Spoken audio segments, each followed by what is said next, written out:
Chapter 387 Returning to the Dragon Essence Temple. Do you want to follow me to the spirit heaven? Senior Nia asked Wang Xiuying again. Wang Xiuying was speechless since she didn't think that she would get the chance. She then turned to look at Yuan in the distance. As much as I want to stay down here and play with you, I have something more important to do, she said inwardly. Wang Xiuying returned to Senior Nia and asked him, if I go to the spirit heaven, I will get to pick a sect to join, right? That's right. You can join any of the 7 spirit academies, he confirmed. Then out of these 7 spirit academies, are there any of them that focus on medicine? Senior Nia nodded and said, looks like you'll have a new disciple, Elder Mu. One of the crystal balls then spoke. My Spirit Healing Academy is the top medicine sect in the spirit heaven that has over 10,000 alchemy apprentices and 1,000 alchemy masters. If you wish to join my sect, you will need to be proficient and passionate in the field of medicine. I want to join, Wang Xiuying quickly said. Good. But you should know one more thing. Although you have been given the right to join our sect, you have yet to qualify, as our sect is a bit special, so you are still required to take our disciple examination. Are you okay with that? I am okay with that. Wang Xiuying quickly responded. Then it's decided. I will see you when you get up here. Once Senior Nia has picked 3 people that will be following him to the spirit heaven, he said to them, congratulations to everyone that has been chosen. I will give you all 7 days to prepare for your departure. Soon after, Senior Nia dismissed everyone there. However, right as the sects began leaving, another phenomenon occurred at the mystic realm, as people could be seen coming out of the gates. What the heck? Who are those people? The sects there were puzzled by this, as was Senior Nia and the others in the spirit heaven. These people were clearly not participants, so they could only be the natives inside the mystic realm. Ha. It's true. It's really true. We can finally leave the mystic realm. Thank the new master of the mystic realm. Thank the Lord. The people that just came out of the mystic realm quickly began rejoicing in their freedom. Seeing this, Senior Nia approached these mystic realm natives and asked them what was going on. How did you guys leave the mystic realm? Senior Nia asked them. How? The mystic realm has a new master, and this person decided to give us freedom. Now anybody can leave the mystic realm. The natives explained to him. Heavens! Senior Nia mumbled in a dazed voice. Just who is this new master of the mystic realm? And why would he make this change that might affect the world? Actually, I can think of one person. Senior Nia recalled Yuan, who had somehow managed to open the mystic pagoda, but he had no concrete proof that he was the new master of the mystic realm. After answering all of Senior Nia's questions, the mystic realm natives left the scene and scattered around the lower heavens. Sometime later, Long Yuan said to the others, we're going to return to the Dragon Essence Temple now. Yuan quickly said, please wait a moment. I would like to speak with my friend one last time before she leaves. Long Yuan nodded. Yuan then approached Wang Xiuying and said to her, congratulations on ascending. It's all thanks to you, Yuan. Wang Xiuying said with a bright smile on her face. Unfortunately, this means we cannot play together for a while, but I will definitely go to the spirit heaven in the future, so let's play again then, Yuan said to her with his hands extended. Wang Xiuying shook his hand and nodded. Yes. I will see you in the spirit heaven. Sometime later, Wang Xiuying left the scene with her sect and Yuan returned to the others. Let's return to the sect now. Long Yuan said, and the others brought out their flying treasures. We don't really have enough room for everyone here, Elder Xian said. Let's talk later, young master. Feng Yuxiang said to him before turning into a small ball of flame and going inside his body. Xiaohua also entered her necklace shortly later. The others then looked at Lan Yingying, wondering if she'll be doing something similar. Do you also want to enter my body? Yuan asked her, thinking that she also had the capability. However, Lan Yingying shook her head and said, I do not know how to do that. This is the best I can do.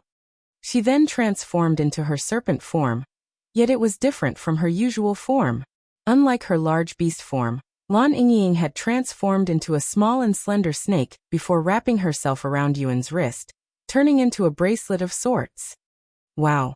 Elder Shan mumbled in a dazed voice, as she has never seen anything like this before.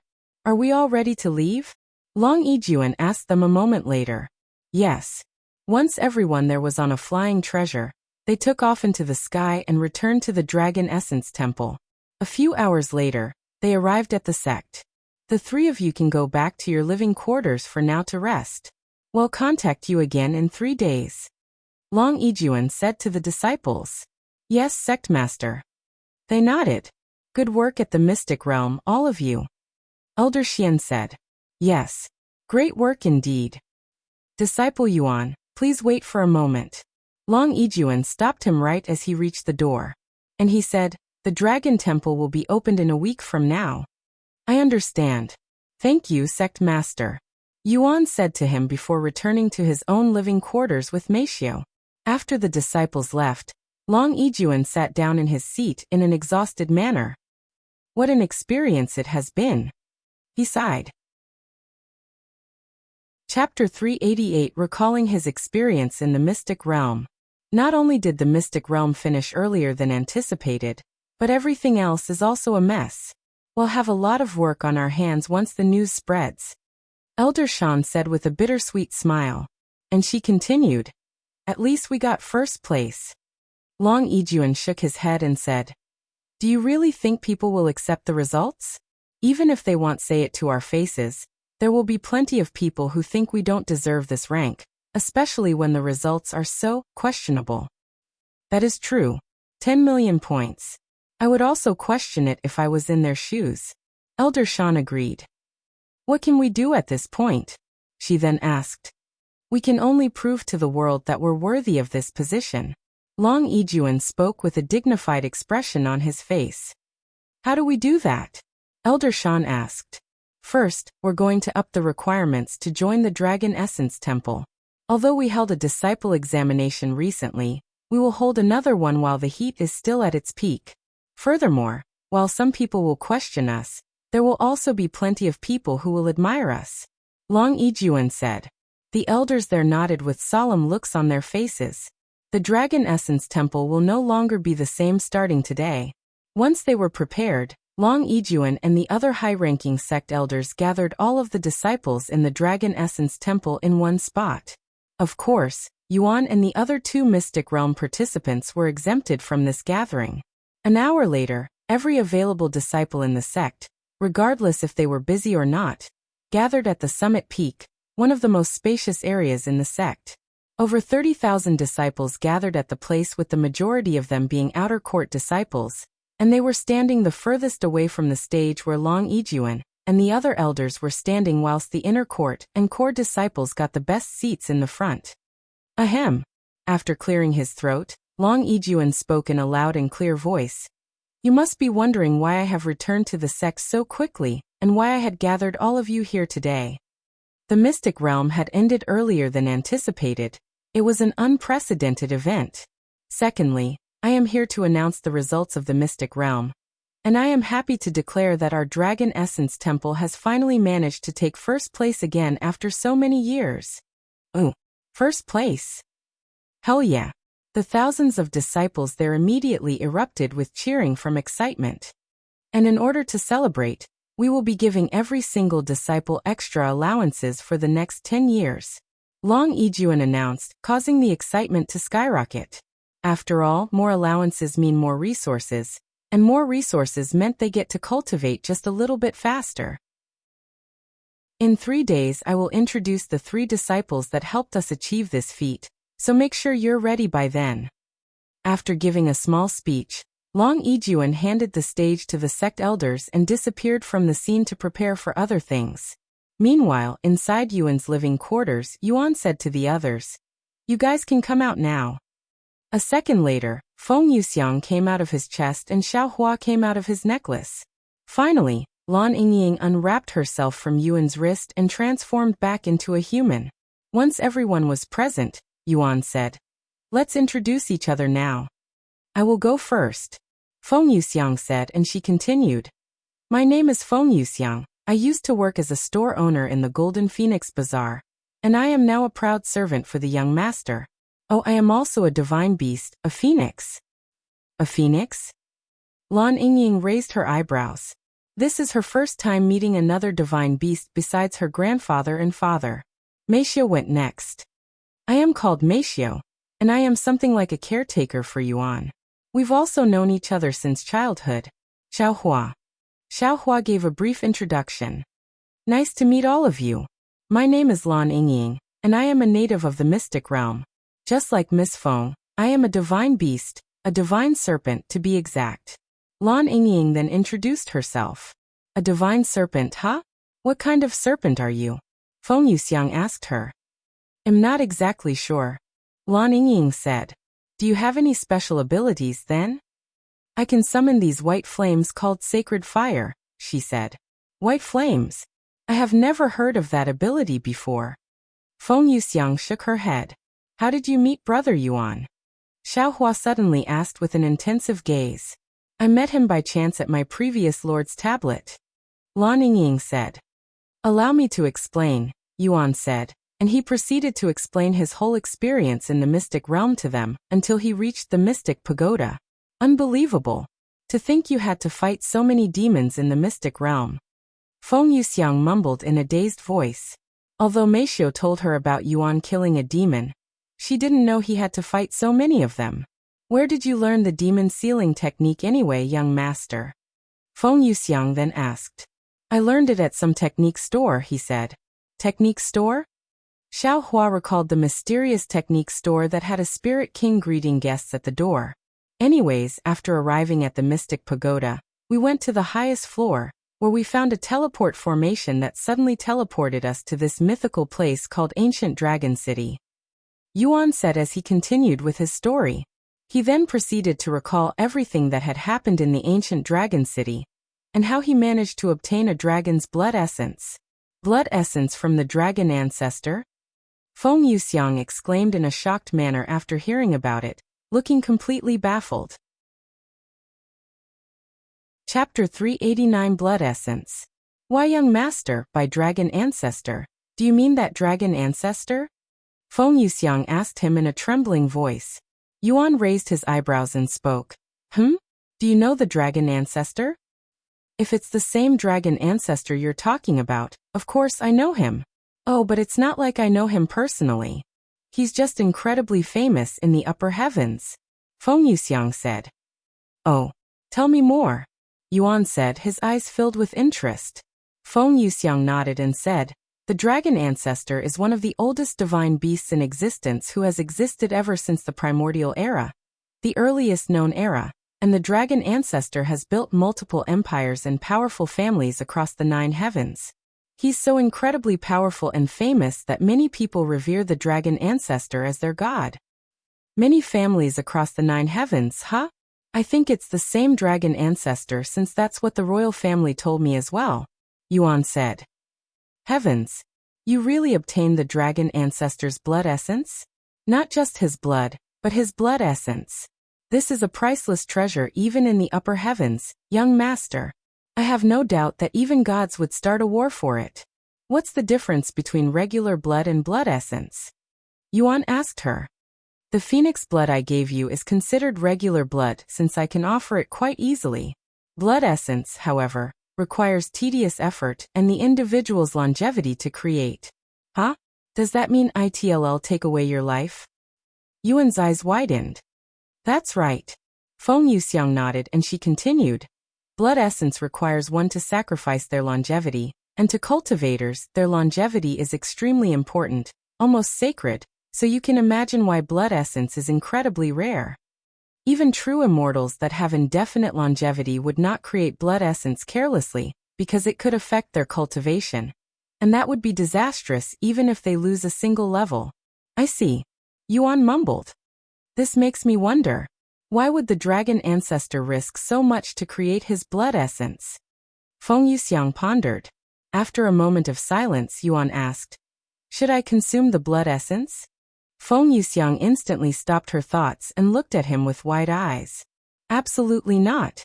She loudly exclaimed, startling everyone in the room. I'm sorry for shouting at you like that, young master, but you must not consume the blood essence because your body cannot handle it. The dragon ancestor is a godlike being at the peak of the cultivation world, and its blood essence would obviously contain an immense amount of energy. It would be like an ant trying to drink all of the water in an ocean. Feng Yuxiang said. Actually, can I take a look at the blood essence? Yuan nodded and retrieved his dragon spatial ring before taking out the bottle and showing it to her.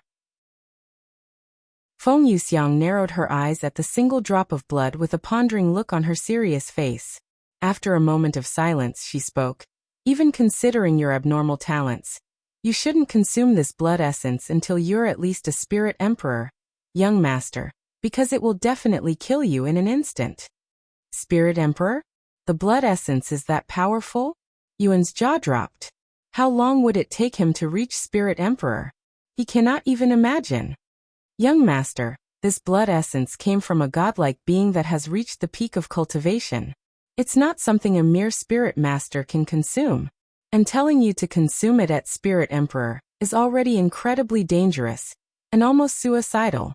I wouldn't tell even spirit sovereigns to consume this blood essence under normal circumstances. I understand. Yuan nodded.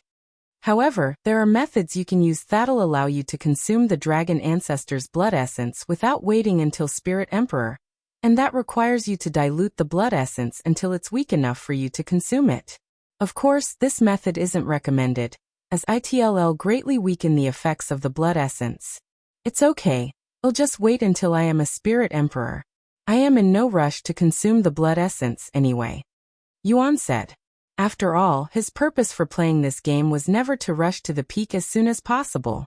After he finished recalling his experience in the mystic realm to the others, Xiaohua asked him, Brother Yuan, what are your plans now? I am going to enter the Dragon Temple before I leave the sect and explore the lower heavens some more. After that, I will ascend the stairway to heaven. Okay. Xiaohua nodded. Yuan then turned to look at Meishio and asked her, What about you? When do you want to start cultivating? Whenever, I guess. Meishio casually responded, as she has no real motivation to become a cultivator. Sometime later, Yuan spoke. Since I cannot consume the blood essence now, what about these demon cores? I have already eaten one, so I know that's not a problem. He then showed them the 2 demon cores Grandpa Lan gave him. Demon cores? These will fetch good money if you sell them, young master. If my store was still open, I'd put these demon cores on the top floor, no doubt. I don't need money, so I'll keep them for now, Yuan said. Feng Yuxiang looked at the demon cores with a pondering expression. If you want to consume them like monster cores, I'd only suggest consuming that one. Feng Yuxiang pointed to the demon core on the left. And she continued, You'll reach Spirit Grandmaster if you consume that one, but if you consume the other one, you'll risk breaking through to Spirit Lord, which will force you to ascend to the next heaven because only Spirit Grandmasters are allowed in the lower heavens. With some exceptions like Xiaohua, I guess. I see. Then he'll just consume the weaker one and break through to Spirit Grandmaster first. Yuan said before taking that demon core and tossing it inside his mouth. Xiaohua and Feng Yuxiang had a mini heart attack after seeing his sudden actions, as this was their first time seeing someone eat demon cores, and they were not prepared for it. Chapter 390 Taking a Break. Heaven Refining Physique has activated. Qi has been absorbed from the demon core. You have absorbed enough qi for a breakthrough. You have reached first level Spirit Grandmaster. Plus 25,000 stats. Your body has cleansed the impurities from the demon core. Your skill perfect regeneration has improved slightly. You have absorbed enough qi for a breakthrough. You have reached second level Spirit Grandmaster. Plus 26,000 stats. You have absorbed enough qi for a breakthrough. You have reached third level Spirit Grandmaster. Plus 27,000 stats Yuan's. Cultivation soared all the way to the third level Spirit Grandmaster after consuming the demon core. Heavens, young master. You're almost at my level. At this rate, you'll definitely surpass me. Feng Yuxiang mumbled in a dazed voice as the aura of a Spirit Grandmaster emitted from Yuan's body. Actually, if you consume the other demon core, you'll definitely surpass me. However, if you do that, Yuan smiled and said, I will leave the other demon core for when I don't have to worry about ascending in the spirit heaven. Sometime later, Yuan said, I'm going to take a good rest before I enter the dragon temple. Take a good rest, brother Yuan. You deserve it, Xiaohua said to him before returning to her necklace. I'll let you rest as well, young master. Call us if you need anything, Feng Yuxiang said. Thank you for everything. I look forward to working for you, my lord. Rest well, Lan Yingying said, turning herself into a bracelet on his wrist. What should we do now? Meishiu asked him. We can log off for the day, he said. Okay. I will start preparing for dinner, Meishiu said before logging off the game. Yuan followed her and logged off shortly after. In the real world, Yuan continued to cultivate his cultivation. Although he took a slight break to focus on the mystic realm, his progress didn't slow down too much, and in just a single night, he had a breakthrough, reaching the 6th level spirit warrior. And with this breakthrough, Yuan could feel and move his body slightly better. It's only a matter of time now. Perhaps if I reach Spirit Master, I will be able to move properly again.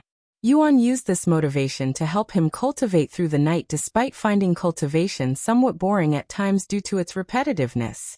The following day, Yuan decided to skip and continue to improve his cultivation.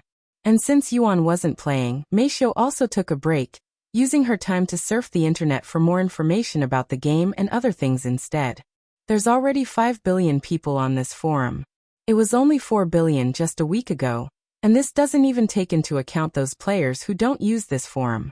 This game sure is growing at a crazy rate, Meishiu mumbled to herself.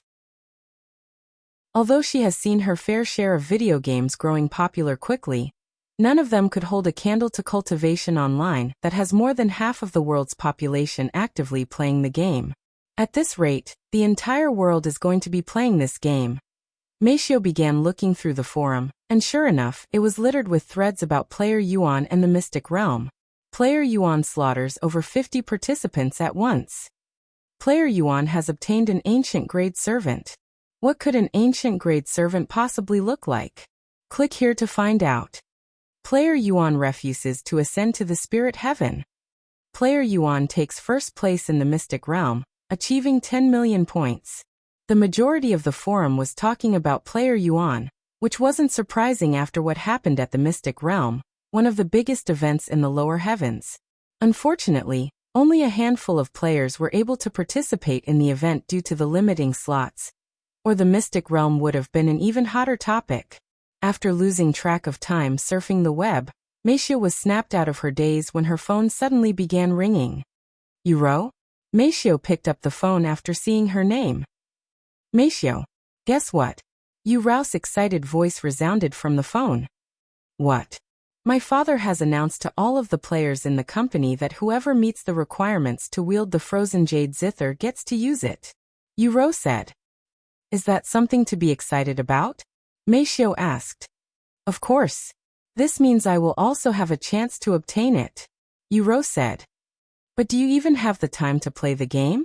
Considering your schedule, it'll be incredibly hard if not outright impossible for you to beat the others who have much more time on their hands, Meishiu said. I kept the best news for last. Listen up, Meishiu. Because of Cultivation Online's massive popularity and potential, there have been a lot of students and even teachers skipping school just to play the game. Therefore, the principal has decided to cut school short this year. What? They can do that? Meishiu mumbled in a dazed voice. Of course, the principal asked all of the parents for approval. And to my surprise, the majority of parents agreed, since they also want their kids to start playing the game. Unbelievable. How is that going to work, anyway? Well, the school will try to cram all lessons that would have been taught throughout the year into a single month. So starting next month, I will be able to play the game seriously, Yuro said. And she continued, you know what's the crazy part, Meishiu? Our school isn't the first to do this. In fact, plenty of schools have already closed due to Cultivation Online. A new era of gaming is upon us. I can feel it. Sometime later, Yuro asked, is brother available right now? I would like to speak with him. He should be available since he's taking a break from Cultivation Online. Oh, go knock on his door now, Meisho said. Chapter 391 Family Assignment. Yuan, are you awake? Yuro is on the phone, and she would like to speak with you. Meisho called for him after knocking on the door. Yuro? I am awake. Yuan stopped cultivating after hearing Meixia's voice. Meisho entered his room the next moment and placed the phone beside his pillow and the call on speaker. Brother. Yuro called for him. I'm here, Yuro. It's been a while since I heard your voice, brother. How have you been doing? I've been doing great. That's good to hear. First and foremost, allow me to congratulate you on your victory during the Mystic Realm. I knew you'd crush the other participants. Thank you. It was a great experience in the Mystic Realm. Yuan said. I also heard that you managed to obtain an ancient grade servant. What kind of servant is it this time? Yuro then asked. Her name is Lan Yingying, and she's a divine beast like Feng Feng, but she's a divine serpent. Serpent? Does this mean she's a snake? I'm not good with snakes. Yuro spoke in a shaky voice. Don't worry, she won't bite. And she's usually in her human form, so you don't even realize that she's a snake most of the time. Oh, she can transform like Feng Feng? That's interesting. Can all divine beasts do that? I heard all magical beasts can transform into humans if they reach a certain cultivation base. I see. Can you tell me a little of what you experienced inside the Mystic Realm? After that, I will tell you some good news. Yuro said. Okay. Yuan proceeded to recall his experience in the Mystic Realm and the ancient dragon city to Yuro through the phone. Whoa. You got to meet dragons and go to a world above the clouds? I am jealous. If only I was there with you. Yuro sighed. And she continued. Yet that one girl. Ah, forget it. I will make up for it in a month. What are you talking about? Yuan asked her. Hee. Guess what, brother? My school will be closing early, due to too many students skipping school to play. Therefore, starting next month, I will be able to play every day. Yuro revealed. What? They can do that? Yuan was dumbfounded by this. Apparently. What are your plans now that there's no school? Yuan asked her. I am going to play seriously, and try to be the first to obtain enough stats to use the Frozen Jade Zither. Yuro said. The Frozen Jade Zither? Yes. Father said whoever gets enough stats to wield it gets to use it. Yuro said. I see. The requirements. I will probably need to be around Spirit Master before I can wield it, right? Considering the requirements, yes. Brother, since you're number one when it comes to cultivation, do you have any tips for your cute little sister that'll help me cultivate faster? Yuro asked him. Honestly, I don't even cultivate normally according to Xiaohua and the others. I consume monster cores to increase my cultivation, but that's only possible because of my unique physique. As for normal players like you, I think the best thing to do is find a superior cultivation technique. Yuan said. I see. A superior cultivation technique, huh? Looks like I will have to either buy it from the auction house or something. Yuro sighed. Huh? You're going to buy it from the auction house? Why? Yuan immediately asked. Well, that's where most people get their desired items nowadays, not to mention the marketplace. Do you have any idea how difficult it is to obtain techniques and treasures in the game? You might not be aware since you're blessed by the gods in that game. We ordinary players have to slave ourselves to obtain even an ordinary technique. Luckily for me, I have some cash saved up, so I should be able to buy a decent cultivation technique. Yuro, let's not be hasty and waste your money. If you need a good cultivation technique, I will try to find one for you. And it'll be free, Yuan said. Really? Yuro's excited voice quickly resounded. Yes. I am going to help Meisho find her cultivation technique after the Dragon Temple. At that time, I will try to look for one for you as well. Thank you, brother. Moi. Yuro kissed him through the phone. Anyways, I am going to go now. Because the school will be closing early, they are going to cramp all of the lessons together, meaning I will be busier than ever. See you later, brother. You too, Meisho. Yuro hung up shortly after. Once Yuro left, Yuan returned to his cultivation whilst Meishio continued spending her time on the internet. Meanwhile, inside Cultivation Online, a young lady knocked on the doors to Yuan's living quarters and patiently waited for him to come out. However, when nobody showed up even many minutes later, the young lady turned around and left his place, returning to her own home that was only next door. I wanted to congratulate him for taking first place in the mystic realm, but alas. Minli sighed.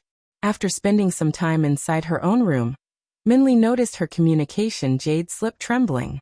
Somebody was trying to send a message to her. She activated the communication jade slip to hear the message. Minli, our parents have ordered you to meet with this disciple Yuan from the Dragon Essence Temple and make him join the Min family. Even if he already belongs to another family, do whatever you must to make him join us. Minli was speechless after listening to this message that came from one of her elder brothers. The family has assigned her to make disciple Yuan join the Min family? They must have heard about his achievements in the mystic realm. What a headache. She sighed. Chapter 392 Looking for Disciple Yuan. On the second day of Yuan's break, Minli tried to knock on his door again after her failed attempt the previous day, but alas, nobody answered. Could he be at the Dragon Pavilion? Thinking this, Minli went to the Dragon Pavilion to find him. Good morning, Fairy Min. Fairy Min, where are you going today? On her way to the Dragon Pavilion, the other disciples would approach her in hopes for something, anything at all. Once she had arrived at the Dragon Pavilion, the disciples there also approached her, almost like she was a celebrity or something. Fairy Min, are you here to dine today? It's on me. Why don't you come with us, Fairy Min? I'm just here to look around, Minli said as she walked around the Dragon Pavilion, hoping to see a masked individual sitting at one of the tables. Unfortunately, she was unable to find Disciple Yuan anywhere in the Dragon Pavilion, so she decided to give up for the day and return to her own room to practice her cultivation. However, not long into her cultivation, Minli felt her communication jade slip tremble again. Have you spoken to Disciple Yuan yet? Our parents said they need you to report to them your progress every day. Her elder brother asked her. Not yet. He's currently unavailable, so I cannot find him, much less speak with him. Minli relayed this message back to her elder brother. Not even a minute later, another message arrived. I don't want to hear any excuses. Every minute you're not speaking with him is every minute you're giving our competitors. Our parents really want Disciple Yuan. You know what will happen if you disappoint them, right? What am I supposed to do if he's not home and I don't know where to find him? Minli asked. Then find someone who does. Minli sighed, and she stopped her cultivation to go outside. Besides the sect master, who might know Disciple Yuan's location, it's not like I can just request an audience with the sect master to ask about Disciple Yuan. Minli sighed again. Oh right. Xian Wuhan might know something since she's Elder Xian's granddaughter. Thus, Minli went to look for Xian Wuhan in the core disciples area. Normally, outer court disciples cannot go inside the inner court unless they were on a mission, but considering Minli's background, who would dare to refuse her entry? After reaching Xian Wuhan's living quarters, she knocked on the doors.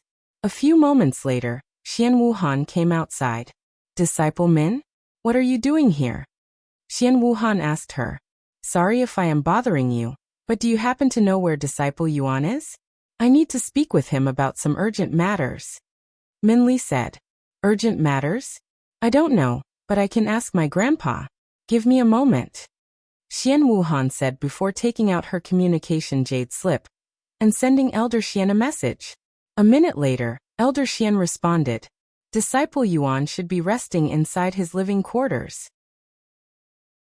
He didn't check out of the sect or anything since we returned from the mystic realm. I can try sending him a message. A few minutes later, Elder Xian messaged Xian Wuhan again. Unfortunately, Disciple Yuan isn't responding. He's most likely busy right now. There you have it.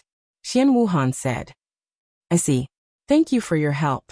Minli said before turning around in a dejected manner. Xian Wuhan raised her eyebrows after seeing her gloomy mood, and she asked, Did something happen?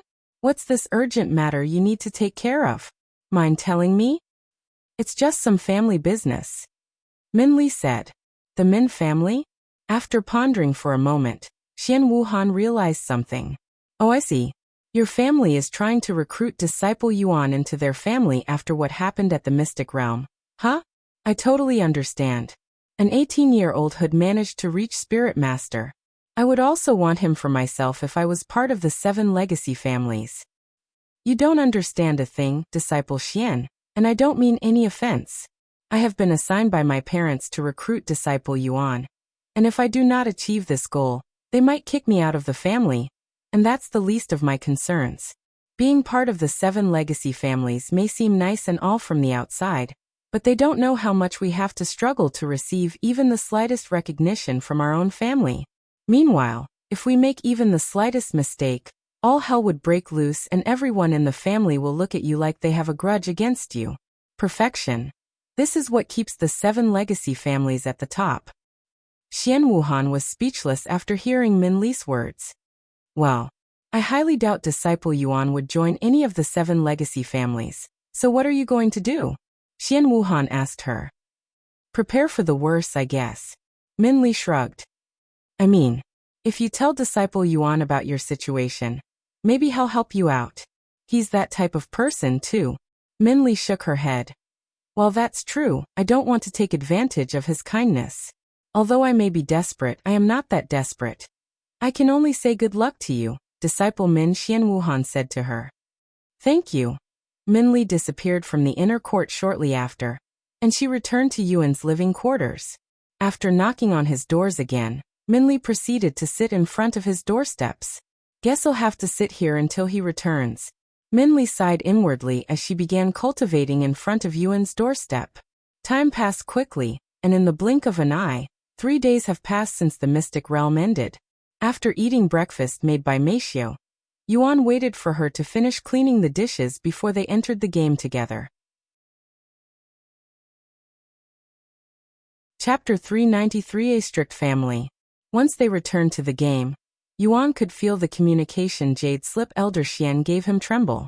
Disciple Yuan, where are you right now? I am inside my room. Yuan responded. A few moments later, Elder Xian responded. That was yesterday's message. I guess you were absorbed in cultivation or something. Elder Xian said. Were you looking for me? Yuan then asked. I am not the one who was looking for you. It was Disciple Min that wanted to speak with you. Elder Xian said to him. Disciple Min? Why? No clue, but it sounded like she really needed to speak with you. I understand. I will speak with her. Oh right. The sect master said to gather at the summit peak this afternoon for your rewards. Okay. I will be there. Sometime later, Yuan said. I know we just ate, but I want to eat some more food at the Dragon Pavilion since it feels like it's been so long since I last tasted their food. Meisio didn't say anything and merely nodded. The two of them left the house shortly after. And to their surprise, there was a person sitting in front of their doorstep. Yuan raised his eyebrows as he called out. Disciple Min? What are you doing? Why are you sitting there? Min Li stopped cultivating and turned around to see a masked figure and a beautiful young lady standing behind her. Disciple Yuan? She mumbled. Yes. Why you? You have been inside the entire time? Did you not hear my knocking? Sorry, I just came back. Yuan shook his head. And he continued. I hope you didn't wait for too long.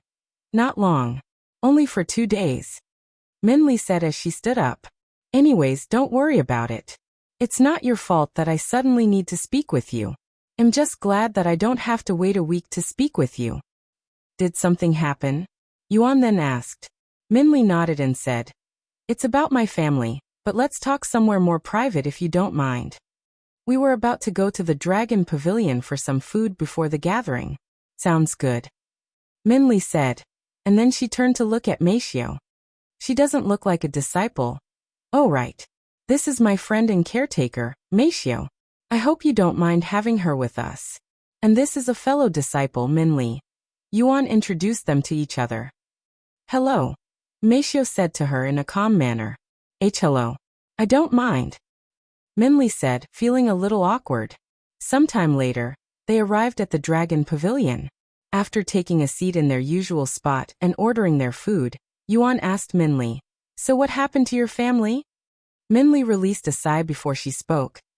"Do you remember our conversation before? About you joining my family?" "Yes, I do." Yuan nodded. "Well, now that my family knows of your existence because of the mystic realm, they have officially assigned me to recruit you into my family. And they have been bugging me since then." "I see. So this is about that matter." "I haven't told my family that I already tried to recruit you, so they're unaware of that for now. However, I am also scared to tell them that I had failed, as failure isn't accepted in the Min family. You see, being one of the 7 legacy families, our parents' expectations for us are extremely high. In their eyes, anything besides perfect is unacceptable, and failure is worse than death in some cases. What a strict family.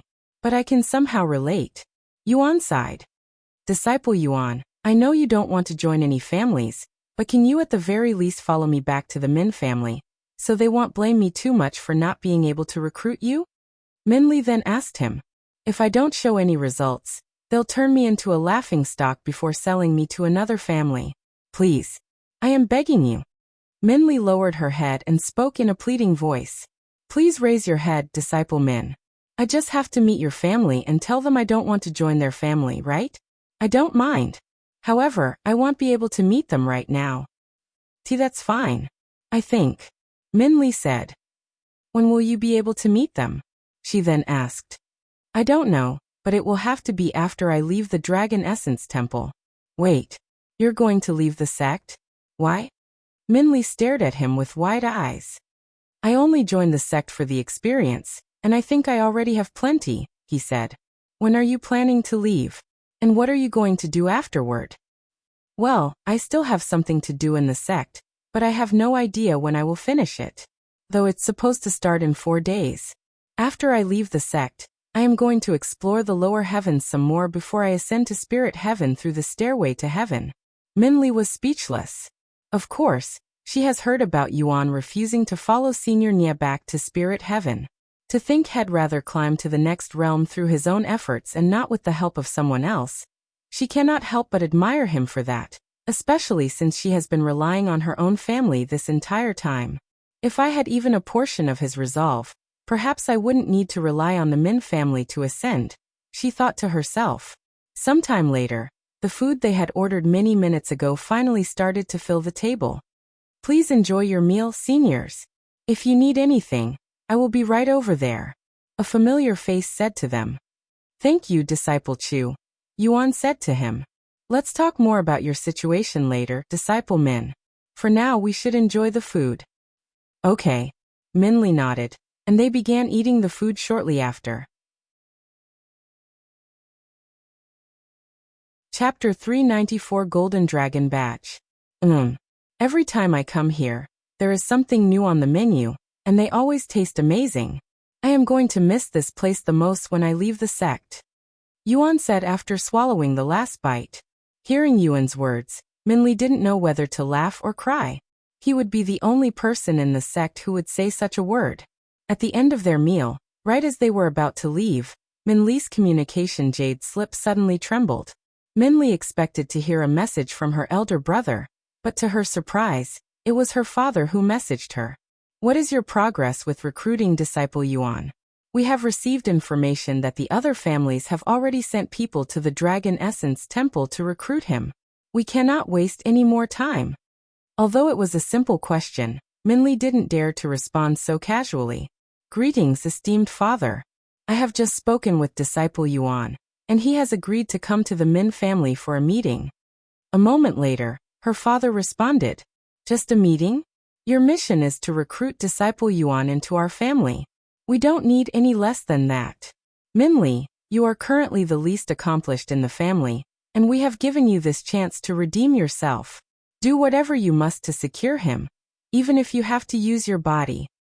Minli bit her lips after hearing her father's words that essentially told her to sacrifice her body in order to secure Yuan. Even though she gave Yuan the same offer previously, it still felt bitter to hear it coming from her own parents. "If you cannot even accomplish such a simple task, then you're worthless to us," We might as well give you to the other families at that point. At least you'll be worth something at that time. I understand, esteemed father. I will speak with disciple Yuan again, Minli said before sending the message back. She then looked at Yuan, who was sitting beside her with a deep frown on his face, as had heard everything just now. And here I thought I had the worst parents in the world. Yuan mumbled in a voice of disbelief. What should I do now, disciple Yuan? My parents won't accept anything less than you joining the family. She sighed. Well, any chance of me joining your family just disappeared. No offense to you. Yuan said to her. I don't blame you. Hell, I would leave this family if I could, but unfortunately, I don't think I have the capabilities to ascend to the spirit heaven without their help. Minli sighed. That's nonsense, Yuan suddenly said, and he continued. You won't know that unless you try. Thank you, disciple Yuan, Minli said with a bittersweet smile on her face. Suddenly, Minli's communication jade slip trembled again. However, she was not the only one, as it was happening to every disciple in the sect at this moment. All disciples in the sect will gather at the summit peak in 30 minutes. Don't you dare be late. Long Yijin's voice resounded from the jade slip. Let's continue this talk afterward, Yuan said to her. Okay. She nodded. A few moments later, Yuan wore his mask and left the Dragon Pavilion with Min Li and Meishio. Of course, since the sect master commanded all disciples to be at the gathering, this included the disciples working at the Dragon Pavilion, which meant they had to close the place down temporarily.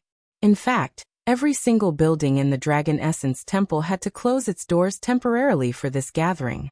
Half an hour later, tens of thousands of disciples gathered at the summit peak. Thank you all for coming here. Although we already had a gathering 3 days ago, that was done without the participants who participated in the mystic realm. Today, we will have another gathering in honor of those 3 participants who helped our Dragon Essence Temple achieve first place. Core Disciple Gao, Core Disciple Shui, and last but not least, Disciple Yuan, please come to the stage. Long Yijuan called them out. A few moments later, 3 people could be seen walking onto the stage before standing next to each other in a line. The first was Gao Dongya, a handsome young man who was renowned for his crazy cultivation talents. The second was Shuijia, an up-and-coming beauty who was also famous for her talents. The third person was Yuan, who was still wearing his mask. As for his clothing, had changed back into his inner court disciple's uniform. Why is he wearing a mask? The disciples were puzzled by the mask on Yuan's face. In the presence of so many people, it was only natural for Yuan to be wearing his mask. After all, there could be other players amongst this large crowd of disciples, and it would be disastrous if he revealed his face that could potentially reveal his identity in the future. Today, the Dragon Essence Temple will be rewarding these 3 young heroes for their achievements in the mystic realm.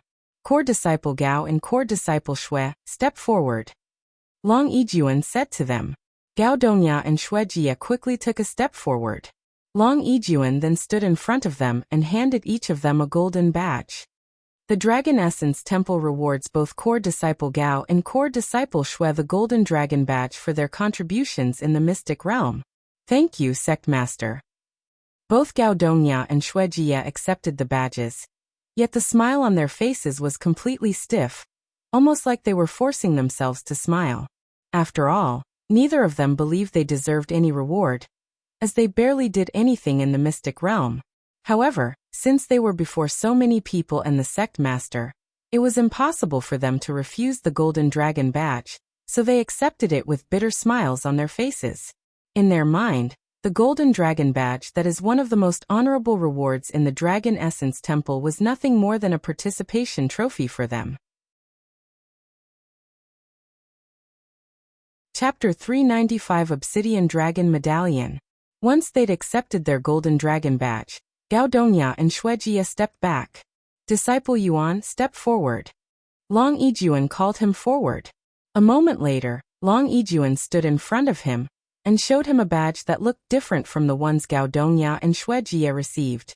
The Dragon Essence Temple awards Disciple Yuan for his massive contribution in the mystic realm, the highest honor that has only been given out 2 other times since the sect's founding. the Obsidian Dragon Medallion, becoming the third person to ever obtain it in the sect's history. As long as you have this medallion, your status within the sect is akin to that of a sect master, and the disciples must respect and treat you as such. Furthermore, this still applies even if you one day decide to part with the sect, granted that you don't betray us. Long Yuan handed Yuan a black medallion shaped like a dragon. Compared to the badge the other two obtained, Yuan's badge was crafted with a jade-like material and shaped like the dragon, whilst their badges were just ordinary golden medallions with word engravings. Thank you, Sect Master. Yuan accepted the badge with a bright smile on his face. Despite obtaining many trophies in his life, he always finds it a joy to receive a reward for his work, as that meant his efforts meant something for someone and were not wasted. Disciples, give a good round of applause for these three young heroes. Long Yuan turned to face the audience and said loudly. The summit peak immediately exploded with cheering and clapping, and it would not stop until a few minutes later. Once the noises subsided, Long Yuan gave a short speech about the participants and the mystic realm before dismissing everyone but the participants. I have more rewards for you three. Come with me to the treasury hall. Long Yuan said to them. Give me a moment, Sect Master. Yuan said to him before going to where Min Li and Meisha were waiting. You two can go back to the house first. I will return as soon as I'm done with the Sect Master. Okay. They both nodded and left the scene together. Sometime later, Yuan and the other two participants followed Long Yuan to the treasury hall. The two of you can pick any treasure you want from the treasury hall. Disciple Yuan, you can pick two because of your contribution. Long Yuan said to them. However, Gao Dongya suddenly opened his mouth and said, Sect Master, I cannot accept this reward. Oh. Long Yuan raised his eyebrows. As much as I hate to admit it, we didn't do anything to contribute to the Mystic Realm's result. It was all Disciple Yuan. Before we could even reach the Mystic Pagoda, we were kicked out, barely obtaining any points. If it were not for Disciple Yuan, I cannot even imagine what place the Dragon Essence Temple would be right now. I don't even deserve the last reward, much less this one. Gao Dongya explained his reason for not accepting this reward. Kicked out. Oh. I forgot about them. I'm sorry. Yuan suddenly realized that had accidentally kicked out his own teammates when he commanded the Mystic Realm to kick all participants out, and he apologized to them inwardly. I agree with Disciple Gao, Sect Master. I won't be able to accept this reward. If I could, I would even return the last reward. Shuejiya said to him. The Sect Master looked at them with a calm expression. After a moment of silence he nodded. Very well. And if you're feeling guilty about receiving the first reward, don't be. It wasn't your fault that you were kicked out of the Mystic Realm. It was an unknown phenomenon that none of us could have expected. And he continued. And since you won't be picking a treasure in the treasury hall, I will give you guys some spirit stones to cultivate with instead. Thank you, Sect Master. Gao Dongya and Shuejiya bowed to Long Yuan before leaving the scene. You're quite the honorable guy, Disciple Gao. I truly didn't expect that from you. Shuejiya said to him afterward. Humph. Gao Dongya merely snorted at her words before parting from her. Meanwhile, back at the treasury hall, Long Yuan brought Yuan into the vault where they stored most of their valuable treasures. Go ahead. Pick whichever two. You know what? Since the other two refused to pick a treasure, I will give you 3 treasures instead of 2. If you need help with an item, just ask me and I'll tell you what it does. And you can take your time. Long Yuan said to him. Okay. Yuan nodded, and he proceeded to walk around the place, taking his time to look at the description of every treasure inside the room. Dragon flower. Tier 4 medicine. Description. A flower that resembles the shape of a dragon. Grants immense strength to the user for 15 minutes. Dragon ginseng. Tier 4 medicine. Description. Requires 100 years to fully mature. Mostly used as an ingredient in alchemy. Dragon bough. Grade, earth quality, high physical strength required. 8,000. Mental strength required. 12,000. Description. A luxurious longbow made of spirit wood and dragon silk. As one would expect from a sect with the word dragon in it, there were a lot of treasures related to dragons. However, Even after looking at every single treasure in the treasury hall, Yuan was unable to pick a treasure. Though it was not because there were no treasures that caught his attention. In fact, there were too many choices and he couldn't just pick one or two out of thousands. I already have enough treasure, and none of the ones in here are better than the ones I already have. I should pick these treasures with Meisio and Yuro in mind since they don't have much. Yuan thought to himself. And with that in mind, Yuan went through the treasures in the room. However, instead of thinking about what he wanted, he looked at the treasures as though he was choosing presents for Meisio and Yuro. Xiaohua, Feng, Yingying, which of these treasures do you think would be suitable for Meisio and Yuro? Yuan decided to turn to the experts for help. Not only were they more experienced than him when it comes to treasures, but they were also females. Chapter 396 Dragon Ruby Ring. Brother Yuan, what about that earth-grade treasure that looks like a fan? Yuro uses a fan, right? It might fit her. Xiaohua was the first to give him advice. That fan, huh? Hearing that, Yuan went to look at the treasure again. Dragon fan, grade earth, quality. High physical strength required. 5,000, mental strength required. 10,000, description. 150% increased damage. Lowers the cost of chi for all techniques when using this weapon by 30%. Indeed, this might be the perfect treasure for Yuro. Thanks, Xiaohua. He then turned to look at Long Yijuan standing at the entrance and said, Sect Master, for my first pick, I want this dragon fan. Dragon fan? Long Yijuan raised his eyebrows. He was puzzled as to why Yuan would pick such an uncommon weapon. Does he use the fan as well as the sword and dagger? If that's your choice, go ahead and take it. The dragon fan has been sitting in this vault for many years now because nobody really uses the fan nowadays. Long Yijuan said a moment later. Really? Why? Yuan couldn't help but ask. Well, most cultivators view the fan that is normally small and fragile looking as a weapon for the weak. Its elegant and graceful appearance also doesn't help because most cultivators would rather pick something powerful or popular weapons like swords. I see. That makes sense. But my sister likes the fan, so I am getting it for her. You have a sister? Long Yijuan was surprised to hear this for the first time. Yes. He nodded. She's lucky to have a brother like you. Long Yijuan smiled. No, it's the other way around. I am lucky to have a caring sister like her. If not for her, I wouldn't be here right now. Yuan said calmly. Is that so? Long Yijuan was speechless, and he wondered what kind of person she was. After all, the sister of such a genius surely must be quite the genius herself. After picking the first treasure, Yuan continued to look around. What about Meisio? What kind of treasure would fit her? Yuan asked the experts. Unfortunately, none of them knew Meisio enough. Young master, we don't know much about Meisio. You should know what she wants much better than us. Feng Yuxiang said to him. While it is true that I have known her for a very long time, I don't actually know her very well, as she's usually very silent in the way that she doesn't talk much about her own desires. Because Meisio was trained to be a servant, even if Yuan asked her what she wanted, she probably wouldn't be able to answer him. After all, as a professional servant, Meisio was only taught to care for her masters, not herself. Guess I will look around one more time. Yuan mumbled to himself as he walked around the vault for the third time. Yuan suddenly stopped at the end of the room when he noticed a red flicker in the corner of his eyes. He approached this red light to see a silver ring with a red crystal sitting inside a small red box. Dragon Ruby Ring, Grade, Heaven, Quality Medium. Description: increases the user's base mental strength and mental defense by 30%. 50,000 increase limit.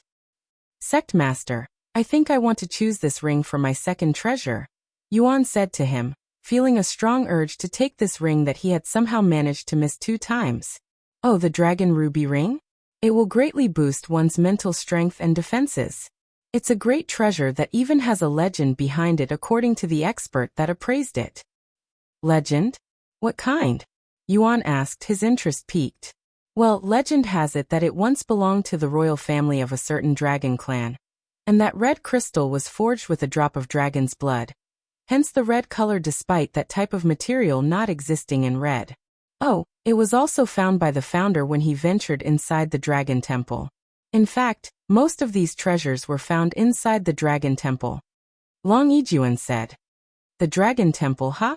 My anticipation for that place just went up even more. Yuan said. Yes, look forward to it when you enter in 4 days. Long Yijuan said with a smile. A few moments later, Yuan returned to look for the third treasure. Both Meishio and Yuro have a treasure now, but I still have one treasure to pick. What should I pick? Yuan wondered inwardly. He then asked the experts, do any of you want something from this place? Xiaohua doesn't need anything. Xiaohua said. I also don't need anything, but thank you for the offer, young master. Feng Yuxian said. What about you, Yingying? I am also fine without anything, she said. Suddenly, Long Yijuan said. If you cannot pick your last treasure, may I give you a recommendation? Okay. Yuan nodded. Long Yijuan then went to pick a treasure and showed it to Yuan. You have soul weapons, right? This bottle right here contains a special liquid called soul liquid. If you pour some of it on your soul weapons, it will increase its growth rate until it levels up. Oh, this does sound quite useful, Yuan said. Okay, I will choose this as my third treasure. Thank you, Sect Master. Yuan said to him. Haha. I should be thanking you, Disciple Yuan. Long Yijuan laughed. Anyways, I will contact you in 4 days when the Dragon Temple is ready. Until then, you can do whatever you want. Sometime later, Yuan left the treasury hall and returned to his own living quarters, where Meishio and Minli were waiting. Meishio, here's a treasure I picked for you. Yuan immediately handed her the dragon ruby ring. Thank you. Meishio was at a loss for words when Yuan suddenly handed her a ring, as it felt like he was proposing to her. Chapter 397 Looking for Solutions. After accepting the dragon ruby ring from Yuan, Meishio immediately wore the ring on her right hand, as it would draw too much attention if she wore it on the other hand. Minli watched their little section with a weird look on her face, and she silently wondered if they were really just friends or something more than that. Okay, Disciple Min, let's talk more about the situation. What would you like me to do for you in this situation? Because I cannot join your family, but if I don't, you'll be unjustly punished by your parents, and I cannot do nothing about it after learning about it. Yuan sat down and asked her. I honestly don't know. I have been thinking about it ever since I received my father's message, but I cannot think of a good solution to my problem. Perhaps I was never destined to ascend to the spirit heaven. Maybe it's my fate to stay in the lower heaven and be treated like an object by my family, who will eventually sell me to another family, where I'll be treated even worse. Minli shuddered at the thought of being sold to another family and becoming their plaything. I won't let that happen to you, Yuan said with a stern look on his face. And he continued, I know exactly how it feels to be treated badly by your own parents. Although I don't know what I can do, I will definitely do something about it. I promise. And even though you say it's not my fault, it is my problem, since I am the reason you're in this situation. Disciple Yuan. Thank you. And sorry. Minli felt a strong urge to pounce at Yuan and kiss him at this moment, but she restrained herself by crying instead. Give me a few days to think about it, okay? I will try to think of something in the meantime, Yuan said to her. Okay. Minli nodded. Sometime later, Minli returned to her own living quarters. Once Minli left the scene, Yuan laid back on the couch in an exhausted manner. What should I do now? Xiaohua, Feng, Ying, anybody? Yuan cried for their help. The 3 servants appeared before him a moment later. I told you the 7 legacy families are a bunch of selfish people who only care about their reputation, young master.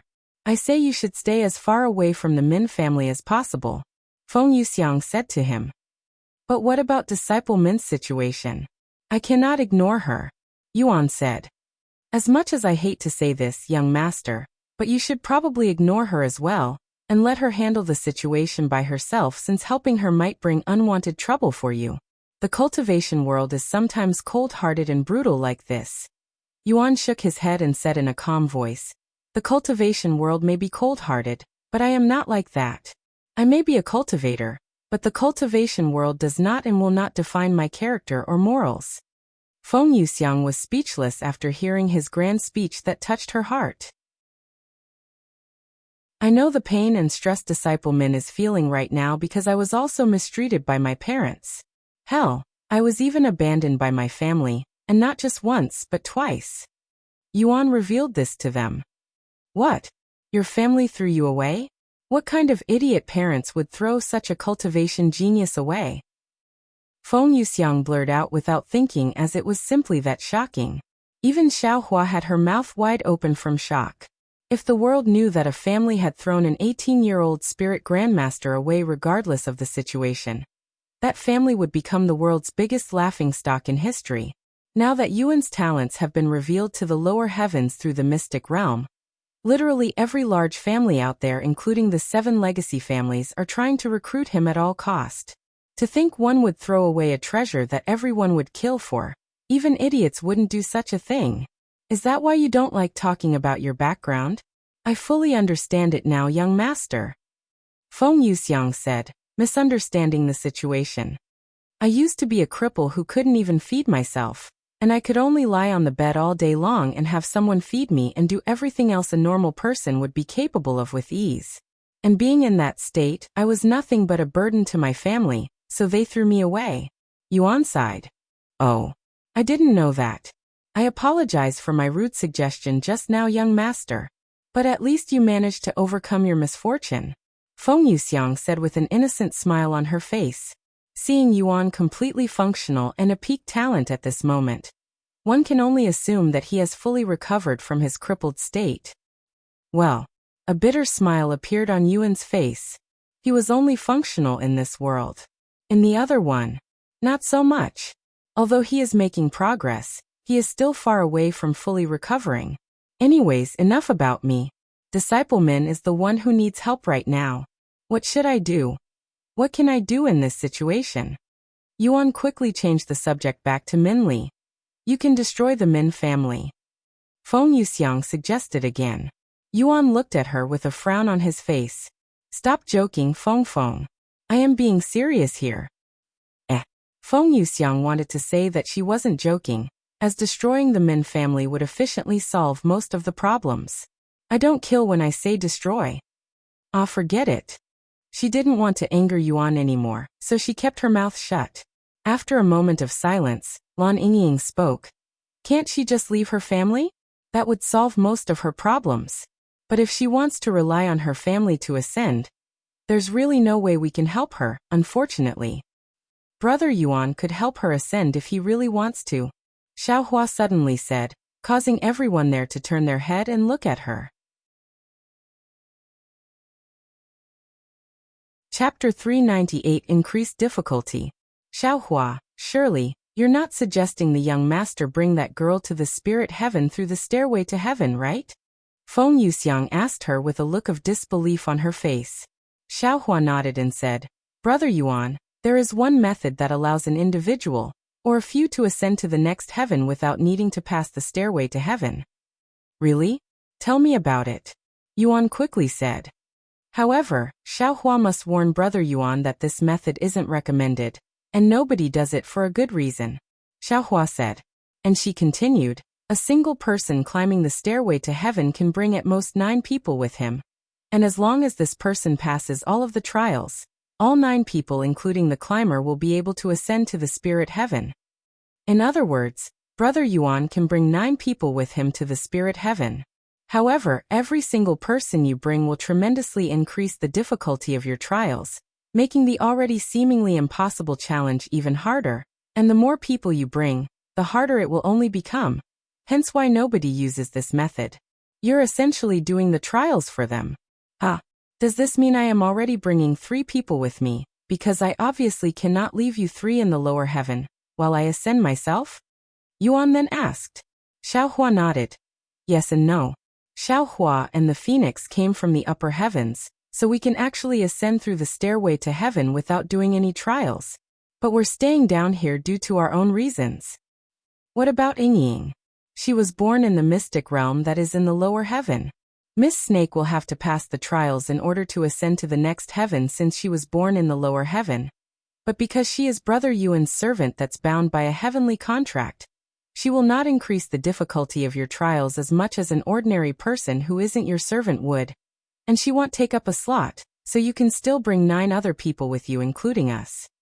Xiao Hua explained to him. I see. Indeed, I can use this method to bring disciple Min to the spirit heaven, allowing her to leave her family since she will no longer have to rely on them to ascend. Furthermore, I can even bring Yu Rou and Meishio with me. Yuan mumbled as he turned to look at Meishio. Of course, he wouldn't leave them behind while he personally ascends. Everyone there turned to look at Meishio. Feng Yuxiang then spoke. While I understand it if the young master wants to support Meishio and Yu Rou, I don't think I like the idea of bringing Minli because a single person will already increase the difficulty of your trials, much less 3. And what if you decide to help another person in the future? That's even more of a burden on you, young master. I think I will be fine even if I support 3 people. What's the worst that can happen? If I fail the trials, can't I just take it again? Yuan asked. Well, you can. But you can only challenge the stairway to heaven once every 4 years if you fail. And wasting 4 whole years in the lower heaven when you can be improving your cultivation base in a place with better resources. It's truly a waste of time and talent, especially in your case, young master. In my opinion, 4 years of your time is worth as much as 40,000 years to others if not even more. Feng Yuxiang said. Xiao Hua agrees with the phoenix. Brother Yuan's time and talent are incredibly precious. You cannot afford to waste 4 years down here. It hasn't even been half a year since you started cultivating, and you're already a spirit grandmaster. Xiao Hua cannot even imagine what you'll become in 4 years if you continue to grow. Lan Yingying and Feng Yuxiang turned to look at Xiao Hua. It hasn't been half a year since Yuan started cultivating? How is that even remotely possible? Maybe it might be possible in the upper heavens where the spiritual energy is much better, but in the lower heavens, such abnormal growth shouldn't be possible. Anyways, if I fail, then it is what it is. That means I'm not good enough, and I wasn't destined to ascend. It's only 4 years of my life. However, if Disciple Min fails, her entire life might be destroyed. Yuan said. Then he realized something. Oh right. What if I ascend to spirit heaven alone, and then come down to the lower heaven like Senior Nia, bringing people with me to the spirit heaven that way?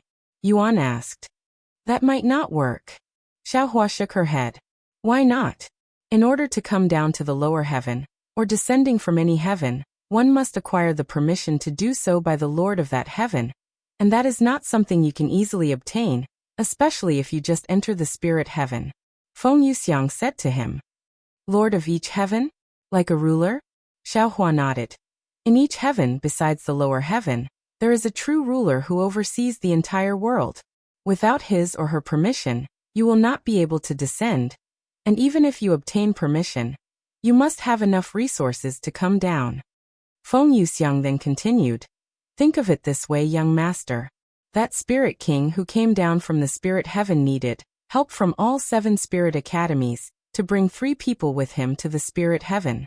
You can only imagine the enormous amount of resources required to bring even a single person, much less 3. So it's easier to bring them up through the first method, huh? Okay. I have decided. I will bring them up with me through the stairway to heaven. Yuan spoke in a resolute voice. Chapter 399. You can rely on me. If that's Brother Yuan's decision, Xiao Hua will support it. Xiao Hua said to him.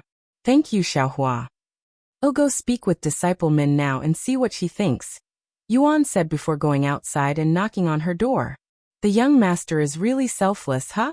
If it were any other cultivator, they wouldn't be so generous. When was the last time someone offered another individual a carry through the stairway to heaven? I don't even remember. Feng Yuxiang sighed. Sometimes I feel like the young master is too kind. It'll only be harsher for him in the future when everything comes falling down on him.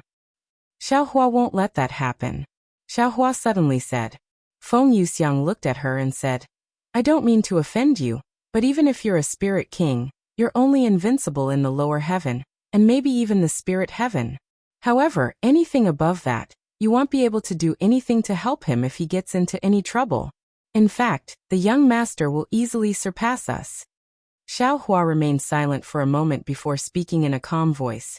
Xiao Hua has her methods to protect Brother Yuan even if we go to the upper heavens. It was Feng Yuxiang's turn to be speechless. Now that she thinks about it, she doesn't know anything about Xiao Hua's background, or how she's able to remain in the lower heaven despite being a spirit king.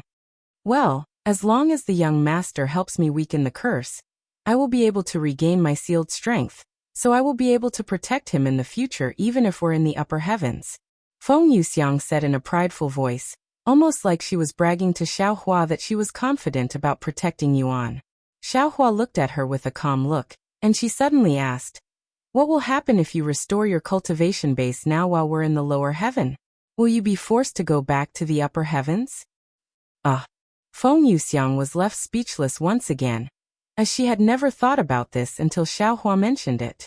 It would be bad if she restores her cultivation base while Yuan is still in the lower heaven, as that would mean she'll have to be separated from him. And maybe I should not drink too much of his blood until he ascends just to be safe. She mumbled. Of course, Lan Yingying was completely confused about the situation, as she didn't know Feng Yuxiang or Xiao Hua enough to enter the conversation, feeling a bit left out. Meanwhile, outside Min Li's living quarters, Yuan knocked on her doors. "Disciple Yuan? What's the matter?"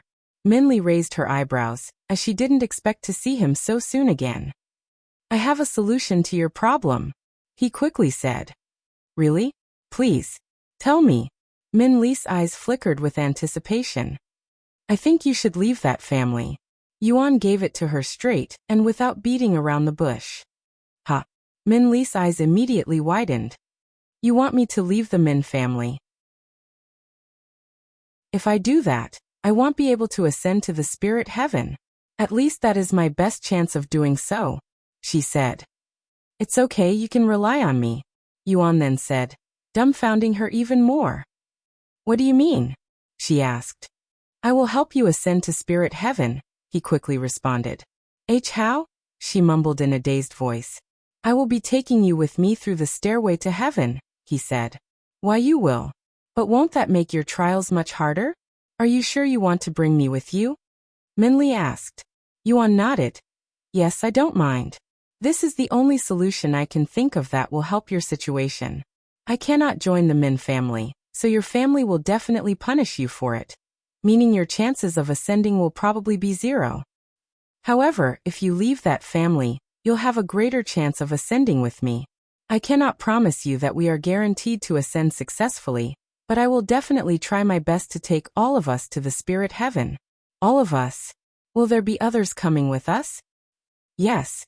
I also want to bring my sister and Meishio with me to spirit heaven." Yuan nodded.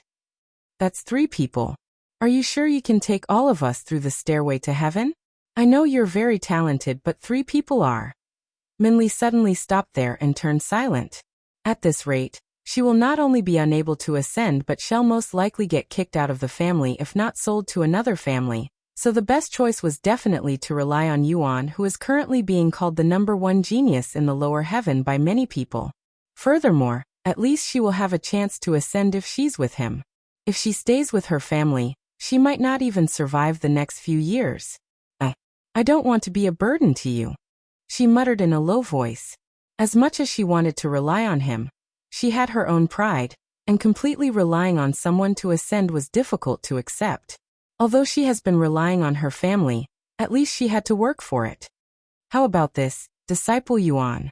I will challenge the stairway to heaven first, and if I don't succeed, I will rely on you at that time," Min Lin suddenly suggested. "At least I can say that I tried," she added. Yuan nodded. "Sounds good." Min Li lifted her head and stared at the clear blue sky. "I didn't think I'd leave the Min family in such a fashion," she sighed. Sometime later, she asked Yuan, "When do you plan on challenging the stairway to heaven?" "Honestly, I have no idea, but it probably won't happen until a few months down the line. I'm sorry if that's too long." "A few months only? That's fast," Min Li exclaimed to Yuan's surprise.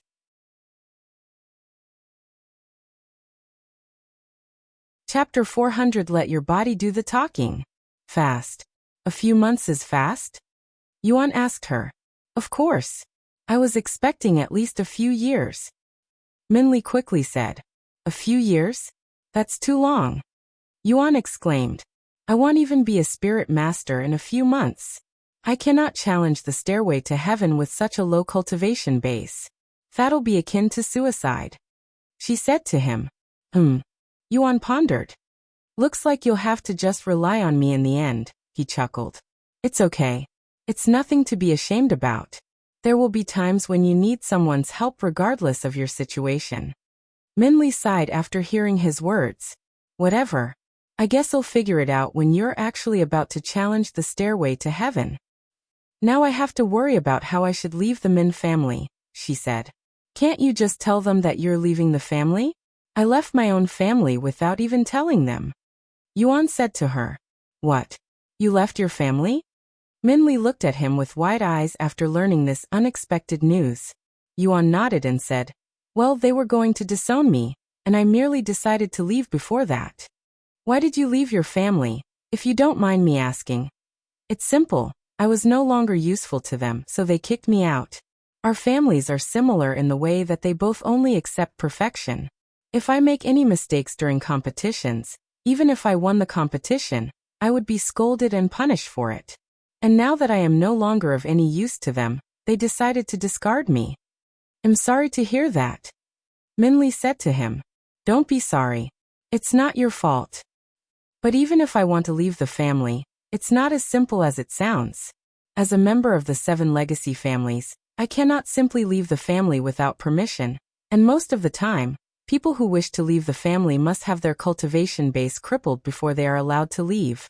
Minli said. And she continued. If I leave without their permission, I will become a deserter, and they will hunt me down and kill me. What the heck? Yuan said in a shocked voice. They would kill you just for leaving the family without permission? How is that even allowed? Yuan said. When you're powerful enough, everything is allowed. Feng Yuxiang's voice suddenly resounded behind him. The laws of mortals do not apply to the strong, she continued. Why you are? Minli was surprised by the sudden appearance of Feng Yuxiang, whom she has never seen before. I'm the young master's servant, she responded in a proud manner. As servant? Minli mumbled in a dazed voice. Anyways, I have a suggestion, young master. Feng Yuxiang said. You're not going to tell me to destroy her family so that she could leave safely, right? Yuan looked at her with narrowed eyes. Haha, of course not. Feng Yuxiang laughed with a stiff smile on her face. I was going to say if the young master shows up at their doorsteps and demands them to give you this young lady here, they might hand her over without any hassle, she continued. What? That simple? Will it really work? Yuan asked, doubting her suggestion and completely oblivious to the meaning behind her words. Feng Yuxiang nodded. You just need to act a little aggressive and domineering. There won't be any violence if you do it properly. I see. That does sound like a good idea. Yuan nodded. Wait. Minli, however, realized what Feng Yuxiang was suggesting to Yuan, and immediately flushed with redness. Don't worry, disciple Min. I will do my best to convince them to let you leave the family. Yuan said to her. Minli gave up and said, When will you be able to do it? They'll keep asking me for updates until I recruit you. Can you stall them? I have to enter the Dragon Temple in a few days, so I cannot go too far. Yuan said. Stall them? But how? Minli suddenly realized something and mumbled. Wait a second. I can simply tell them that you've entered closed cultivation, and that I cannot speak with you until you're finished. This should get them off my back for a while since they'll assume that the other families would also be unable to approach you. Closed cultivation? Yuan raised his eyebrows. It's when a cultivator isolates themselves to prepare for a big breakthrough, or when someone simply wants to focus on cultivating. It's an unspoken rule in the cultivation world that one cannot bother someone in closed cultivation, almost a taboo. Feng Yuxiang explained to him. I will be entering the Dragon Temple soon, and I most likely won't be able to speak with anyone while I am inside, so you can probably tell them that I'm in closed cultivation. All right, I will tell them that later. Minli nodded. Sometime later, before Yuan returned to his own living quarters, Minli bowed to him and said, "Thank you for everything, disciple Yuan.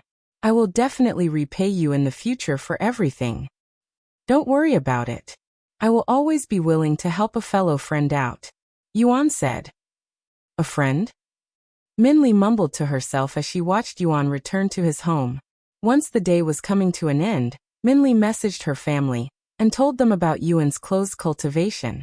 Although her family was unhappy about it at first, they were not completely unreasonable and did not ask Minli to disturb Yuan's closed cultivation to recruit him, as that would definitely have the opposite effect.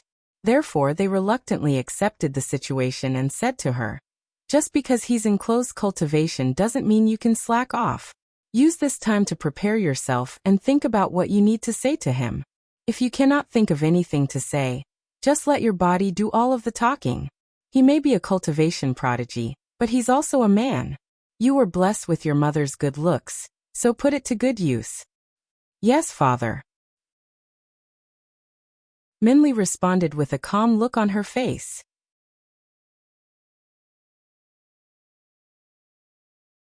Chapter 401 Dragon Fissure. After returning to his home, Yuan decided to relax in his own living quarters for the next couple of days, so that Min Li's lie to her family would work. During this time, he would play music on the soul-ensnaring zither for the others. "Wow, my lord, I didn't know you could play the zither. And you're so talented with it." Lan Yingying was gobsmacked by Yuan's musical talents that had instantly mesmerized her. And the more she listened, the more she craved. "No matter how many times I listen to it, I'll never get old," Feng Yuxiang mumbled. Meanwhile, Meishio stared at Yuan playing the zither with a profound look on her face. It was such an odd feeling to see Yuan playing the instrument again, almost like she had suddenly traveled to the past where Yuan would play some music for her whenever she felt down. Thus, for the next few days, Yuan would play the zither while surrounded by beauties on all sides. One day before the Dragon Temple opens, Yuan heard a knock on the door. Xian Wuhan. Yuan was greeted by her at the door. "Hey Yuan. I got some free time, so I'm here to congratulate you. I know it's a little late, but congratulations on winning first place for the Mystic Realm and obtaining the Obsidian Dragon Medallion." "Thank you. Anyways, did you get to speak with Disciple Min? She was looking for you before, and she even came knocking on my door to see if I knew where you were." "Yes, I have spoken with her." Yuan nodded. "Is everything okay? If you need my help, just let me know. Everything is fine for now." "That's good to hear. By the way, do you have any plans tomorrow or the day after?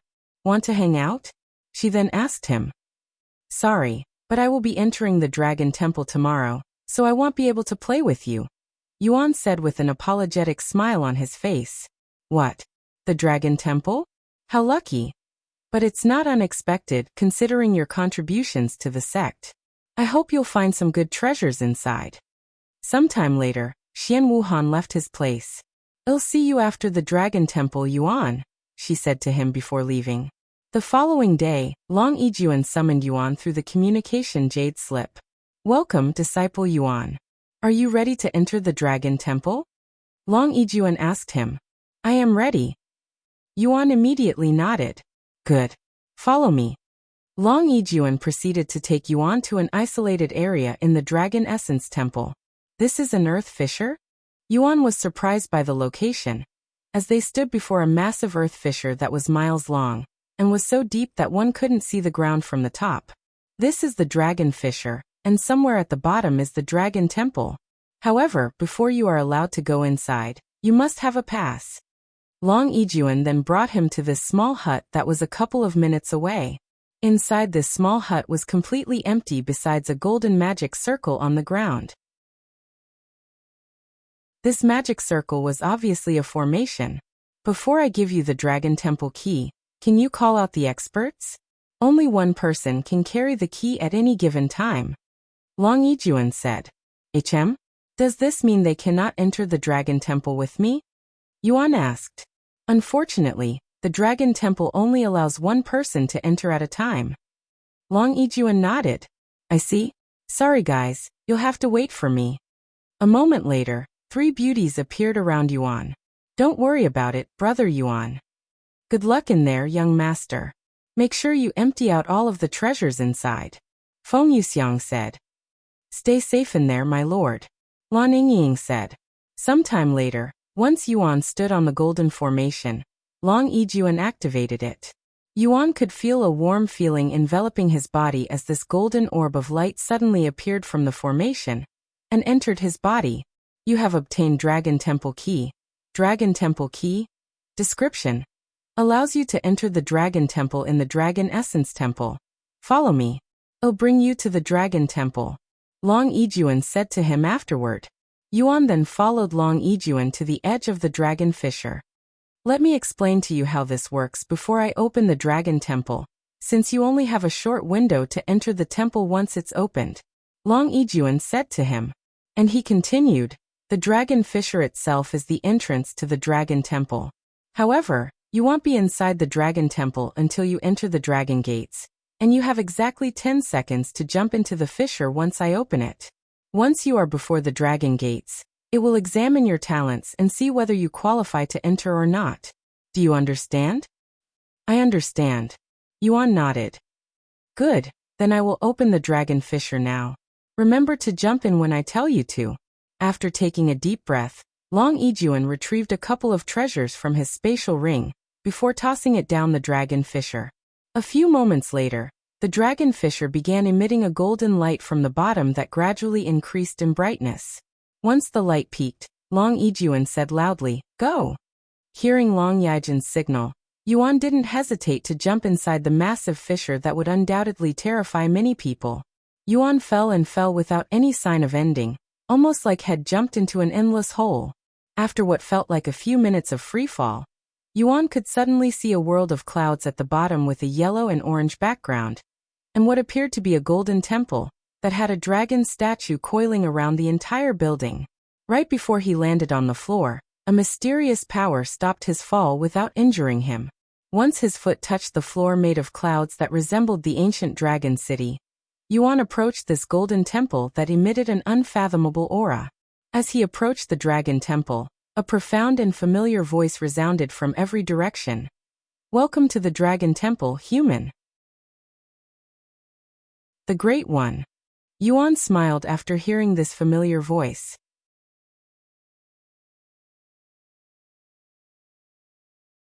Chapter 402. A monster has been born.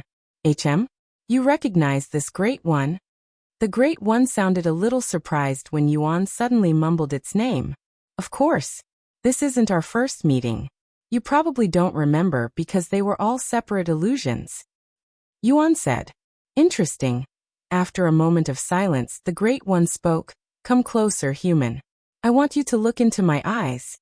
The eyes on the dragon statue suddenly began glowing golden. Yuan approached the door and stared at the glowing eyes with a calm look on his face. The next moment, almost as though someone had covered his eyes from behind, Yuan's vision blackened. A few seconds later, Yuan could see light appearing from above, causing him to look up. When he looked up, a massive golden eyeball that was larger than a star gazed down on him like a sun. This situation made Yuan recall the time he spent in the starry sky inside his mind at the Tablet of Comprehension. However, there were no stars here, only a single eyeball that felt awfully realistic. I will be looking into your memories now, human. Before Yuan could even respond, the Great One's sharp pupil contracted, and it began peeking into Yuan's memories. Interesting. You do not belong to the 9 heavens. The Great One spoke in a profound voice. Yuan wondered just how much of his memories the Great One saw. Should I call you Yuan, or Tian? The Great One suddenly said, bewildering Yuan greatly. Why, you can call me Yuan, he subconsciously answered. Then Yuan, what do you hope to achieve or obtain in my Dragon Temple? The Great One then asked, and it continued. Do you want the treasures inside? Are you hoping to gain enlightenment? Is it my legacy that you seek? Honestly, I am mostly here for the experience.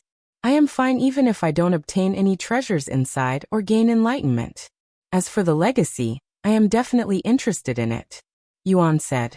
The Great One remained silent for a few moments before speaking. Truthfully speaking, your talents are too high, and the Dragon Temple wasn't created with someone of your caliber in mind, as you would simply clear all of the trials with ease, so I am hesitant to let you go inside. The Great One normally wouldn't hesitate to let someone enter the Dragon Temple even if that person was very talented, as preventing talented individuals from entering would make the Dragon Temple's purpose completely pointless. However, Yuan was on another level. He was simply so talented that even the Great One hesitated to let him inside. After all, if it lets Yuan enter, he would, without any doubt, clear out all of the treasures in the Dragon Temple with ease, almost like taking candy from a baby, and that would be problematic. I would normally be ecstatic to find such a talented individual, but I cannot see your future. Is it abnormal that you cannot see my future? Yuan asked the Great One, as it should be the other way around, that it's abnormal for one to see another's future. The dragon's gaze is more than just an offensive technique. It has the capabilities to do so much more if fully mastered, and seeing the future is one of them. The Great One revealed, shocking Yuan. Does this mean he would be able to see the future if he continues to practice the dragon's gaze? Anyways, it is abnormal that I cannot see your future. If you were an immortal or have a unique bloodline, it would make sense that I cannot see your future, but you are merely a cultivator in the spirit grandmaster realm. The Great One said. And it continued. There are only a few instances where I cannot see one's future. 1. If they're an immortal or stronger. 2. If they possess the bloodline of a god. And lastly, if they have an unknown destiny. Unknown destiny? I have an unknown destiny. At least that's what I was told, Yuan said. That explains why I cannot see your future. What should I do now if I cannot enter the Dragon Temple? Yuan then asked. I never said you cannot enter. I am still thinking about how I should handle this. The Great One said, feeling a little awkward, as it has never been put into such a situation before. Take your time, Yuan said to it. A few minutes of silence later, the Great One spoke again. Since you're only here for the experience, I won't take that away from you. However, you are only allowed to do 3 trials. Okay. Yuan quickly accepted. And he continued. What about the treasury room and the legacy? I was given this key to the treasury room by the other you. And I was even told to obtain the legacy. You may go to the treasury room and obtain the legacy since you have already earned it. I see. Thank you, Great One. Yuan said. The next moment, Yuan returned to the cloudy scenery and the Dragon Temple. I will open the door for you now. Remember, only 3 trials. The Great One's voice resounded for the final time. Once the door opened, Yuan was greeted by a portal on the other side. Yuan didn't think too much and stepped into this portal, disappearing from the place. Meanwhile, somewhere in the 9 heavens, 2 figures sat before a xiangqi board.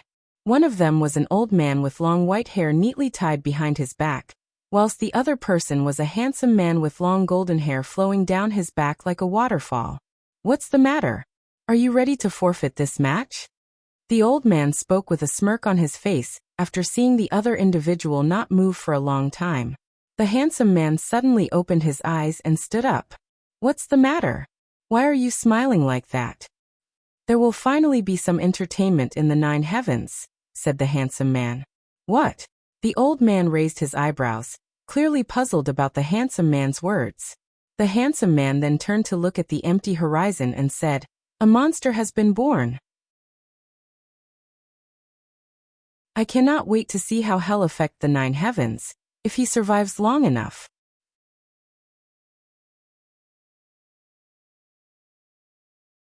Chapter 403 Guest at the Dragon Essence Temple. A monster? The old man sitting at the xiangqi board raised his eyebrows in a surprised manner. That's really funny coming from a monster such as yourself. Who is this individual? Someone from the 9th heaven? The old man then asked. No, he's someone not related to the 9 heavens, and he's currently in the 1st heaven, the lower heaven. The man with the golden hair said. Lower heaven? It's been a very long time since I've heard of that place. The old man mumbled. Anyways, how talented is this individual? He continued. I don't know, said the handsome man. I mean, I don't know the full extent of his talents. However, if I had to compare him with someone, it'd probably be the Demon Sealing clan's ancestor. What? This individual is comparable to that monster who ate his way to the peak? How is that even possible? That man is one of kind and has no equal. The old man doubted the handsome man. The handsome man turned around with a profound smile on his face, and he spoke in a calm voice. Who said he was comparable to the ancestor? This young monster might be even crazier than the ancestor. The old man stared at him with a stunned face, and after a moment of pure silence, he burst out laughing. Someone even more talented than that monster who single-handedly annihilated the entire demon clan that once ruled the entire 9 heavens? Have you finally gone senile, my friend? The handsome man continued to smile despite the old man's mocking words, and he said, Don't tell me I didn't warn you in the future. Whatever. The old man shrugged, and he continued. Anyways, what about our match? If you don't want to continue playing, it'll be my victory and your loss.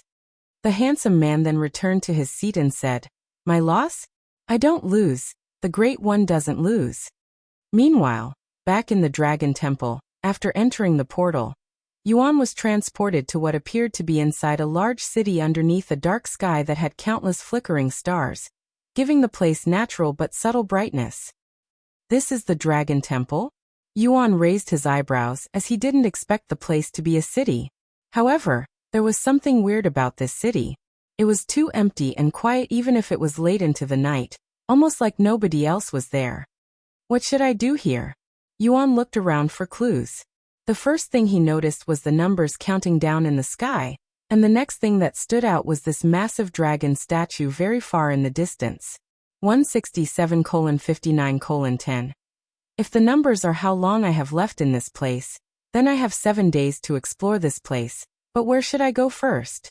After pondering for a moment, Yuan decided to head for the dragon statue, as he recalled the Great One telling him that he would be able to find its legacy there. Once I take a look at his legacy, I will try to find the treasure room. With that in mind, Yuan began making his way to the dragon statue by flying there. And the more of the city he saw, the more clear it was to him that he was alone in this city. Meanwhile, shortly after Yuan entered the dragon fissure, Feng Yuxiang asked Long Yijuan, How long will the young master have inside the dragon temple? That will depend on the dragon temple itself. It might only allow him to stay inside for a few days, or it could let him wander for a whole month. I cannot really say how long he'll be inside, I'm sorry. I see. Long Yijuan suddenly retrieved a small toy-like house and tossed it on the ground.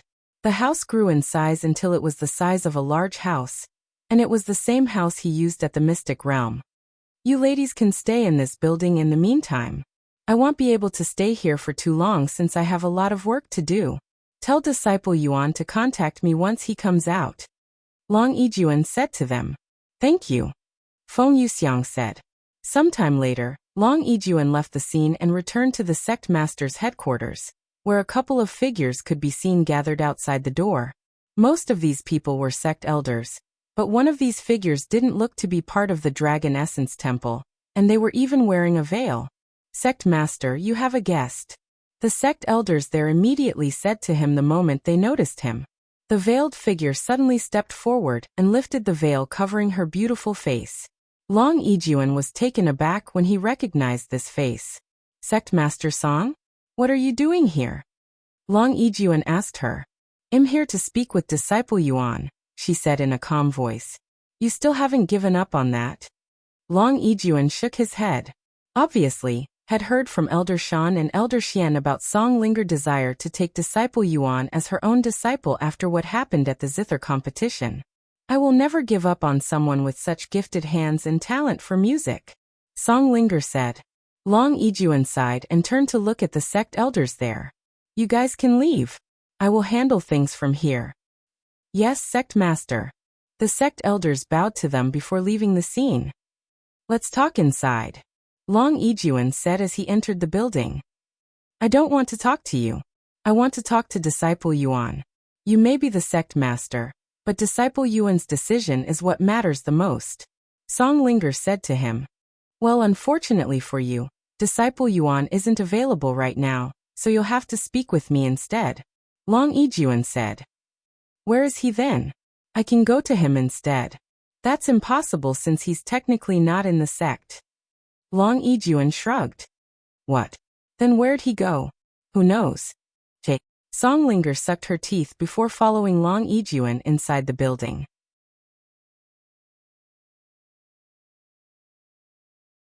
Chapter 40 for the first players to ascend.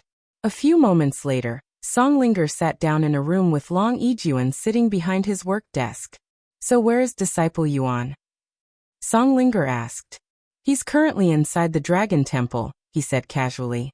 One would expect Long Yijuan to keep the Dragon Temple a secret, since there are clearly plenty of valuable treasures inside. However, the Dragon Temple has been widespread knowledge for ages now. The Dragon Temple? Since when? Songlinger said. A couple of minutes ago, he said. Songlinger was speechless.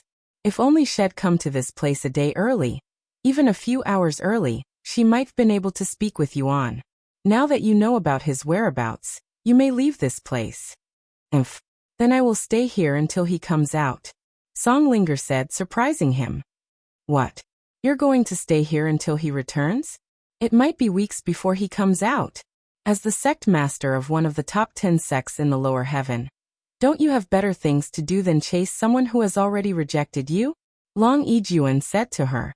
Songlinger looked at his desk that was filled with papers and sneered. Unlike you, I finish all of my work before I decide to do anything.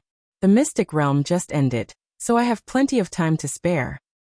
And speaking of the Mystic Realm, your sect only obtained its place because of Disciple Yuan. I cannot wait to see the look on your face after the next one. Long Yijuan smiled and said, No need to push your anger on me just because you were rejected by a junior. Why, you little? Songlinger was immediately aggravated by his comeback. I did not come here to argue with you. I am here to take Disciple Yuan with me. Long Yijuan shook his head and said, What makes you think he'll join your sect? He even refused to go to the spirit heaven with Senior Nye, you know? I know. I was there when it happened, she said, and she continued. If he'd gone with Senior Nye to the spirit heaven, I would have given up. But the fact that he decided to stay in the lower heaven means I still have a chance. Keep dreaming. Long Yijuan laughed. And then he continued. Anyways, if you're not going to leave, you can go ahead and wait for as long as you'd like. In the end, it's Disciple Yuan's decision whether he wants to follow you or not. I would love to have him as a core disciple in the Dragon Essence Temple, but I know he won't stay with us for long. Perhaps after the Dragon Temple, he will leave the sect. This place is too small for someone like him. Then I shall wait for him outside the Dragon Temple, she said. Do whatever you want. Long Yijuan shrugged. Normally, Long Yijuan wouldn't act so carefree before the sect master of another sect, but he has known Songlinger for a very long time now, and while they were not friends, they were not enemies either.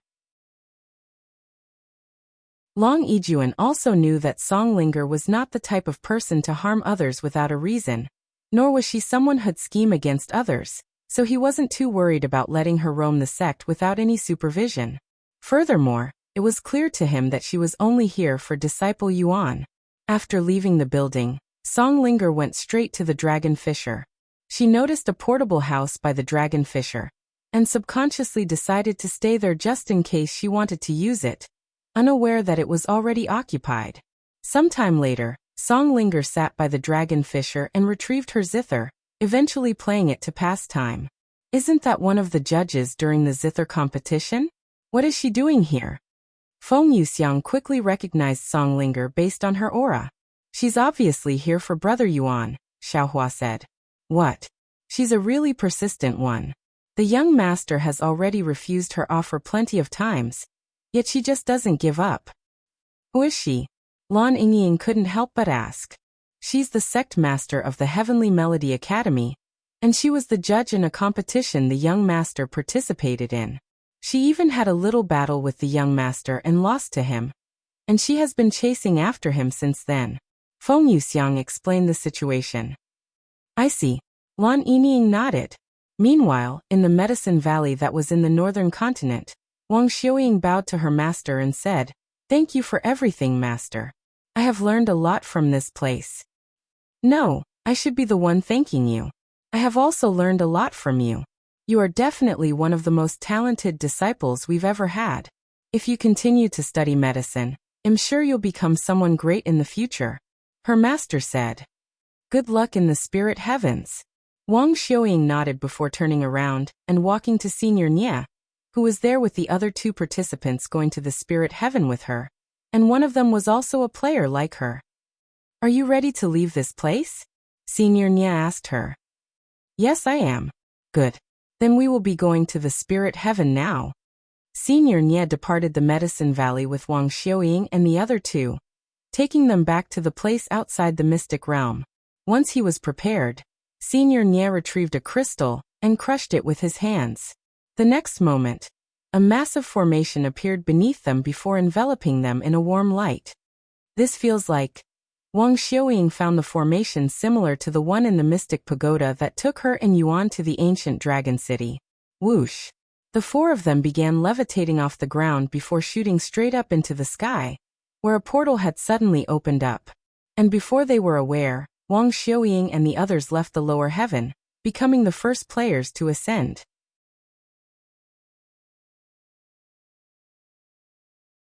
Chapter 405: A New Era.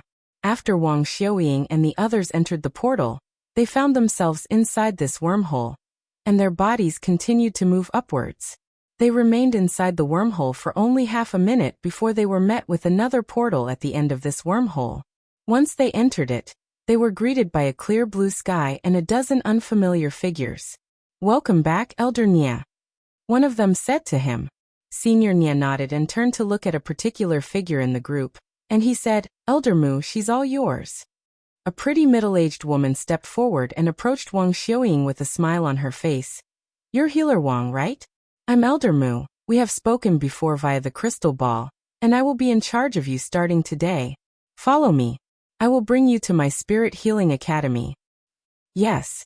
Wang Xiuying eagerly nodded her head and followed Elder Mu. "The 2 of you haven't decided on a sect yet, so that is what you'll be doing today," Senior Nie said to the Lightning Emperor and the other participant. Meanwhile, an announcement appeared in the sky for all of the players to see shortly after Wang Xiuying and the others arrived at the Spirit Heaven. "Congratulations! Player Healer Wang and Player Lightning Emperor have become the first players to ascend to Spirit Heaven." Of course, the players were well aware of this before the announcement, as the players at the Mystic Realm had revealed this fact to the world the day it happened. When the players heard that player Yuan had willingly decided to stay behind in the lower heaven for some reason, everyone became puzzled and curious about this reason, as they all thought he was trying to speedrun the game. At least that's what it seemed like to the players after seeing so many ridiculous achievements from him. Of course, countless news sources approached the Lightning Emperor for interviews after learning that he will be ascending to the next realm, which was thought to be impossible until a few years later. As for Healer Wang, since only her close friends knew her identity, she was spared from the journalists. Of course, that is not to say the world wasn't interested in Healer Wang. In fact, a lot of people became interested in her after learning that she was with player Yuan during the Mystic Realm. This made people wonder whether Healer Wang knew player Yuan's identity or not. If she did, she would become their biggest clue to player Yuan's mysterious identity, if not the key to it. Thus, many people switched from trying to find player Yuan's identity to finding player Healer Wang's identity. Meanwhile, inside the Dragon Temple, Yuan had just reached the dragon statue after flying for almost the entire day. Why is the sky still dark? It should be morning by now. Yuan wondered to himself after realizing that the night wasn't turning into day. Since he cannot tell the time of the day, Yuan decided to log off early, as he'd rather be safe than sorry. After logging off and not smelling anything delicious, Yuan proceeded to spend his time cultivating until Meishiu finished preparing dinner. Once dinner was prepared, Meishiu fed it to Yuan. "Do you know how long you'll be staying inside the Dragon Temple?" Xiao Hua and the others are curious. Meishiu asked him after dinner. "I have 7 days inside the Dragon Temple," he said. "A week, huh? Okay, I will let them know." "Thank you." Sometime later, Meishiu said, "Oh right. Wang Xiuying wanted me to let you know that she has ascended to the spirit heaven successfully.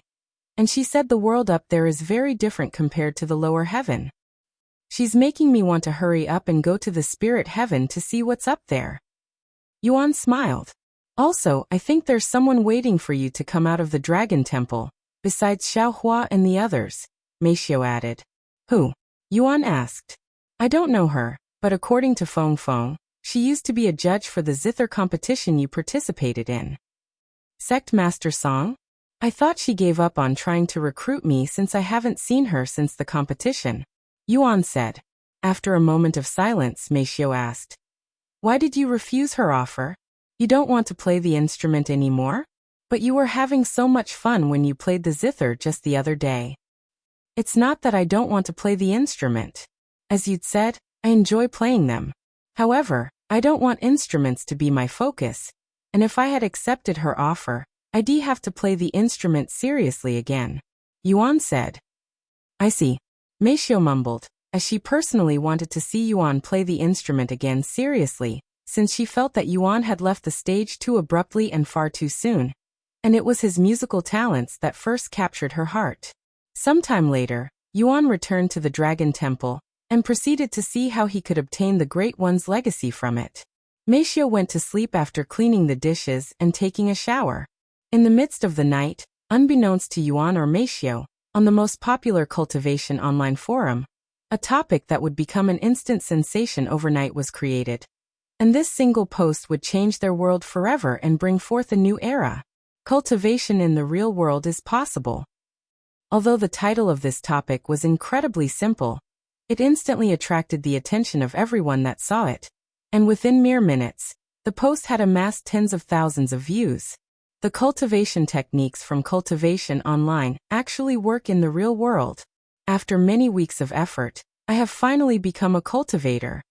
Once the people read the post, they would either laugh at the person who made the post or try it for themselves.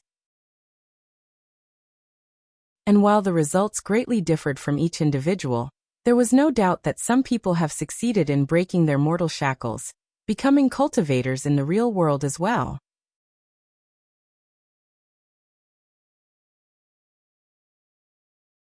Chapter 406 Breaking News. After returning to the Dragon Temple, Yuan immediately began walking around the massive dragon statue, trying to find a way to activate it.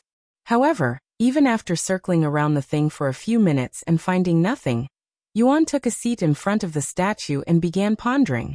"Oh right. The Great One mentioned using the dragon's gaze on it." Once had realized this, Yuan quickly stood up again and activated his dragon's gaze before walking around the statue again. However, to his surprise, he wasn't able to find it even with the dragon's gaze activated. "Nothing's happening.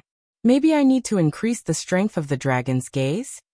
Thinking that, Yuan pushed his dragon's gaze to its limits. It didn't work.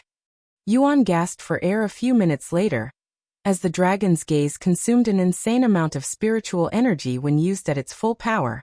Yuan collapsed on the floor a moment later, and just laid there while staring at the statue that spiraled up as though it was trying to ascend.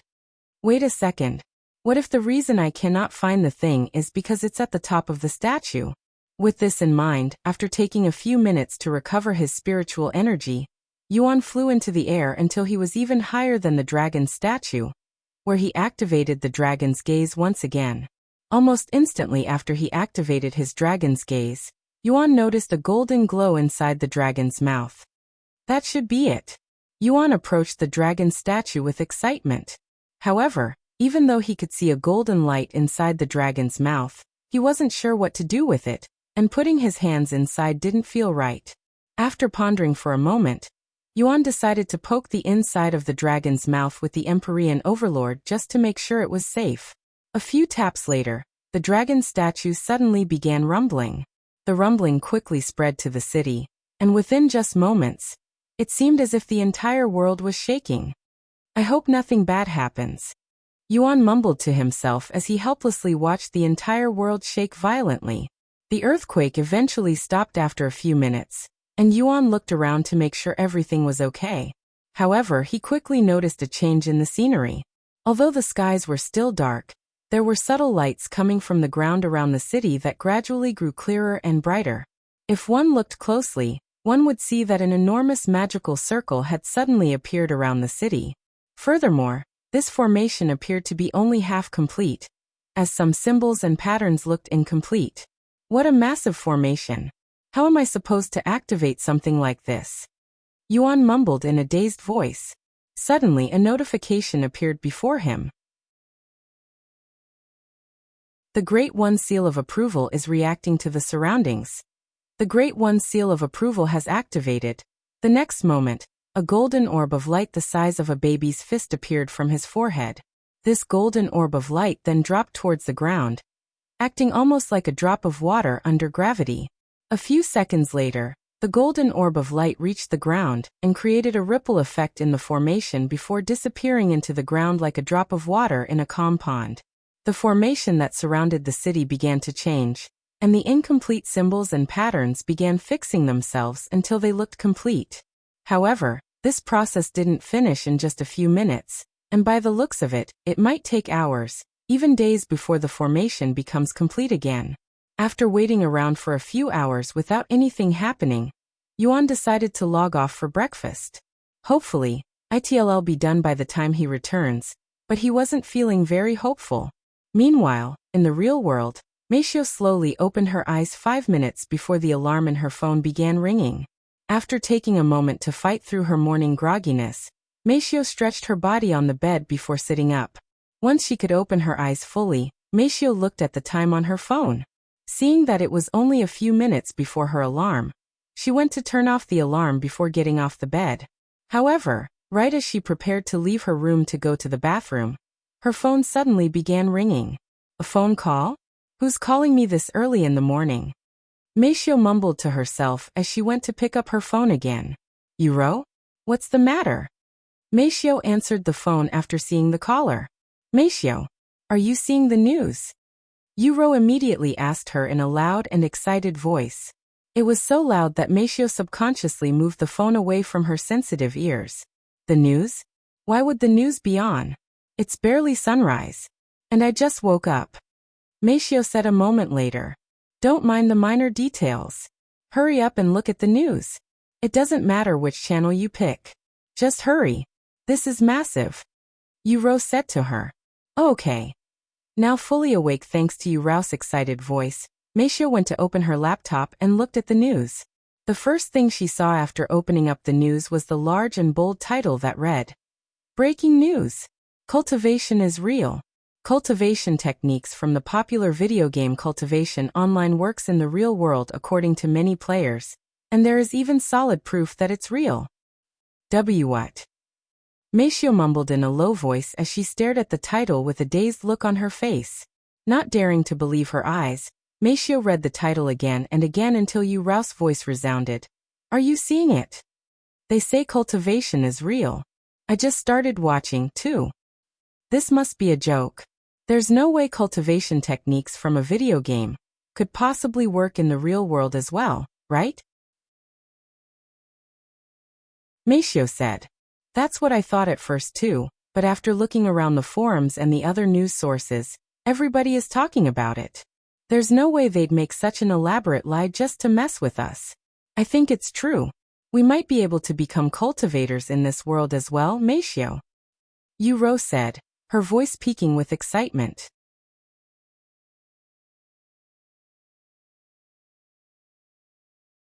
Chapter 407 Cultivation is real. We can become cultivators in the real world? Meisho mumbled in a dazed voice, feeling a little awkward saying something so unbelievable out loud. I repeat, cultivation is real. You can become a cultivator if you use the cultivation techniques from the popular video game. The news anchor said in a loud and excited voice. However, do keep in mind that while cultivation exists, not everyone can become a cultivator. It could also take you days, weeks, or even months to become a cultivator depending on your talents. Exactly like. Furthermore, the higher grade your cultivation technique is, the higher chance you have at becoming a cultivator. After talking for a few minutes, the news anchor said, We will have a special guest in just a few minutes. and he is a player and had successfully managed to become a cultivator. In fact, he is the person who made the topic about cultivation being real. The first one who made this world-changing discovery. Yuro, what do you think is going to happen to our world now? Meisho asked her. I don't know. This might be a good thing, or it could turn disastrous. Only time will tell. Yuro sighed. Sometime later, Meisho said, I have to tell Yuan about this. Oh right. Is he awake yet? I will go check. Brother will be so surprised. Yuro said. A few moments later, Meisho knocked on Yuan's door. Yuan, are you awake? Yes, I am. We have an emergency, Meisho said. What happened? Listen to the news, brother. Yuro said. Yuro? Yuan was surprised to hear Yuro's voice as well. Meisho proceeded to grab her laptop and replayed the news to Yuan. Cultivation is real. As long as we use the cultivation techniques we can become cultivators in this world as well. The news anchor shouted in excitement. Yuan was stunned after hearing the news. So the world has finally learned about it as well, huh? I guess cultivation is real. Yuan sighed inwardly. Even though he has been cultivating for a while now, it felt so surreal that he didn't fully believe that he was actually doing cultivation. Unbeknownst to Yuan, some players have long learned that cultivation in the real world was possible shortly after the game launched. The only reason it hasn't been announced until today was simply because these people wanted to keep this secret to themselves, so that they could get ahead of everyone else when the news eventually spread around the world. After all, there are bound to be a few people who would try cultivation in the real world after they play.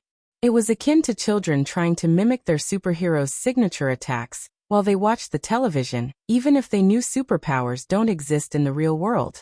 It was their curiosity that made this discovery. Yuro's voice suddenly resounded. Meisho, quickly go back to the live news.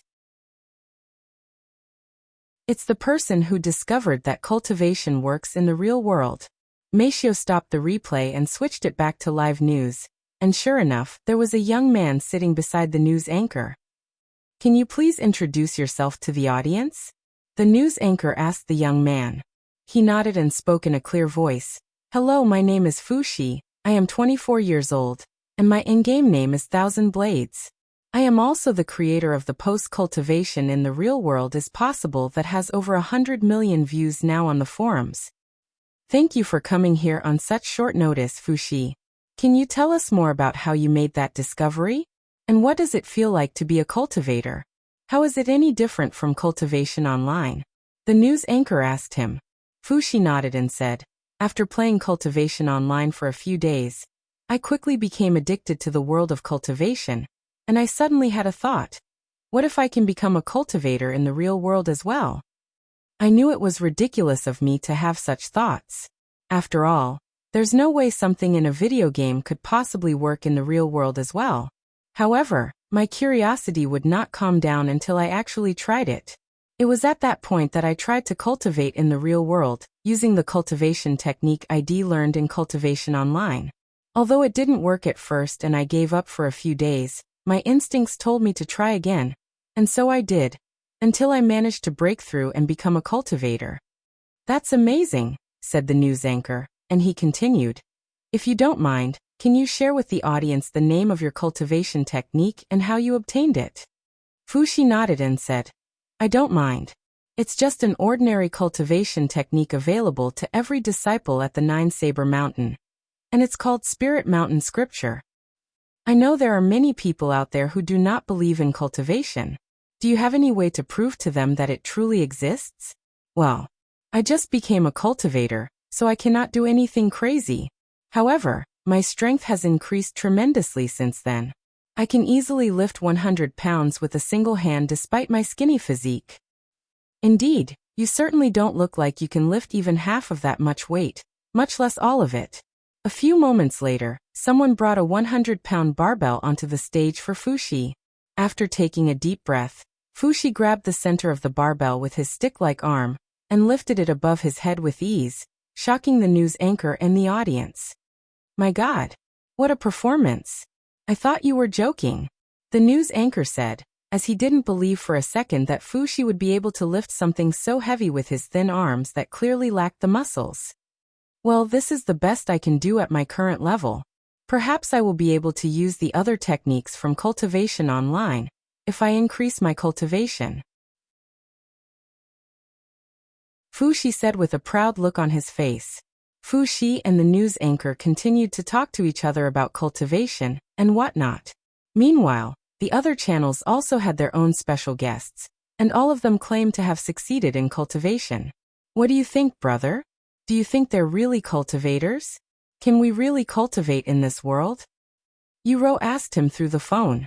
We can, Yuan answered quickly without hesitation, taking Yuan and Meisho by surprise. Why do you sound so confident? Yuan couldn't help but ask.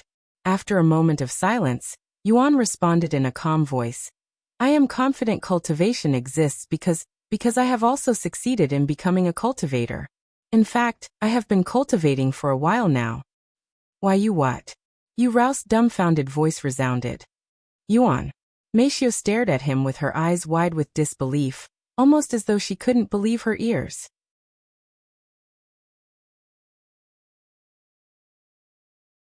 Chapter 408 Preparing for the Future. I'm sorry for keeping this a secret until now, but I didn't want you to see me as someone crazy. And I was worried that all of this cultivation thing might only be inside my head. An illusion I made for myself. Yuan sighed.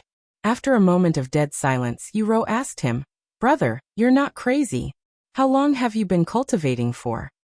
It's been a while since I started, so I cannot really remember, but I started cultivating even before I got kicked out of the Yu family. How does it feel to become a cultivator? Is it any different from? And how long did it take you to succeed? Yuan continued to ask him questions. Well, it definitely took me some time to become a cultivator. When I first tried, I would feel pain all over my body, almost like I am being stabbed by needles. Eventually, I managed to break through and become a cultivator. As for how it feels, I can't really tell you since my body is in this state.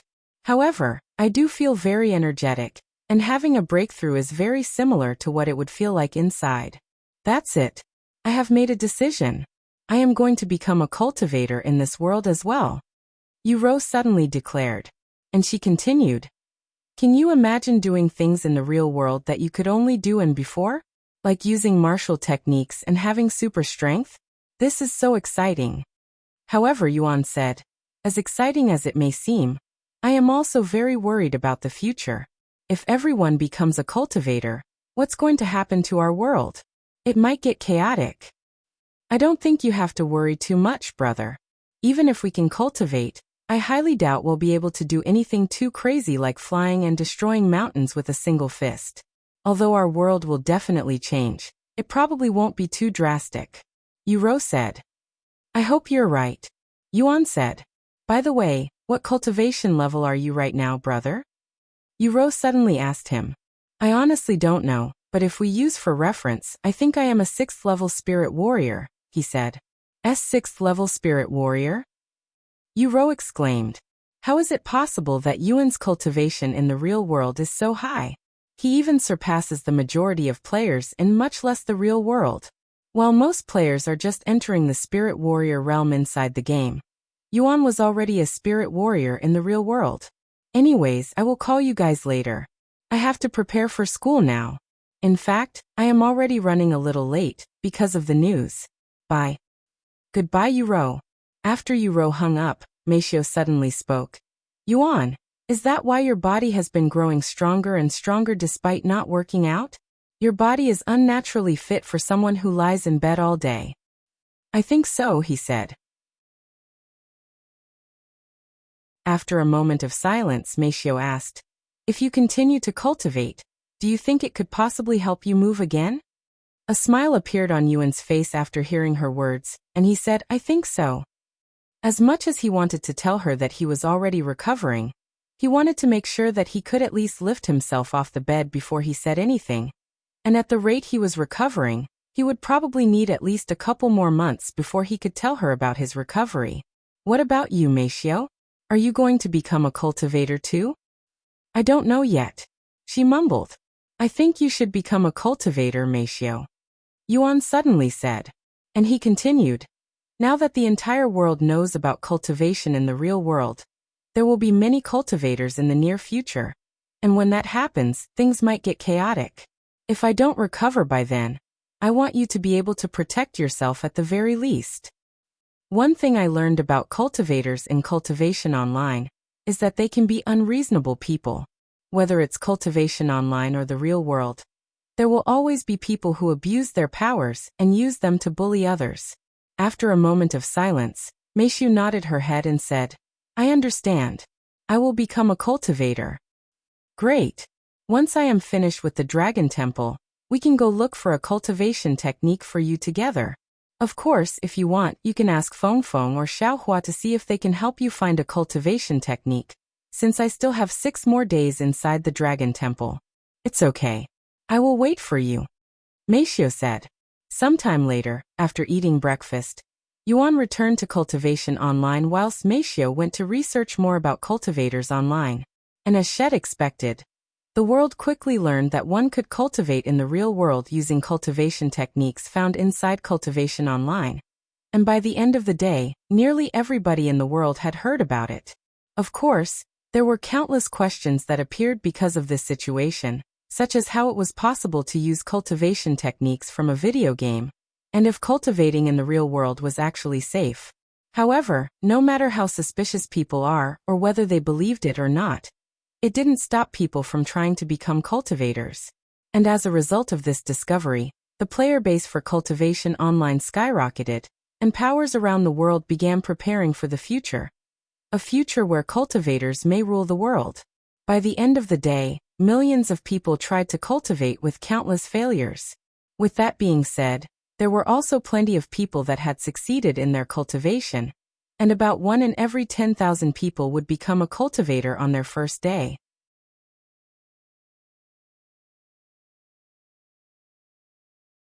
Chapter 409 The Great One's Trial.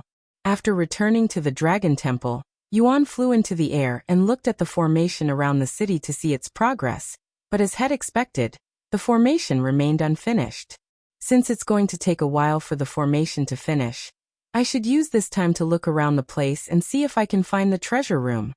Yuan mumbled to himself, and he proceeded to fly around the massive city that would have taken him months to explore if he had to do it on foot. However, that was easier said than done. How was he supposed to find the treasure room in this massive and empty city? Where should he start? After flying around the city for an hour, Yuan gave up and decided to start searching from the ground. Is there really nobody in this place besides myself?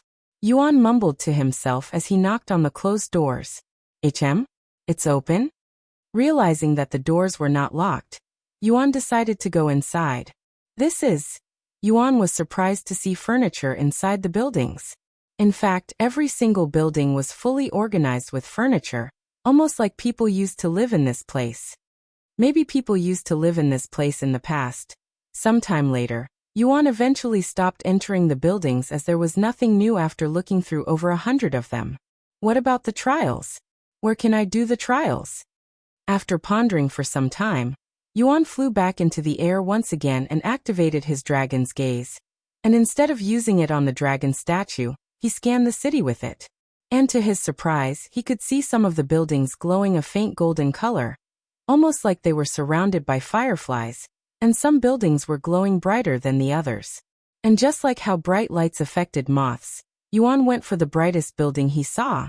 A few minutes later, he knocked on the door just in case it was occupied. When nobody answered, Yuan opened the door and entered the building. The interior of the building looked almost the same as the other buildings, but there was an addition there, a small dragon statue placed directly in the center of the room. Yuan ignored the other things in the room and approached the dragon statue. The moment he got close enough to the statue, it suddenly began glowing, and the doors behind him closed. Although he was startled, Yuan didn't panic or run away. A few seconds later, the dark room began brightening despite the lack of light sources in the room. Furthermore, the room also expanded, almost like the world itself was being stretched. Is this an illusion? Yuan wondered to himself. The expansion of the room wouldn't stop until all of the furniture disappeared into the horizon. Suddenly, a notification appeared before Yuan. The Great One's trial has begun. You have a new challenge. Defeat as many enemies as you can within the time limit. The more you defeat, the stronger the enemies become, and the better your rewards. Difficulty has been adjusted based on your talents. Ding. 3 hours 59 minutes and 59 seconds. The moment the countdown started, Yuan could see human-like figures wearing armor that resembled the armor worn by the guards in the ancient dragon city appearing on the horizon, and there were tens if not hundreds of them appearing at once. Furthermore, they were all wielding different weapons. Some of them had swords while others had spears. There were even some weapons that Yuan had never seen before. Fortunately for him, they appeared pretty far in the distance, giving him some time to prepare. Their aura. First-level spirit masters? Yuan quickly retrieved his Empyrean Overlord and the Starry Abyss. And not waiting for these armored figures to get close, Yuan used the Starry Abyss to attack them in the distance. Boom. The Starry Abyss easily tore holes in their bodies, and after killing 100 of them, the surviving armored figures' aura suddenly grew stronger, almost like they'd leveled up or something, and they were now at the second-level Spirit Master realm. Yuan continued to slay these armored figures, and this challenge reminded him of the challenge on the 100th floor of the Carp leaping over Dragon's Gate Tower. However, compared to the challenge on the 100th floor, there were not as many enemies, but they were certainly stronger, much stronger. Second level, third level, fourth level. The armored figures continued to grow stronger as Yuan destroyed them, and in just an hour, these armored figures entered the Spirit Grandmaster level. Heaven-splitting sword strike. Yuan unleashed a devastating attack that instantly destroyed over 100 of these armored figures, increasing their strength once again to the second-level Spirit Grandmaster. Since this challenge required him to slay as many armored figures as he could in what little time he was given, Yuan spared no effort destroying as many of them as he could. Yuan's spiritual energy depleted at an insane rate that would exhaust anyone with a similar cultivation base, but because of his skill-perfect regeneration and the 9 dragon symbols inside his body continuously absorbed the surrounding chi as quickly as he used them, keeping Yuan from exhaustion. Furthermore, once the armored figures had reached Spirit Grandmaster, fewer of them were being summoned, and their silver armor also changed to a golden color. While Yuan continued his challenge inside Cultivation Online, the real world became rowdier and rowdier as more people woke up and learned about cultivation. Sister Ro, have you heard the news? Apparently, cultivation is real, and there are already cultivators in our world. Xiao Jingyi approached Yu Ro at school. Yu Ro smiled and said, "Everybody and their mother have been talking about it since I woke up. How can I possibly not have heard about it by now? What do you think about it? I am filled with excitement. In fact, I am going to start cultivating when I get home today. What about you? Are you going to cultivate?" Xia Jingyi said. "I am also going to become a cultivator." Yu Ro nodded.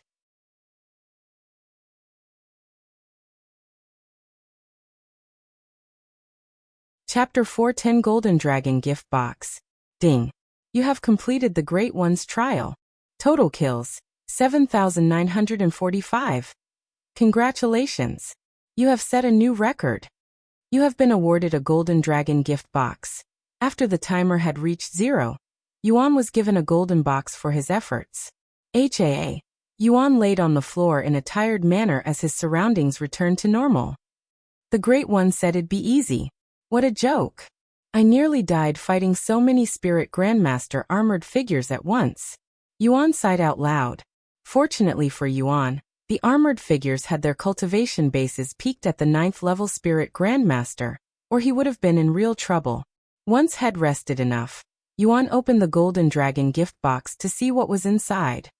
This is a necklace? Yuan retrieved a golden necklace from the Golden Dragon gift box. Refined Dragon Necklace. Grade. Divine Quality. Peak. Mental Strength required. 100,000. Soul Strength required. 30,000. Description.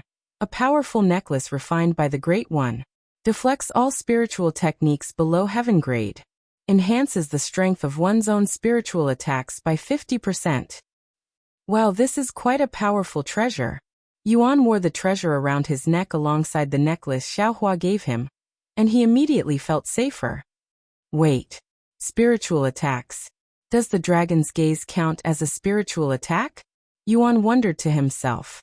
Sometime later, Yuan left the building to look at the formation around the city. The moment he left the building, another notification appeared. 1/3 Great One's trials completed. After taking a quick look at the formation to make sure it wasn't completed, Yuan went to look for another trial to do.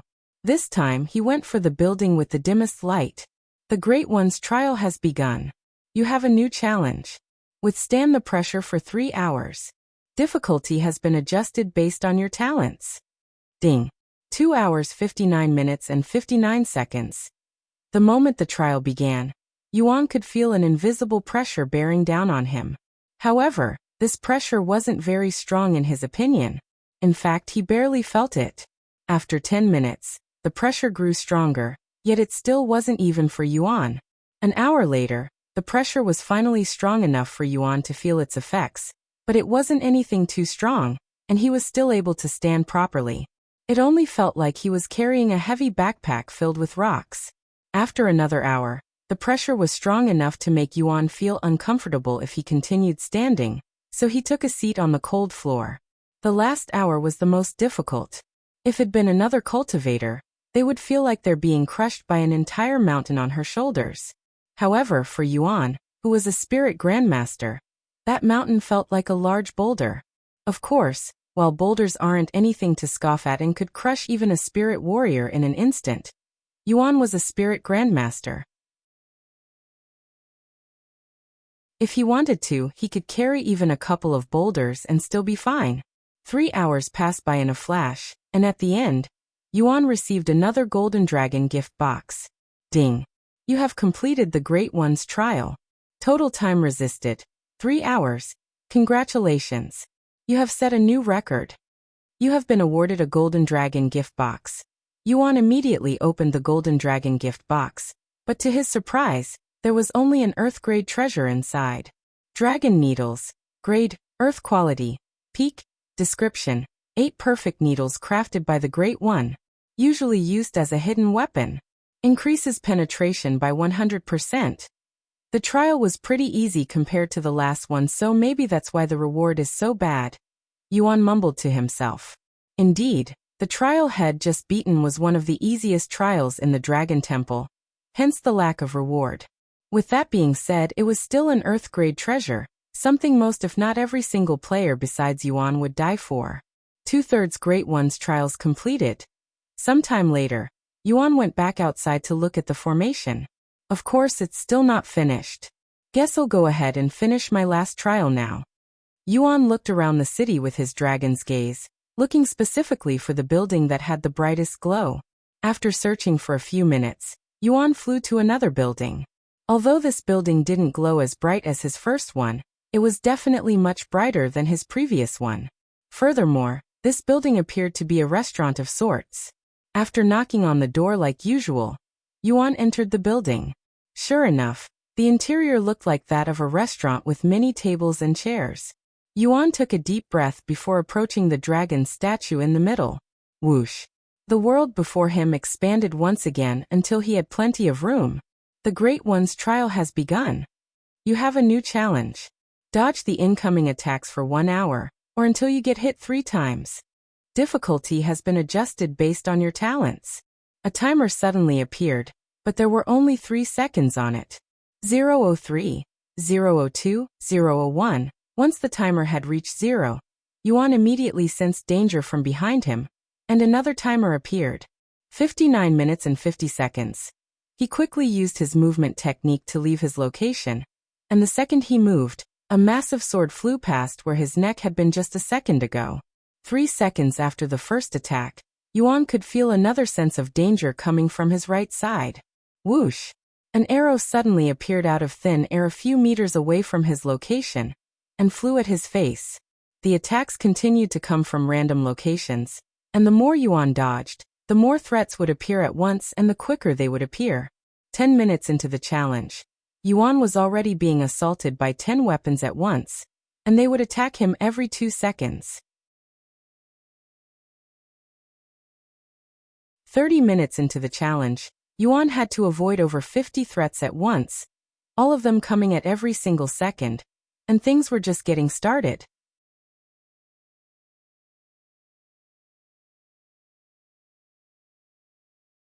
Chapter 4:11 Duplicate Treasure. And 2 seconds. And 1 second ding. You have completed the Great One's trial. Total time dodged 1 hour. Total hits 0. Congratulations. You have set a new record. You have been awarded a golden dragon gift box. Yuan collapsed on the floor after he saw the notification. If I didn't level up the movement technique at the ancient dragon city, I might not have been able to pass this trial without getting hit a few times. Yuan sighed in an exhausted manner. Towards the end, he had to dodge over 100 attacks from every direction, and the attacks would come at every second, leaving him almost no room to breathe. Fortunately for him, the movement technique had learned from Feng Yuxiang was truly as powerful as she had claimed. A few moments later, once the world returned to normal and he had rested enough, Yuan opened the golden dragon gift box to see what was inside. You have obtained Dragon Temple treasure key. Wait a minute. Yuan was dumbfounded when he saw the notification. I already have the Dragon Temple treasure key, Yuan exclaimed. He remembers obtaining the same thing at the carp leaping over Dragon's Gate Tower after reaching the 100th floor. What is he going to do with this extra key? Will it be a useless treasure? Normally, one wouldn't be able to obtain the Dragon Temple treasury key unless they got lucky with one of the trials in the Dragon Temple. Yet Yuan somehow managed to obtain it before even entering the place. I did all of that just for a duplicate treasure. What luck! Yuan shook his head. 3/3 Great One's trials completed. You have reached the limit of trials you can complete. You may continue to do the trials, but you will not receive any reward. To add insult to injury, that was my last attempt. Whatever. Yuan gave up, as there was nothing he could do at this point. Sometime later, Yuan returned to the dragon statue and looked at the progress of the formation. Still not done, huh? He decided to log off for the day shortly after. How's everything going, Meishio? Yuan asked her during dinner. Well, as you can expect, the entire world is in an uproar right now, she said. I'm not surprised. The prices for cultivation techniques have also skyrocketed since then. Even a mortal-grade cultivation technique could go for tens of thousands of dollars, she added. Also not surprising. Governments around the world want to regulate cultivation, but with so many people doing it in secrecy, it's near impossible to do anything about it. I see. After a moment of silence, Yuan said, Oh yeah, you should have the basic qi gathering technique, right? It was given to everyone when we started the game. You should try to get a feel for cultivation and before you attempt it in the real world. It's going to be like practice until you get a better cultivation technique. Okay, I will try it later. What about you? Will you be playing tonight? Yes, I am waiting for some massive formation to finish, but it's taking forever. Though I don't want to miss it when it does finish. Sometime later, Yuan returned to the game and continued to wait for the formation to finish. Meishio went to clean the dishes before entering the game. Meanwhile, after school, Yuro was summoned by her parents. Once she arrived at their main house, Yuro immediately noticed the empty boxes laid outside the door, causing her to raise her eyebrows. A few minutes later, she went to look for her parents in their bedroom, which was an odd place for a meeting. When she entered their room, the first thing she noticed was the familiar-looking console on their bed. You're finally here, huh? Yu Yong said to her from the bed. As you can see, we'll be playing Cultivation online as well. Yuro stared at them with a dumbfounded look on her face. I'm sure you've heard by now, but apparently one can become a cultivator if they play this game and use their cultivation techniques. Tang Li said. And she continued. Yuro, since you have been playing this game for some time now, you should have enough experience as a cultivator inside the game. The other families have already started cultivating, and some of their children have even succeeded in cultivating. Therefore, you're going to become a cultivator as well. I understand. Yuro mumbled in a dazed voice. Although she was already planning on becoming a cultivator, it was still shocking to hear it from her parents' mouths. If becoming a cultivator truly increases one's longevity and grants them superhuman strength like they say, that's not something we can ignore. Young said. Sometime later, Yuro returned to her own house. After eating dinner and taking a quick shower, Yuro sat on her bed in the lotus position and tried to cultivate using the cultivation technique she has been using in Cultivation Online. Her breathing quickly calmed and became rhythmic, and her mind was cleared of all thoughts except the cultivation technique. Yuro eventually entered this mythical state that was similar to enlightenment, yet it was not true enlightenment.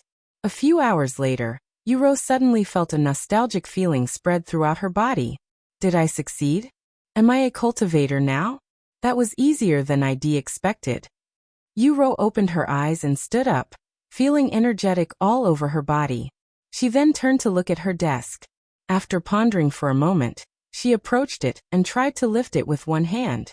Yuro didn't expect anything at first, but to her surprise, she had managed to lift the whole desk with a single arm. And with relative ease too. Heavens! It's real. I am really a cultivator. Yuro exclaimed in an excited voice. Yuro immediately went to pick up the phone and tried to contact Meishio, but when nobody picked up, she called Xiaojingyi instead.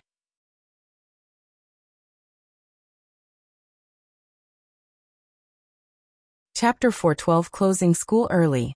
Jingyi, how's your cultivation going? Have you become a cultivator yet? By the sound of your voice, I can tell that you've already become a cultivator. Congratulations, Sister Ro. Unfortunately, I am still trying to break through. Xiaojingyi's voice resounded from the phone. Don't worry, I'm sure you'll break through soon. What about you? Has anything changed now that you're a cultivator? Have you gotten stronger like they say you would? Xiaojingyi asked. Yes. You won't believe this, but I could lift my desk with a single arm. It was really surprising. Yuro said. That crazy. I'm going to continue my cultivation now. Even if I have to skip tonight's sleep, I am going to do it. Xiaojingyi said. Me too. I may already be a cultivator, but I still want to continue improving. I'll see you tomorrow at school. Yuro said her goodbyes before closing the phone. And for the rest of the night, Yuro would sit on her bed in the lotus position, slowly improving her cultivation. The following morning, despite missing a night of sleep, Yuro felt incredibly refreshed and full of energy. Unlike cultivation is much slower in the real world, which isn't really that surprising. And with a lack of treasures to assist us, will be even slower. Yuro mumbled. Was filled with rich resources that could help boost one's cultivation within seconds, but in the real world, no such resources exist and cultivators must rely on their own talents and patience to improve their cultivation. I guess this is also good. It would be bad if people can simply buy their cultivation levels like they do in becoming spirit warriors in just a few weeks. Yuro mumbled. And there are plenty of rich people who would buy treasures using real money to boost their cultivation base, bypassing the earlier levels. Of course, the higher their cultivation, the more expensive each level got. Once one reaches Spirit Warrior, the amount one would need to spend to increase a level was so high that only the richest people in the world would dare to spend that much.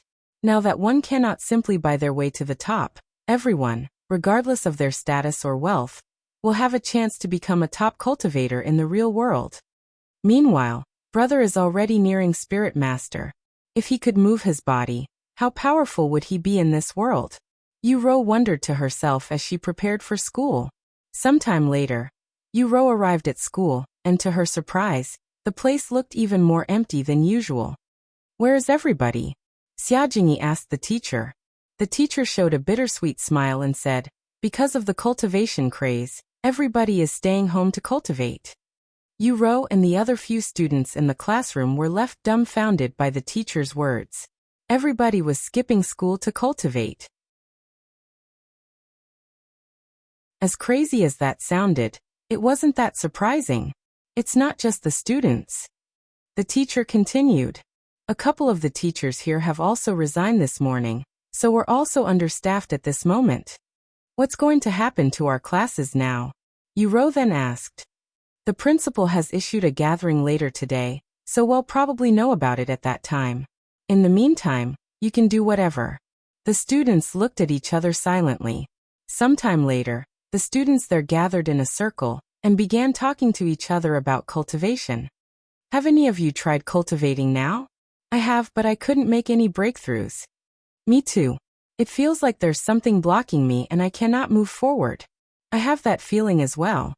I actually managed to have a breakthrough this morning right before school, Xia Jingyi said with a smile on her face. Whoa. So you're a cultivator now, right? Show us what you can do. The other students immediately looked at her with admiration. Haha. Compared to Sister Ro, I am nothing. She became a cultivator last night, Xia Jingyi said. As expected of Miss Yu, you're not only talented in music, but even in cultivation. Yu showed a stiff smile. If only they knew what her brother was capable of. A few moments later, Yu and Xia Jingyi showed off to the other students their new profound strength by lifting desks and chairs and treating them as though they're weightless. My God. I have been skeptical this entire time, but after seeing it with my own eyes, I cannot do anything but believe it. About an hour later, Yu and the others in her class went to the auditorium where the principal, teachers, and other students in the school were gathered. Ahem. Thank you for coming here. As most of you, if not all of you already know by now, we're missing more than just a few students, and this is all because of the cultivation craze since yesterday. After speaking with your parents, we have agreed to close the school even earlier than anticipated. Although the place was dead silent, all of the students were filled with excitement and had an urge to start screaming. The principal continued, Well, I don't know when we'll reopen. It probably won't be anytime soon. And depending on how this cultivation thing changes our world, we might never open again. I apologize for any inconvenience this may have caused you. And if you plan on becoming a cultivator, I wish you the best of luck. Do any of you have questions? This is your last chance to ask them. After spending a couple of minutes answering the students' and teachers' questions, the principal dismissed everyone. What are you going to do now, Sister Ro? Xia Jingyi asked her once they left the school. I am going to focus on improving my cultivation, she said. What about cultivation online? Are you going to continue playing? Of course. Yu quickly responded. And she continued, I will play cultivation online in the morning and cultivate at night. A perfect balance if I say so myself.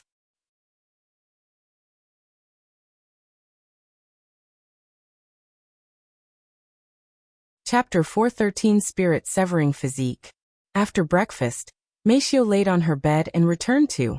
Once she was in the game, she took a seat on the cold floor in the lotus position and tried to cultivate using the basic qi gathering technique she had obtained at the beginning of the game. When Feng Yuxiang and the others noticed this, they turned to look at her with raised eyebrows. Are you trying to cultivate? I thought you didn't have any cultivation techniques. Feng Yuxiang couldn't help but ask her out of curiosity.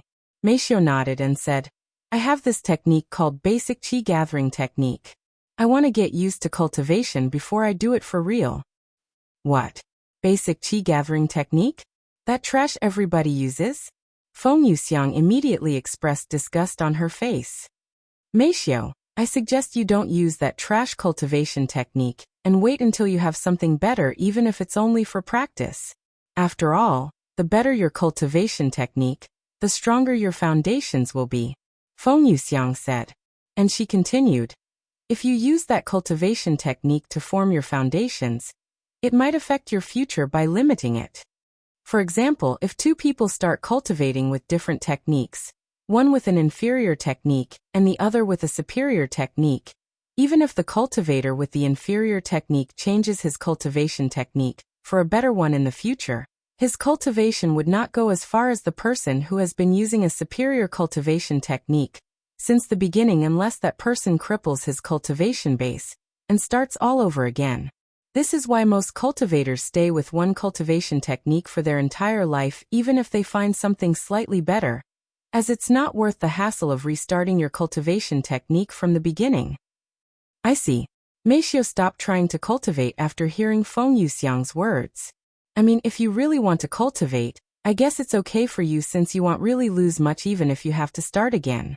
However, it's a painful process to restart your cultivation base without damaging your dantian, and a single mistake will cripple you for the rest of your life. Feng Yuxiang added.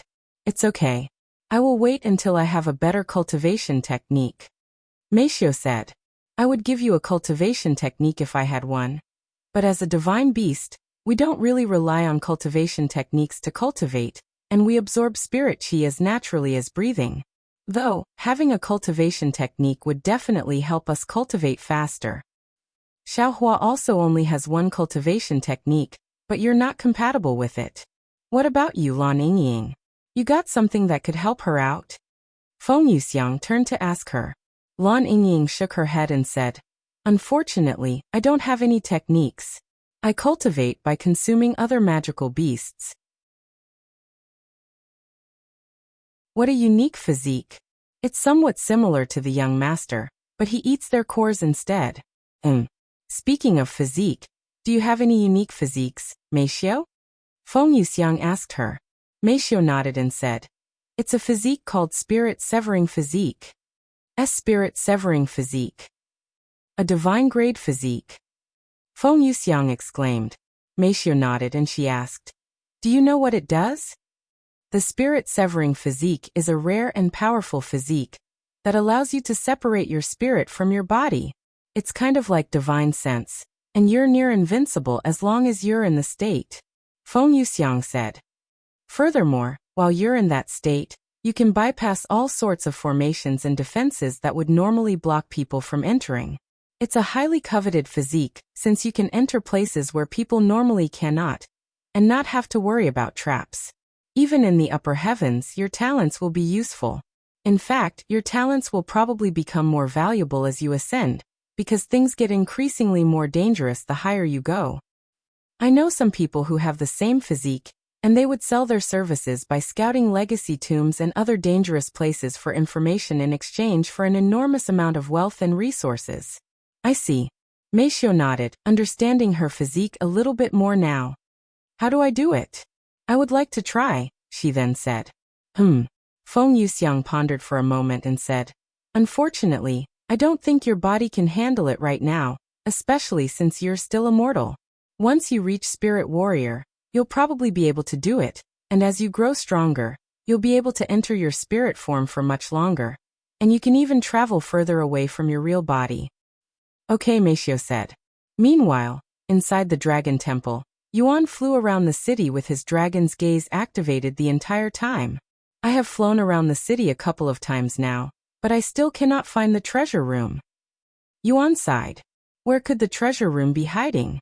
He even checked all of the buildings that were glowing just in case. It was at this moment the city suddenly began rumbling again. What's happening? Could it be the formation? Yuan quickly returned to the dragon statue. Once he was at the dragon statue, Yuan looked at the formation that looked completed. It looks completed, but where is the legacy? Just as Yuan thought this, the dragon statue behind him suddenly began moving. Whoosh! The dragon statue slowly transformed, turning from metal to a more realistic material, and it was even growing bigger. In just moments, the dragon statue went from looking like a statue to a real dragon, and it even flew into the sky and circled around the city exactly 9 times before approaching Yuan.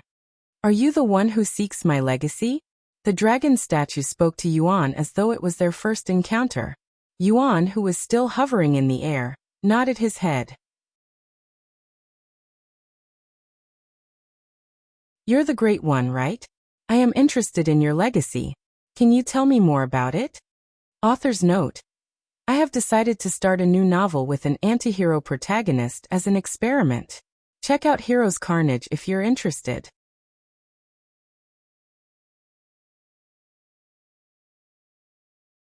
Chapter 414 The Great One's Legacy. Interested. The Great One's statue raised its eyebrows at Yuan's words. You're merely interested in my legacy? You know, even immortals and gods covet my legacy. The Great One's statue said to him. Yes, but it sounds like a lot of responsibility, Yuan said. Responsibility? Ha ha ha. Of course, it's a lot of responsibility. Not anyone can just obtain the Great One's legacy. What is the Great One's legacy, anyway? According to my knowledge, I only have to ascend to the upper heavens and find the real Great One, right? That's the gist of it, yes. However, there are more things you should keep in mind. The Great One's eyes suddenly flickered with a profound light, and it continued. First and foremost, once you obtain the legacy, you will have exactly 100 years to find the real Great One who is always wandering the 9 heavens. 100 years? That's a long time. Yuan mumbled. The Great One's statue raised its eyebrows. 100 years is a long time? In its eyes, 100 years could disappear in the blink of an eye, especially for most immortals that can live for millions of years with ease. Next, you are only allowed to hold the Great One's legacy once in your lifetime, so if you happen to run into another chance to obtain the Great One's legacy, just know that you won't be able to accept it. There will be other chances to obtain this legacy? Yuan raised his eyebrows. Yes. The Great One has multiple trials spread across the 9 heavens, so everyone has a chance to obtain his legacy. Does this mean there can be more than one person carrying the Great One's legacy at one time? Yuan asked. The statue nodded and said, there are currently 99 people who are carrying the Great One's legacy as of this moment. If you accept it, you will be the 100th person. However, nobody has been able to complete the legacy, not even the people at the upper heavens. Can there only be one person who completes the legacy? Yuan then asked. No, there can be multiple people. However, the earlier you complete it, the better your rewards. I see. Anyways, as for the last thing you should know about the Great One's legacy, there's actually a curse within it that will make your cultivation life harder if you accept it. Huh? A curse? Yuan raised his eyebrows again. It's nothing malicious, but if you accept it, you might lose some of your luck, and there may be unfortunate encounters that you would otherwise not experience if you weren't carrying the Great One's legacy. Basically, it will make things more difficult for you. If you can overcome the curse and find the Great One while carrying this legacy, you will be awarded immense wealth that would make even immortals and gods jealous. Do you accept this legacy? The statue asked him. Ding. You have been offered to carry the Great One's legacy. Do you accept? Yuan didn't immediately answer, and after pondering for a few moments he said, I have a question before I decide. The statue was speechless. If it was anybody else, they would have long accepted the legacy.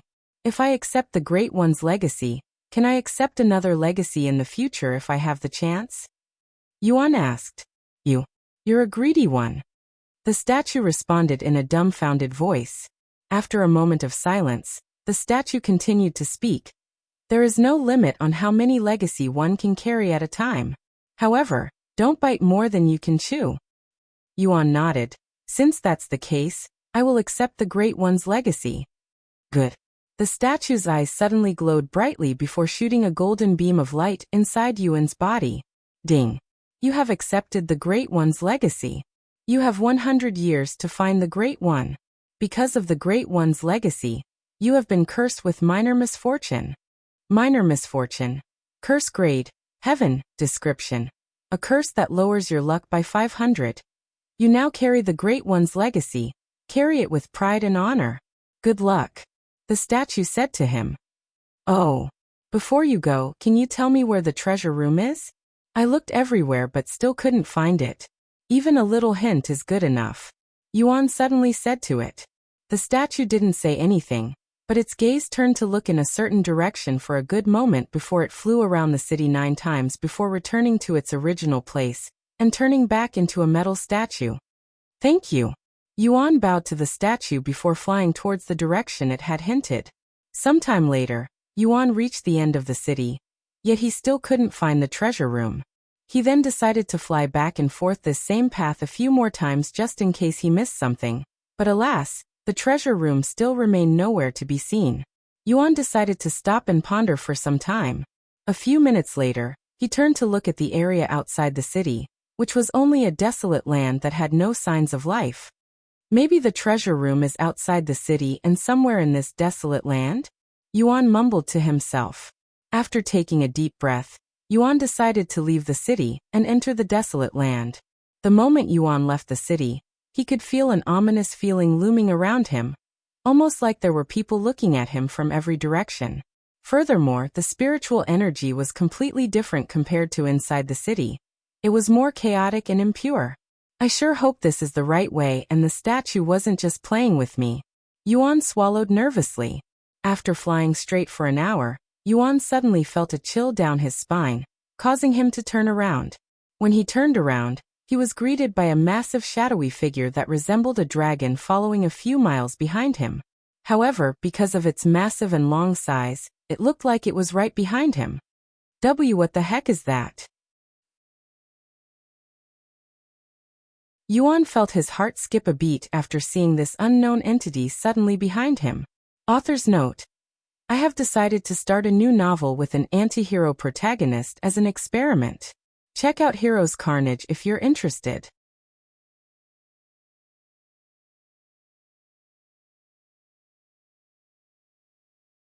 Chapter 415 Shadow Realm. Human. The shadowy entity following behind Yuan mumbled in a ghastly voice.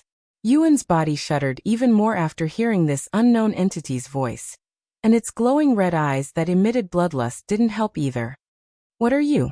And what do you want from me? Yuan shouted at it while he increased his flying speed. However, the dark entity ignored his questions and merely continued to mumble in a ghastly voice that was devoid of all emotions. Human. When it noticed Yuan increasing his speed, the unknown entity also increased its speed. After being chased for a few minutes, Yuan could see small glowing red dots around him in the distance. Oh, the Great One! I really hope you're not messing with me now, and that the treasure room is really this way. Yuan cried out loud as he increased his flying speed even more. Human. More and more shadowy figures began emerging from the darkness, and in just half an hour, there were over a dozen shadowy entities following Yuan. Seeing this, Yuan decided to attack these entities with the Starry Abyss, but the dagger went straight through these entities' bodies. Human. The dark entities suddenly screamed, causing Yuan to tremble from fright. I probably shouldn't have done that. He cried inwardly after seeing the aftermath. Not only have the dark entities sped up, but they were even beginning to attack him by spitting out these black balls that would explode after a short time. Whoa. Yuan quickly dodged these ominous-looking balls.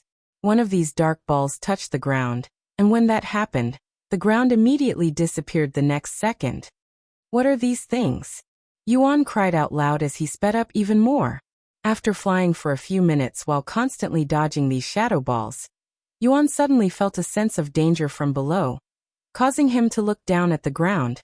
And that's when he noticed the sea of shadowy hands that had sprouted from the ground out of nowhere. These shadowy hands danced left and right, and some of them would suddenly extend and shoot straight at Yuan like a spear. Yuan's forehead was covered in sweat at this moment. This has to be one of the most ridiculous situations he has experienced in thus far.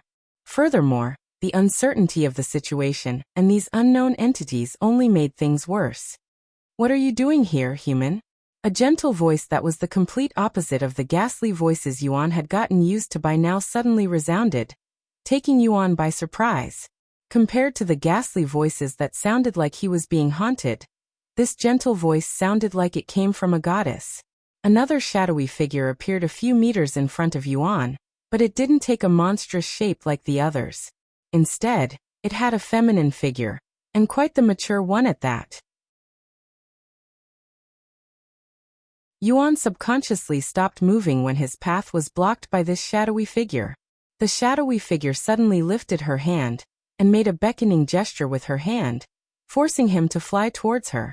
However, the shadowy figure also moved back as Yuan approached her. Continue moving. If you're caught by those things, you'll turn into one of them and be trapped in here forever. Don't mind me. The gentle voice spoke to him. Yuan nodded and continued to fly towards the shadowy figure. So, what is a human like you doing here in the Shadow Realm? The gentle voice asked him again. Shadow Realm? What is this place? And what are these things behind me? The Shadow Realm is a forbidden land where banished souls like us dwell for eternity. It's rare for living beings to appear here, she responded.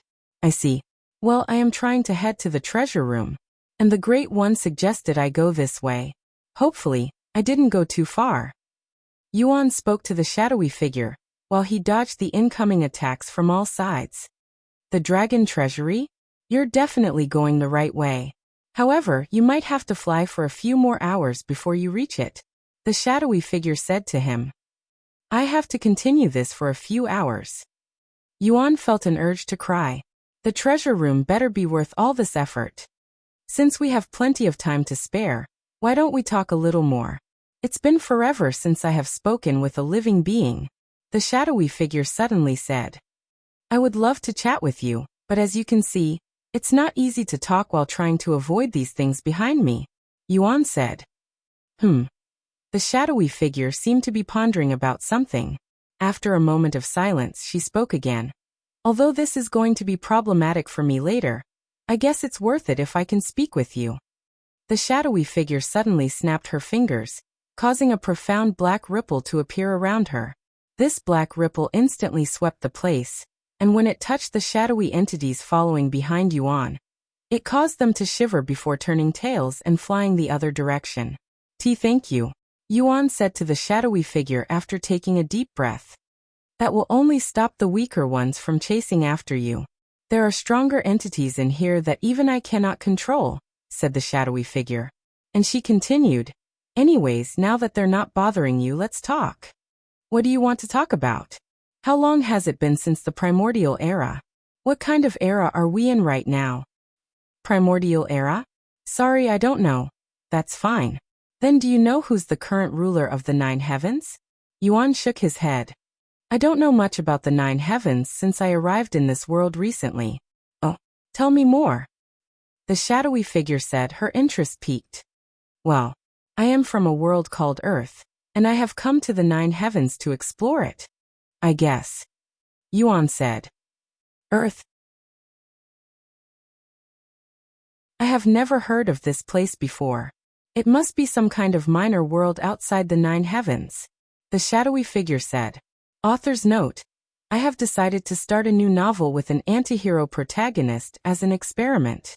Check out Heroes Carnage if you're interested.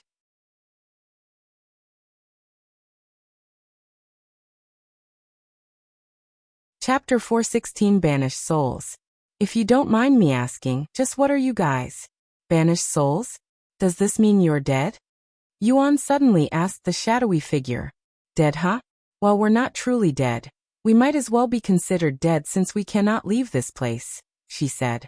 We're souls, evil spirits so to speak, and our physical bodies have long rotted from this world. Why were you guys banished here? Did you do something wrong? The shadowy figure giggled in a graceful tone before speaking. Maybe. Some considered us as sinners while others considered us as heroes. It all depends on which side you stand.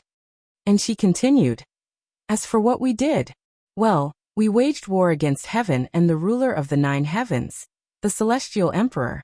And as you can probably tell from our current situation, we lost the war and were banished to this shadow realm. The celestial emperor? Why would you do something like that? Yuan couldn't understand their motivation at all. The shadowy figure immediately sneered in a cold voice. That bastard is nothing more than a tyrant who abused his power by controlling the resources in the 9 heavens.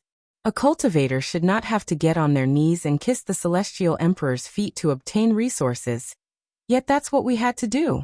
If we don't become his dogs, we would be denied the good resources and could only cultivate the low-tier resources.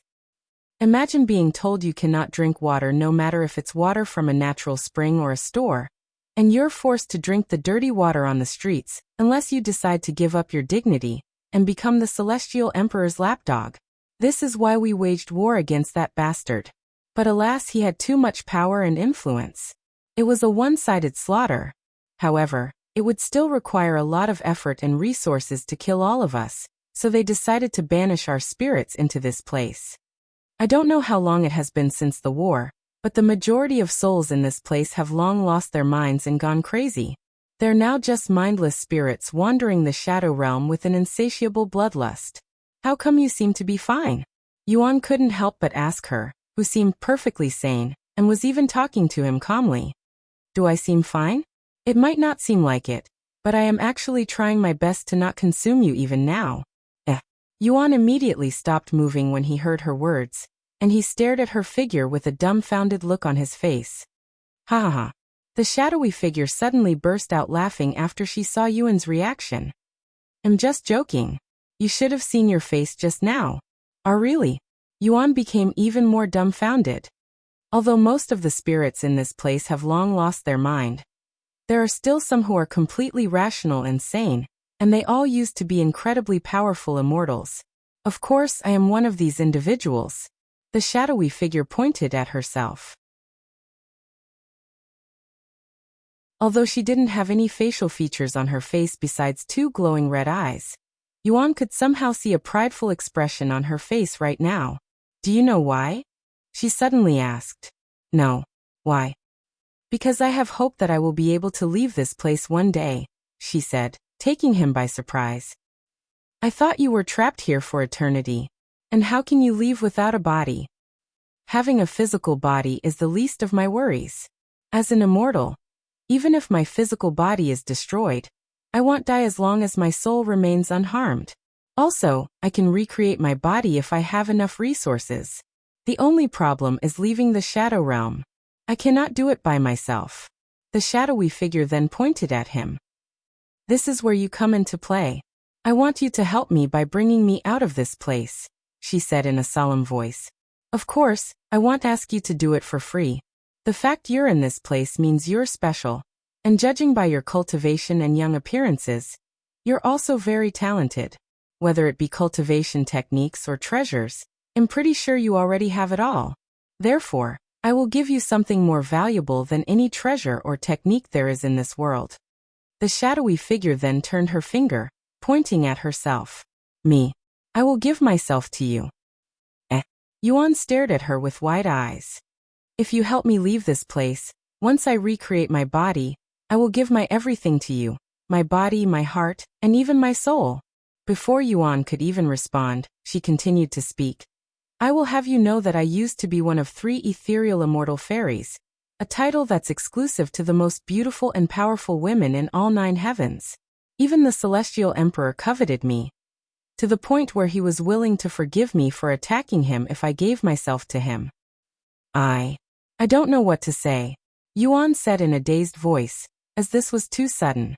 Even if I want to help you, I don't know how to. It's okay if you don't know. I will give you the instructions, she said. However, before Yuan could even respond, another voice suddenly resounded. Don't be fooled by that sly vixen, young man. Everything that comes out of her mouth is nothing but fart. Only to seduce naive young men like you, so that you would do all of her biddings. Midway through the sentence, another shadowy figure appeared in their location, and this figure had the shape of a tall and muscular man. Who are you? Yuan asked. I used to be the sect master of the Immortal Monastery, one of the top sects in all of 9 heavens during the primordial era. If you help me leave this place, I will grant you any wish that you may have.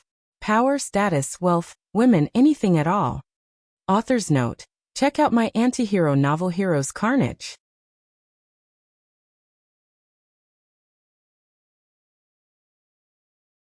Chapter 417 Banished Immortals. Yuan was speechless after this newcomer's arrival.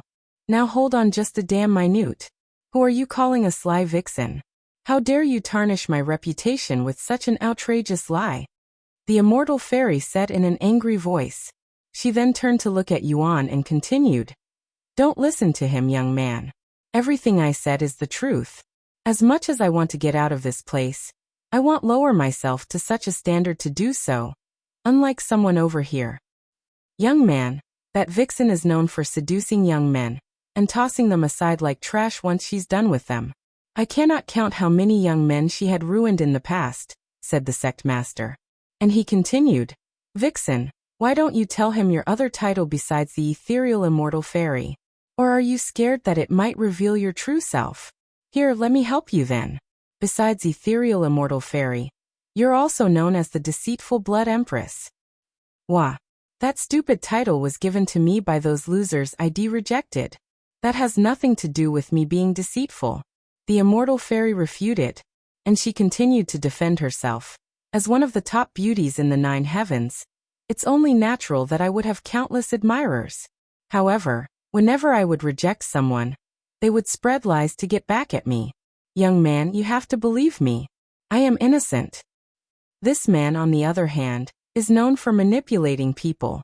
People also called him Devil Hand Madman back in the primordial era.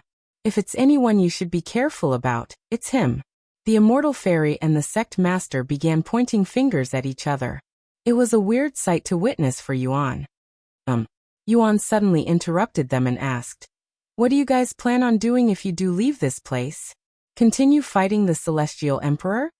The two of them stopped fighting each other and turned to look at Yuan in silence. After a moment of silence, they laughed. "Ha ha ha. Of course not. We have already lost the war. There's no point in fighting anymore. Furthermore, what can one or two of us do against the Celestial Emperor when an entire army has failed to defeat him? We also don't know what it's like outside, too." The sect master then said, "My plans will mostly depend on what is happening outside and the current situation with the Celestial Emperor. If he's still ruling the 9 heavens, then I will probably remain low-key and change my identity. If that bastard is dead, then I will restore my sect and its glory. Unlike him, I don't have such big ambitions. I am simply so bored of this place that I don't care what I do outside as long as I'm not stuck in this dump," the immortal fairy said. Yuan was relieved to hear that they didn't want revenge or anything too crazy, as he pitied their situation and wanted to help them. While they could also be tricking him, he didn't sense any malice coming from them. "Then can you tell me how I can help you leave this place? I hope you're not going to say something like, 'I will need to borrow your body,'" Yuan said to them. "Ha ha ha. Borrow your body. We're not ghosts. Although it's possible, it's not very practical, and it's not very convenient for us either." The immortal fairy laughed. "Then how?" "It's really simple, actually," the sect master said, and he continued. "One of us will occupy your treasure until we can recreate our body." Yuan pondered for a moment and said, "Since it's that easy, why are you guys fighting over who I should help, even trying to bash the other person?" "Well, because even though it may sound simple, it actually requires a lot of your soul strength to keep us safe inside the treasure, and it's not possible for someone at your level to help two of us at once. However, the biggest issue is that the treasure we can occupy is limited to soul weapons, and people normally can only wield one at a time," the sect master said. "You have a soul weapon, right? I saw you use it, hence why I even asked you to help me," the immortal fairy said. "Well, I do have a soul weapon. In fact, I have 2, so I might be able to help both of you," Yuan said. "What? You have 2 soul weapons?" They both exclaimed in a surprised voice. Even during the primordial era that gave birth to the most talented geniuses the 9 heavens has seen to date, it was incredibly rare for someone to wield 2 soul weapons at once. "Haha, this is great. This means both of us can leave," the sect master shouted in a blissful voice. If he has enough soul strength to wield 2 soul weapons, he'll most likely have enough soul strength to help both of us. However, his cultivation is still lacking severely, the immortal fairy said. And she continued, "You must be at least a spirit emperor before you can help us." "Spirit emperor? That'll take years. And I only have a couple more days in this place before I have to leave," Yuan said to them. "It's only a few years. We have been here for countless years. A few more years won't make any difference to us. And you can simply come back to this place in the future," the immortal fairy said. "I'm not sure I will be able to return to this place after I leave, though. Don't worry, the Shadow Realm exists in many places. As long as you continue to explore the 9 heavens, you'll eventually come back here again. Hopefully you'll be a spirit emperor by then," said the sect master. "So, will you be willing to help us? We'll definitely repay this debt and more in the future." The immortal fairy asked him again. "King, you have received a hidden quest. Hidden quest, Banished Immortals. Difficulty, impossible. Description: help the 2 banished souls escape from the Shadow Realm. Reward: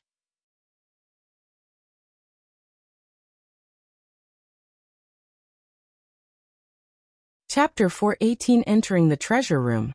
Impossible? Just how difficult is this hidden quest? Yuan was surprised by the difficulty of the quest.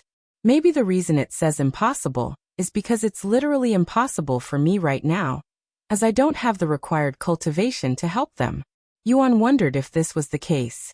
After a moment of silence, Yuan looked at the two shadowy figures and said, I don't mind helping you, but I will only do it if you promise me something. What is it? They both asked him simultaneously. Promise me that you're not deceiving me so that you can leave this place and cause trouble outside. If you break your promise, I will take full responsibility and do everything in my power to stop you.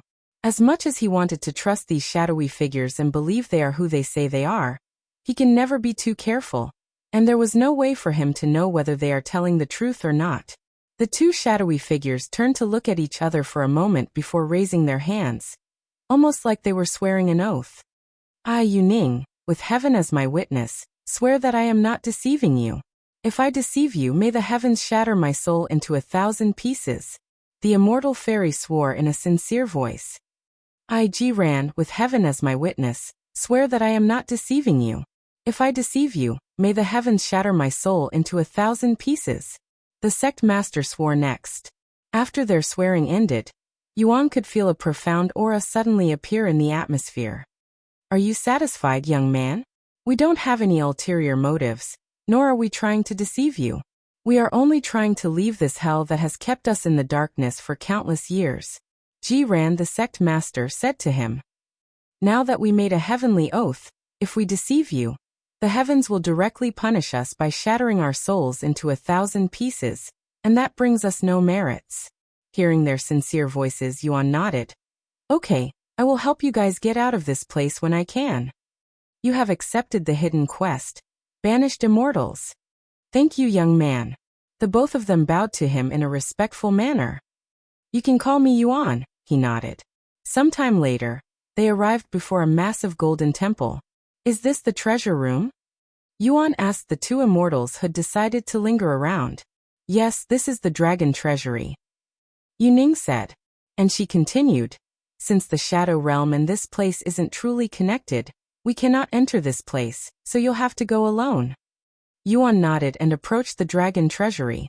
Thank you for bringing me here and preventing the other spirits from bothering me, he said to them. It's nothing compared to what you'll be doing for us. Yuan nodded.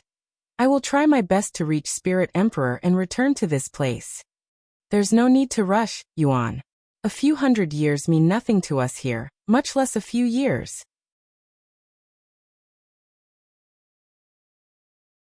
The most important thing is to keep yourself safe and alive. Everything will be meaningless if you die, and it will also seal our fate, Yuning said to him. Don't forget about us, Jiran said in a joking tone. Yuan chuckled and said, Don't worry, I won't forget something this important. I will see you two later. The sooner the better. Jiran nodded. Sometime later, Yuan entered the dragon treasury whilst the two immortal spirits lingered around the place for a few more moments before disappearing like smoke. Once Yuan entered the building through the main door that was already opened, he began descending an extremely long flight of stairs that took at least half an hour of straight walking. If he had to take a guess, the treasure room was actually dozens of miles underground. And although there were no windows or sources of light, the place was dimly lit, almost as though there were invisible candles in the place. Once he reached the bottom, Yuan was greeted by another set of doors. This time, the doors were actually sealed shut, and there were two dragons engraved on each side of the doors. Yuan took a deep breath and approached the doors, and he tried to push it open. However, the doors remained tightly shut. How do I enter this place? I should have the key, two of them at that. Yuan mumbled to himself. It was at this moment one of the dragon engravings suddenly shot out a golden beam from its eyes, landing directly on Yuan's body.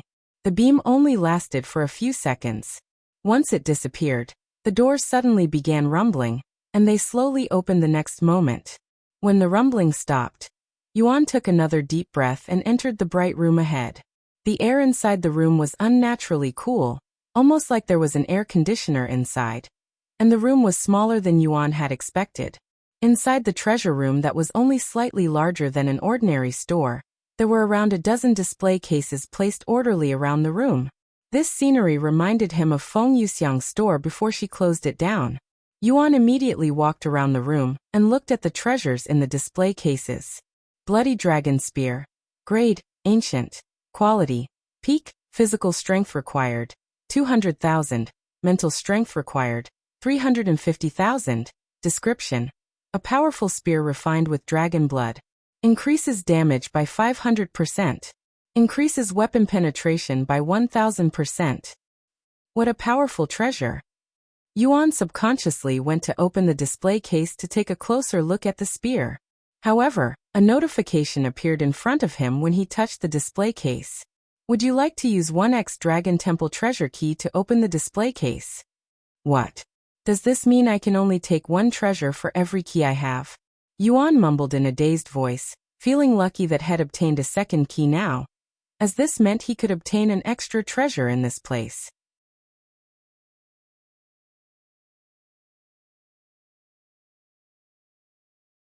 Chapter 419 Leaving the Dragon Temple.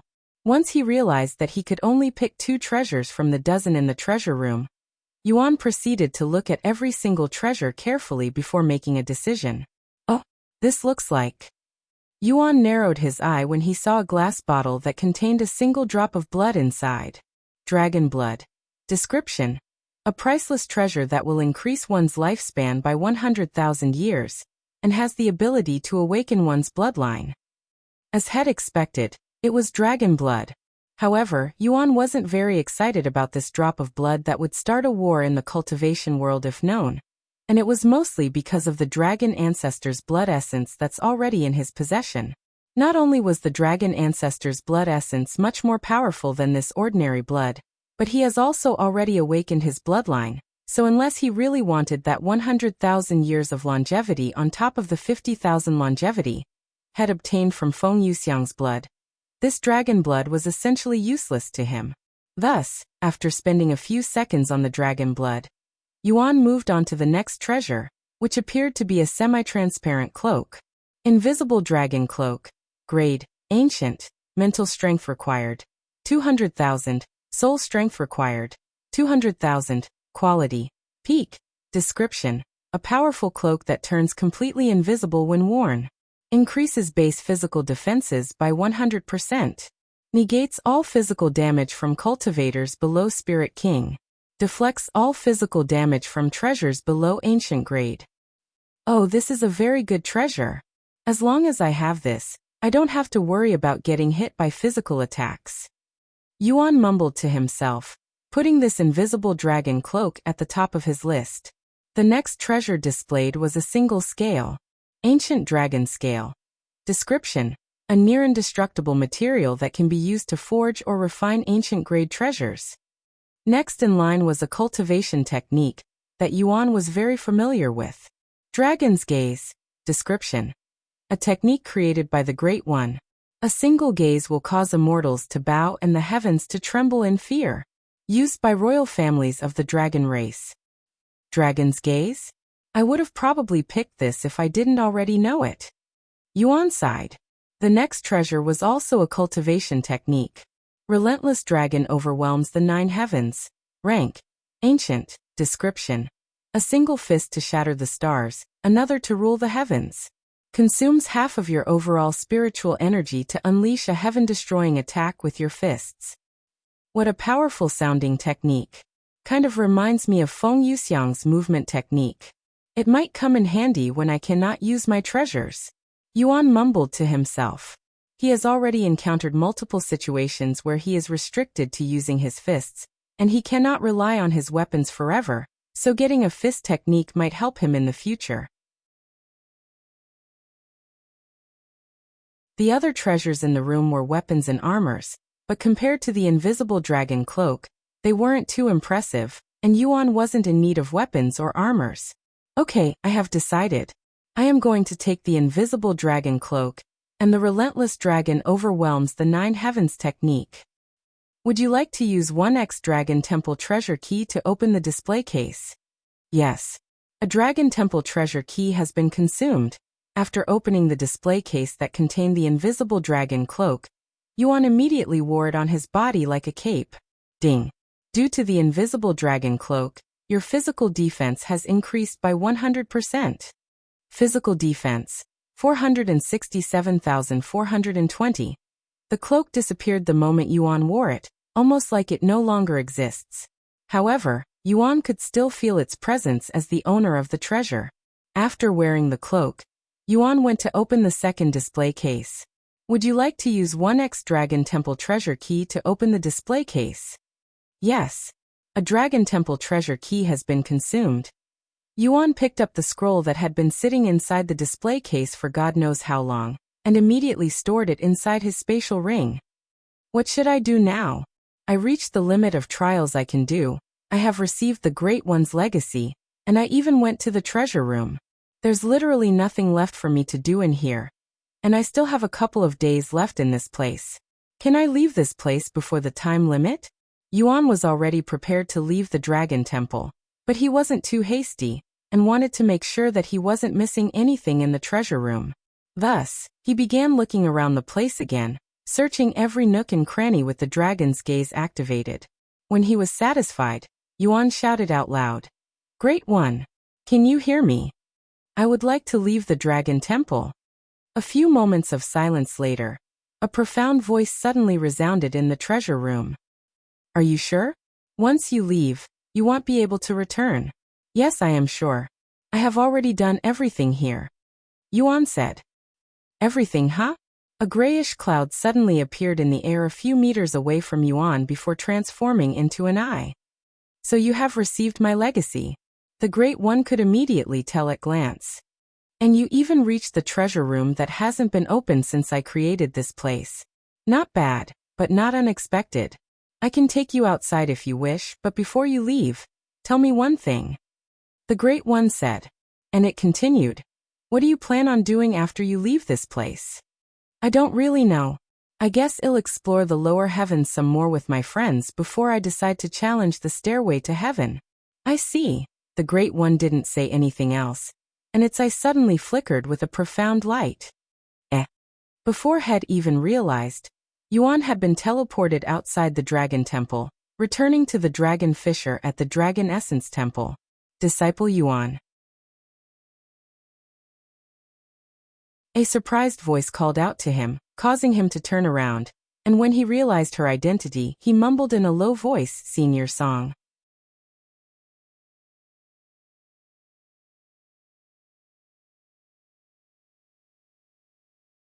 Chapter 420 Heavenly War of Immortals and Gods. Where did you come from? You startled me for a second there, Songlinger said to him in a dazed voice. And she continued, "What happened to the Dragon Temple? You're out earlier than I'd expected." "I finished it earlier than I had expected as well," Yuan nodded. "Well, this makes things much easier for me anyway." Songlinger proceeded to store the zither into her storage ring. And she continued afterward, "You should know why I'm here, so I won't beat around the bush. I'm here to recruit you to the Heavenly Melody Academy. Join my sect." "I'm sorry, but I cannot join your sect." Yuan immediately refused her offer. Songlinger wasn't surprised by his response. In fact, she had expected it. After taking a deep breath, she asked him, "What do I have to do in order for you to join my sect?" "I'm sorry, but I don't intend on joining another sect while I am in the lower heavens, and I plan on leaving this place in the near future," Yuan said. Songlinger sighed after hearing his words, and she said afterward, "I understand." However, she suddenly stopped in the middle of her speech, and she narrowed her eyes at him. Why are you emitting the aura of a spirit grandmaster?" Songlinger suddenly realized this fact that even Long Yuan and the others had missed because they were unable to detect Yuan's cultivation base, who was a spirit grandmaster, whilst being a spirit master, unless they really focused on him. "I am currently at the 3rd level spirit grandmaster." Yuan revealed his cultivation base in a casual voice, making it sound like it was normal for a young man like him to be a spirit grandmaster. "3rd level spirit grandmaster. That's 2 whole levels higher than mine," Songlinger exclaimed. "Did the mystic realm affect your cultivation that much?" You were only a first-level spirit master before you entered. Yuan nodded. Yes, a lot of things happened while I was inside, and my cultivation benefited a lot from it. Good heavens! And to think you were only a spirit warrior during the Zither competition. At this rate, you'll reach Spirit Lord by next month. Songlinger said, feeling all of her motivation to recruit him shattering into 1,000 pieces. After all, who in their right mind would be shameless enough to ask a spirit grandmaster to become a disciple? If Yuan joins the Heavenly Melody Academy, he wouldn't be joining as a disciple, but as the sect master instead. Young master, you're out already? The door to the building a few meters from them suddenly opened, and Feng Yuxiang and the others could be seen walking out of the building a moment later. Yuan? I thought you had an entire week inside. Did something happen? Meishio asked him. Yuan shook his head and said, No, I have accomplished everything I could inside, and it would simply be a waste of time if I continued to stay inside when there's nothing else to do. So I decided to leave early. Does this mean you'll be leaving the Dragon Essence Temple now? Xiaohua asked him. Yuan nodded. Yes, but I cannot just leave without saying anything. I still have to let the sect master and the others know. Wait, you're leaving the Dragon Essence Temple already? Songlinger asked him in a dumbfounded voice. Yes. What are you going to do after you leave? I'm going to explore the lower heavens some more with my friends before I ascend, he said. After a moment of silence, Songlinger sighed. Fine. I give up trying to recruit you. And she continued. However, I have another offer for you now. Before you leave the lower heavens, can you visit the Heavenly Melody Academy at least once? That I can do. Yuan quickly accepted her offer. I am also interested in what a sect that's focused on music is like. Great. Let me know before you arrive so I can prepare for it. Songlinger reached into her robes and retrieved a jade slip before handing it to Yuan. This is my communication jade slip. You can contact me for other things if you wish. Songlinger said. Okay. I will definitely visit the Heavenly Melody Academy once before I leave. Yuan nodded. It's a promise. Then I will see you then. Songlinger said before flying away. After Songlinger left the scene, Feng Yuxiang turned to look at Yuan and asked him, Did you obtain anything good in the Dragon Temple? Yuan nodded. I will tell you all about it, but let's sit down first. They proceeded to enter the building Long Yijuan left behind. Once they were all seated, Yuan began recalling his experience in the Dragon Temple. Although they were surprised about the priceless treasures had obtained, they were more shocked about the Shadow Realm and the banished immortals within. Immortals from the primordial era. That's a really long time ago, and I mean really, really long ago. Feng Yuxiang said. How long are we talking about? A few 100,000 years? Yuan asked. Feng Yuxiang chuckled and said, More like a few 100 million years ago. What? That long? Yuan was greatly shocked to learn this. Does this mean the banished immortals had been living in that hell for at least a few 100 million years? His pity for them grew even more. As for what they said regarding the Celestial Emperor, indeed, that has happened in the past. It was called the Heavenly War of Immortals and Gods, and it was one of the first large-scale wars to happen in the 9 heavens. Tens of thousands of immortals and many gods perished during that war. Though I don't know much about it besides what I just said since it happened really long ago, Feng Yuxiang said. As for whether they can be trusted or not, I really can't tell you that since I don't know either of them. Ethereal Immortal Fairy, and the sect master of the Immortal Monastery.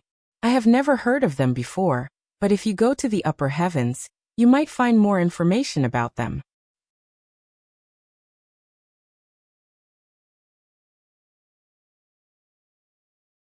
Chapter 421 Announcing his departure. After recalling his experience to them, Yuan showed off his newly acquired treasure. What? You had that on you the entire time? I didn't even notice it. Feng Yuxiang was surprised when Yuan suddenly removed the invisible dragon cloak from his body, allowing the others to see it. An ancient grade treasure. As expected of the Great One, he's known for having the biggest collection of treasures in the 9 heavens. Feng Yuxiang sighed in admiration. as she has heard of countless legends about the Great One in the upper heavens. Sometime later, Yuan said, "Okay, I am going to speak with the sect master now regarding my departure." After the others returned to his body, Yuan and Meisho returned to the Dragon Essence Temple. "Sect master, are you there?" Yuan knocked on the sect master's headquarters. "Disciple Yuan? I'm a little busy right now, but you can enter. I'll be with you after I'm done here." Long Yijin's voice resounded a moment later. Yuan proceeded to open the door and enter the building. And to his surprise, there were many people gathered inside at this moment. Elder Xian and Elder Shang were also there alongside 4 unfamiliar faces. However, it was clear to Yuan at a glance that the atmosphere was an unpleasant one. "That's Disciple Yuan? The person who opened the Mystic Pagoda and refused to ascend with Senior Nia?" One of the people Yuan didn't recognize mumbled in a surprised voice.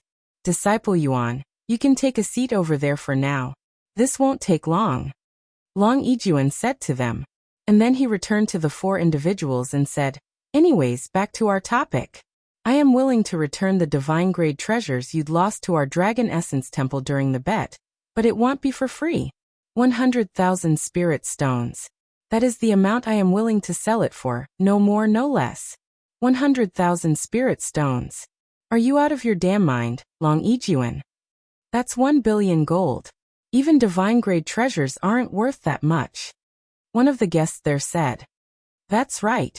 The last time a divine grade treasure was sold, it was sold for around 600 million gold. Another one said, "While that is true, it is also true that these divine grade treasures are of the peak quality and an inheritance treasure for your sections. Surely, they must be worth more than an ordinary divine grade treasure sold in an auction house. Am I right?" Long Yijuan said to them, refusing to lower the cost. If he manages to sell these 4 divine grade treasures for 400,000 spirit stones, that would supply their sect for many years to come. The 4 sect masters was speechless. As much as they wanted to refute Long Yijin's claims, they weren't in the position. After all, they must reclaim their sect's treasure at all cost, or their ancestors might curse them from their graves. "Look, I am not the one standing between you and your treasure. You are. If you just hand over 100,000 spirit stones, I would be more than happy to return your treasures that I rightfully won." Long Yijuan continued to speak. "In fact, there are many people who are eyeing these treasures at this moment, and they'd be more than willing to pay 100,000 spirit stones for them.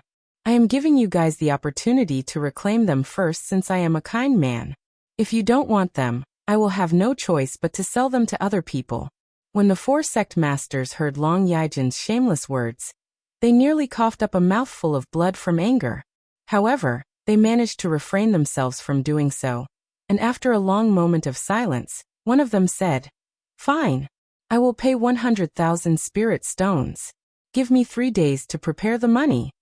Once one of them surrendered, the others began surrendering as well, as they didn't want to risk Long Yijuan selling their treasures to other sects, something they were certain he was shameless enough to do. "Thank you all for your business." The 4 sect masters left the place shortly after, whilst Long Yijuan kept a wide smile on his face even after they left. "Ha ha! A bunch of idiots." Long Yijuan laughed out loud after they left. He then turned to look at Yuan and said, "You're out earlier than I expected. Did something happen?" He repeated what Meisho said not long ago. "Nothing happened. I just finished faster than anticipated. That's all," he said. "If that's the case, then I hope you have obtained some good treasures whilst inside. Of course, you don't have to tell me anything." Long Yijuan said to him, "Anyways, do you have anything else for me?" Yuan nodded and said, "I'm here to announce my departure from the Dragon Essence Temple." Everyone in the room looked at him with widened eyes, their expressions filled with surprise. "Why, you're going to leave the sect? Why? Did we do something wrong? Or did someone offend you again?" Elder Shang was the first to snap out of her daze and asked him. Yuan shook his head and said, "No, the sect didn't do anything wrong. It's just that I think I have experienced enough of what it's like to be a disciple, and that it's about time I leave." After a moment of silence, Long Yijuan sighed. "I see. So it's that time, huh? I knew you wouldn't stay in the sect for long, but to think that day would come so soon. Of course, I won't even try to convince you to stay. As much as I want you to stay here, we are well aware that you don't belong to this place. It's simply too small for someone like you. I'm glad you decided to leave after the Mystic Realm. What do you plan on doing after you leave? Long Yuan gave up rather quickly and asked him.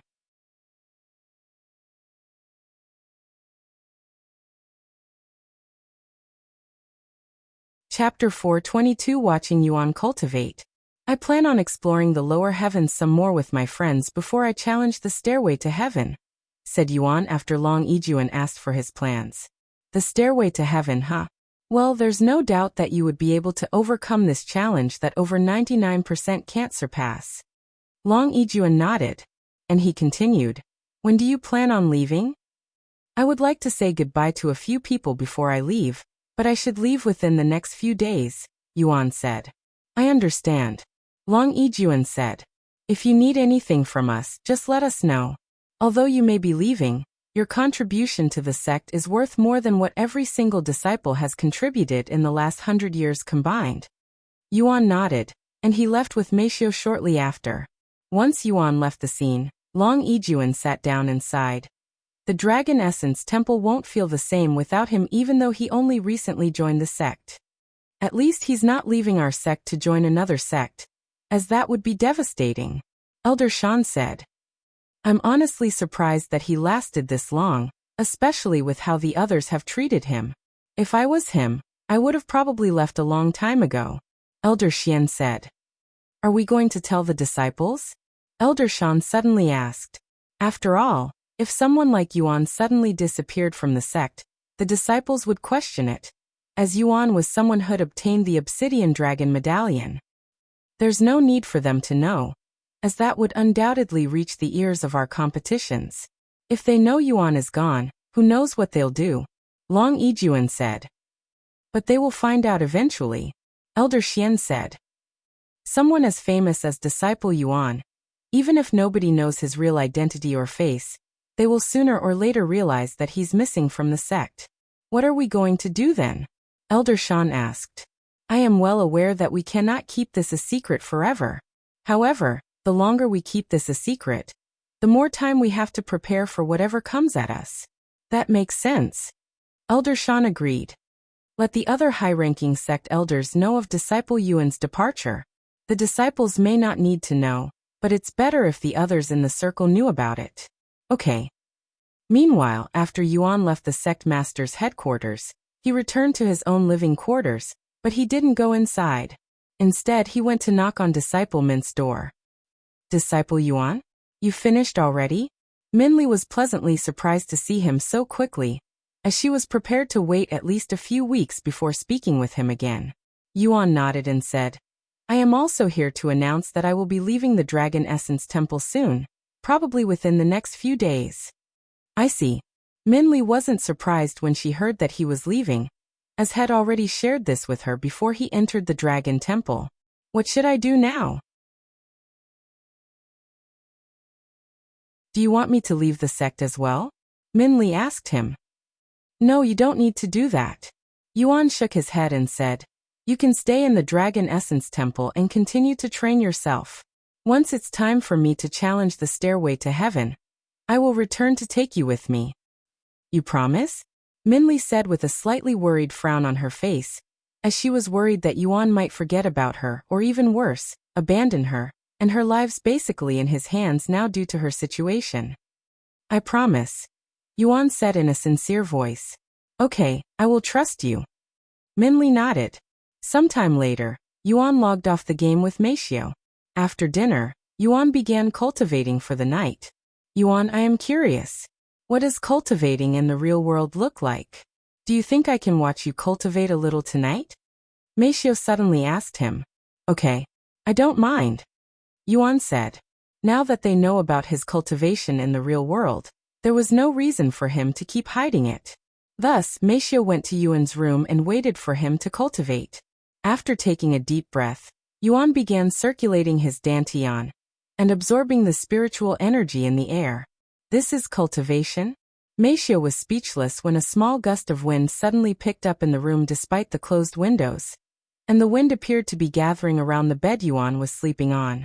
Furthermore, there appeared to be a subtle glow around Yuan's body that would grow brighter as he continued to cultivate longer. Sometime later, once she had seen enough, Meisho returned to her own room to sleep, yet she couldn't stop thinking about Yuan cultivating, as it was so mythical. The following morning, after breakfast, Yuan and Meisho entered Cultivation online together. I'm going to say goodbye to Disciple Xian and Disciple Fei today, Yuan said to Minli when he saw her looking at him from the window. Minli nodded and didn't say anything else. Yuan decided to go see Fei Yuyan first, and on his way to Fei Yuyan's living quarters, every disciple in the sect would either greet him from afar or approach him and greet him. Good morning, Senior Apprentice Brother Yuan. Good morning, Senior Disciple Yuan. By now, every single disciple in the sect knew about the unrivaled genius known as Disciple Yuan and his unique appearance, as Yuan would always wear a mask wherever he went. In fact, besides a few people, nobody knew what Yuan looked like behind his mask. Although they were certainly curious, nobody actually dared to ask him to remove his mask, as they feared that it might offend him. Once he reached the border separating the outer court and the inner court, the sect elder guarding the entrance allowed Yuan to enter the inner court without any problems, and Yuan continued to make his way to Fei Yuyan's living quarters.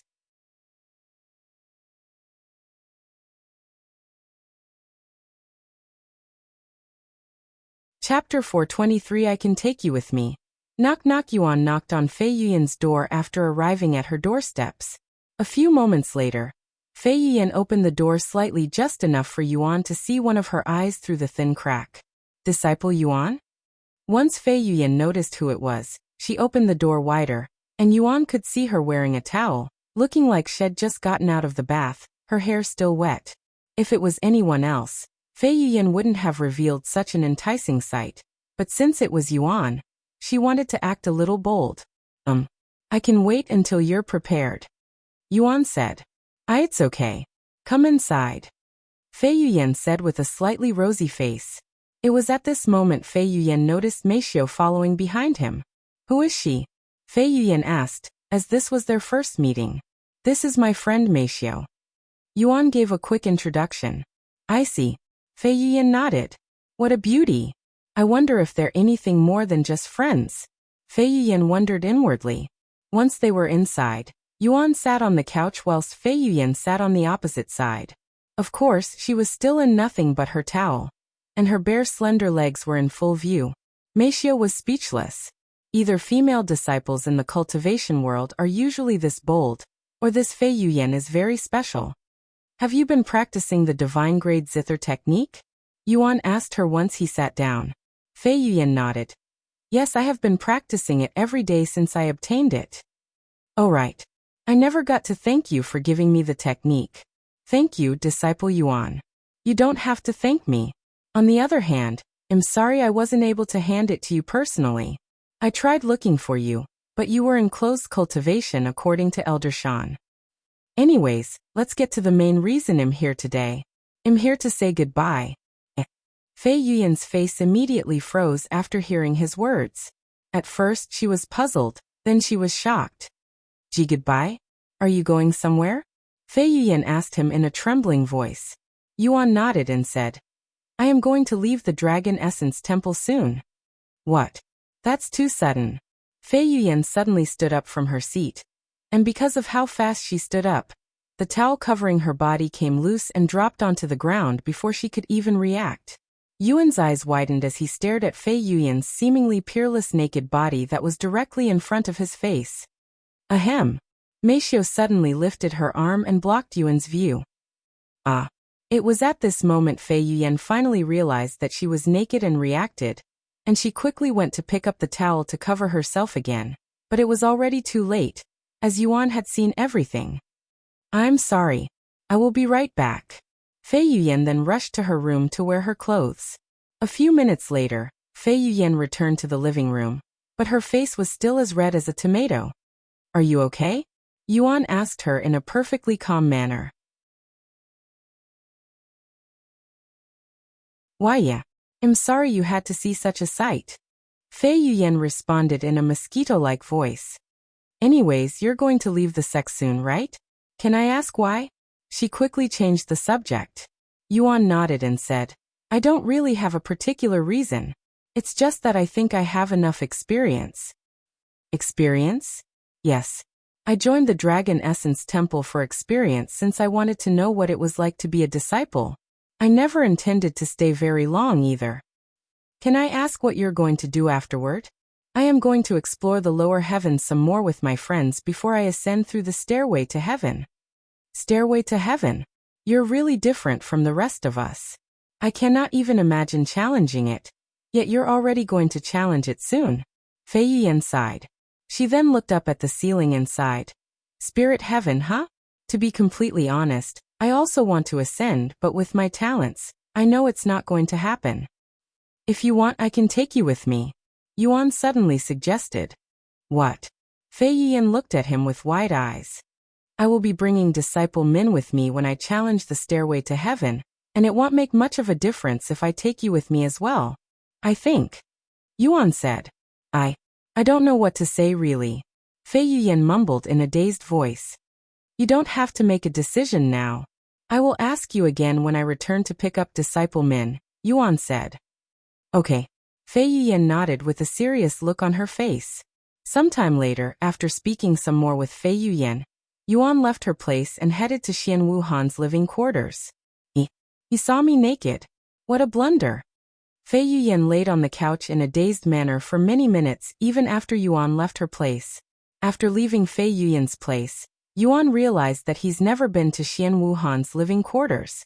Thus, he contacted Elder Xian to ask for directions. Thank you, Senior Xian. Once he knew where to go, Yuan went directly to Xian Wuhan's living quarters. However, on his way to Xian Wuhan's place, Yuan stopped his tracks when an unfamiliar face suddenly walked in front of him and blocked his path. Your disciple Yuan, right? This handsome young man asked him. Yes, but who are you? Yuan asked. Name's Gu Tan from one of the 7 legacy families, the Gu family, and I am here to recruit you to the Gu family. This young man introduced himself. And because of his impression of the Min family, Yuan immediately frowned after hearing that he was from one of the 7 legacy families. Sorry, but I am going to have to refuse. Yuan immediately rejected the Gu family's invitation, leaving Gu Tan speechless.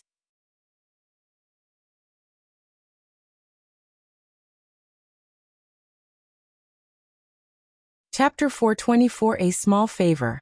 Wait. Let's not be so hasty. You haven't even given me a chance to explain the benefits. Gu Tan immediately began panicking, as he didn't expect to be rejected so quickly. I don't need to hear the benefits because I won't join the Gu family no matter what you offer me. Sorry. Yuan rejected him once again, this time being more stern, even a little brutal. Gu Tan began sweating profusely after hearing this, and he asked, See, can I at least ask why you're refusing us? Did you already join another family? No. I just don't want to join any families, especially the 7 legacy families. Yuan answered. Gu Tan wondered if one of the 7 legacy families had offended him. It seems like something has happened between one of the 7 legacy families and you, but I can promise you that our Gu family is different. Gu Tan tried a different approach. However, Yuan still shook his head and said, Don't bother. I won't join. And without waiting for Gu Tan to respond, Yuan walked around him and continued his journey to Xian Wuhan's living quarters. Of course, Gu Tan wasn't willing to give up so easily, as his parents had assigned him to recruit Yuan with his head on the line. Thus, he proceeded to follow Yuan and continued to try and recruit him. What do you desire, disciple Yuan? Do you want wealth? Fame? Power? The Gu family will do everything in their power to fulfill your dreams. If needed, we'll even get the Gu family from the spirit heaven to help. I desire for you to leave me alone now. If you cannot do even such a simple thing, what makes you think you can help me with the other stuff? Yuan said to him. Gu Tan was speechless, and he immediately stopped following Yuan after hearing his response. Looks like I will have to give up for now and ask him again later. Maybe he's just in a bad mood. Gu Tan tried to soothe himself. About 10 minutes after Gu Tan left Yuan alone, Another individual blocked his path. This time, it was a pretty young lady around Min Li's age. "Hello, are you disciple Yuan?" The young lady greeted him with a beautiful smile on her face. "I am. How can I help you?" "I'm Shui-san, and I was wondering if you have some time to spare so we can talk." This young lady spoke with an enchanting expression on her face. "What do you want to talk about?" "I'm busy right now, so we'll have to do it later." "Are you sure you can't delay it for me? It won't take long. Or it can take as long as you want it to." This young lady then slightly lowered her body while spreading the clothes around her neck, revealing 2 large peaks without showing everything. Meisho frowned when she saw this, and she quickly grabbed Yuan's arm before pulling him away. "Let's go, Yuan. This girl is a dangerous one," she said to him. When Shui-san saw this, she quickly chased after them and said, "Wait. I'm not someone suspicious. I'm from the Shui family, one of the 7 legacy families." Shui-san hoped that her background would change the situation, but to her surprise, it only made the situation worse. "Sorry, but if you're here to recruit me to the Shui family, I will have to decline. I have already refused to join the Gu family a few minutes ago. My decision won't change now even if you're from a different family." Yuan stopped for a moment to reject her before walking again. "Ah!" The young lady was speechless, and she stood there like a statue with a dazed expression on her face. Sometime later, Yuan finally arrived at Xian Wuhan's living quarters. Knock knock. Yuan patiently waited for Xian Wuhan to appear after knocking on the doors. A few moments later, the door opened. "Hello, Yuan." Xian Wuhan greeted him, yet something felt off about it. It was like she had been expecting him. And just as had suspected, Xian Wuhan said, "I have been expecting you. You're here to say goodbye, right?" Yuan nodded in a slightly dazed manner. "My grandfather told me about it yesterday," she continued, explaining to him how she found out. "Oh, I see. Although you may be leaving soon, I am still glad that you decided to join. Your contribution to the sect has far exceeded my expectations." "Thank you, Yuan," Xian Wuhan said with a beautiful smile on her face. "I should be thanking you. It was because of your suggestion that I decided to join. If not for you, I would have probably never entered the Dragon Essence Temple, or experienced all of the things I had experienced while in the sect. Therefore, thank you. If you need anything, just let me know." "If you want to thank me, I have an idea." Xian Wuhan suddenly chuckled. "What is it?" "Before I respond, can I ask you a question?" Yuan nodded. Xian Wuhan then turned to look at Meisho, who was standing behind him. "Is she your girlfriend?" she asked, taking Meisho by surprise. "No, I am not," Meisho quickly responded. "I see, then I guess it's fine." Xian Wuhan mumbled in a low voice before turning to look at Yuan. "Can you do me a small favor by closing your eyes for a moment?" Yuan nodded and closed his eyes without any questions. The next moment, Xian Wuhan took a step forward with her hands reaching for Yuan's mask. Once Xian Wuhan got a hold of the mask, she removed it slightly before approaching his revealed face with her lips, kissing him on the cheeks a second later. Yuan opened his eyes when he suddenly felt a soft sensation pressing against the left side of his cheeks, but by the time his eyes opened, Xian Wuhan had already removed her lips and stepped back with a rosy complexion on her face. "Goodbye, Yuan. This is the best I can do for now, but if you come back later, I might be prepared to do a little more by then," Xian Wuhan said with an embarrassed yet bright smile on her face before running back inside the building and slamming the door shut, leaving Yuan and Meisho speechless.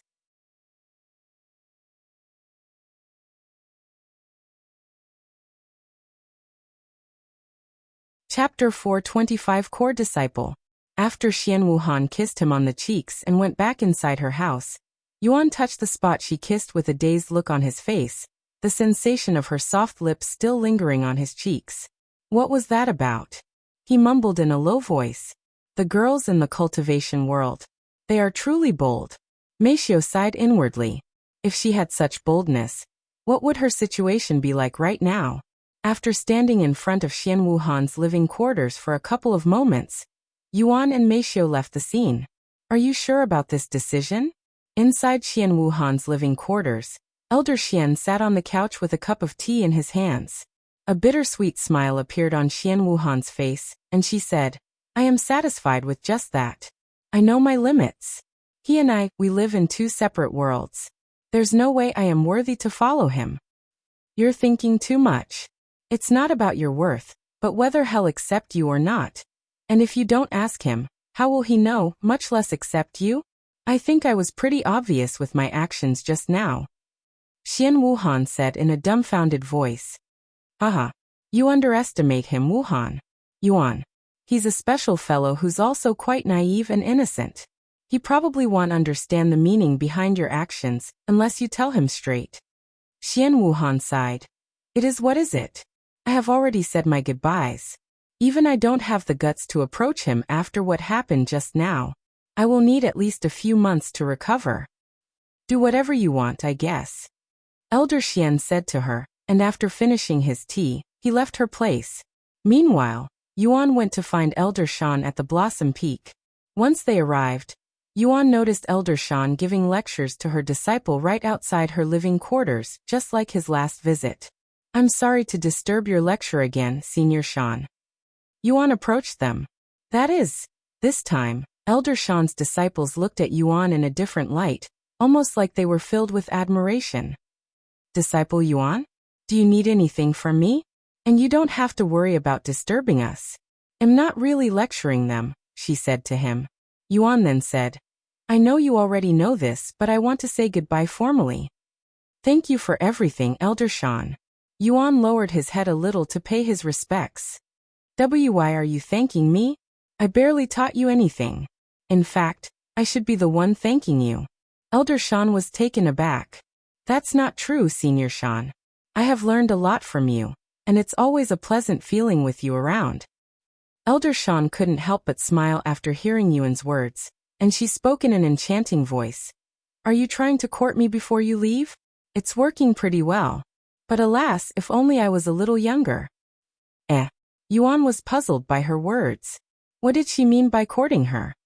Good luck out there, Yuan, and most importantly, stay safe. Elder Shan said to him. Yuan nodded.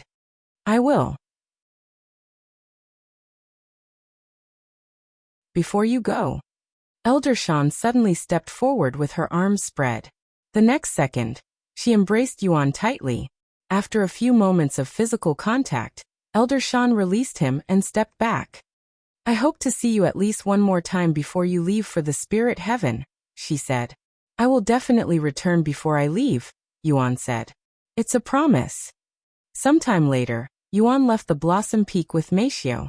Master, what was that about? Why did he make it seem like he'll be leaving the sect? One of her disciples asked. Because he is leaving the sect. Elder Shan said. And she quickly followed up with, keep this a secret though.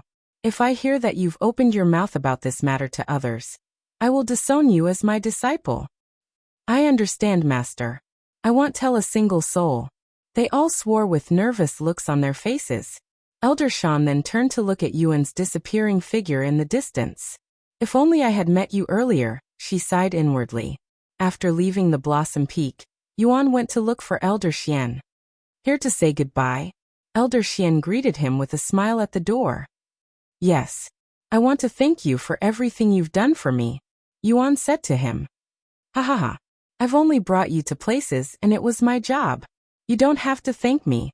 Yuan and Elder Xian proceeded to spend a few minutes chatting with each other. I would give you a farewell gift, but I really don't know what to give you, as anything I give you would become obsolete or worthless very quickly knowing your insane talents and progress, especially once you go to the spirit heavens. You don't need to give me anything. I have already received enough from you and everyone else in this sect. Okay. Then good luck out there and achieve great things. I'm sure I will still hear your name even after you leave. Elder Xian said. Sometime later, Yuan went to visit the other high-ranking sect elders despite spending very little time with them. In the end, Yuan returned to the sect master's headquarters. Enter. Long Yaijin's voice resounded after Yuan knocked on the door. Sect master, I'm here to say my goodbyes and to hand in my disciple uniform, Yuan said as he held his inner court uniform in his hands. Long Yijuan looked at the uniform for a moment before speaking with a smile on his face. Keep it. Normally, a disciple would have to hand in their uniform once they leave the sect, but I want you to keep it. In fact, I have even prepared the core disciple's uniform for you, as I will be promoting you to core disciple as of this moment. Long Yijuan said as he retrieved a set of uniforms meant for core disciples, and placed it on the table before him. This is... Yuan was at loss for words.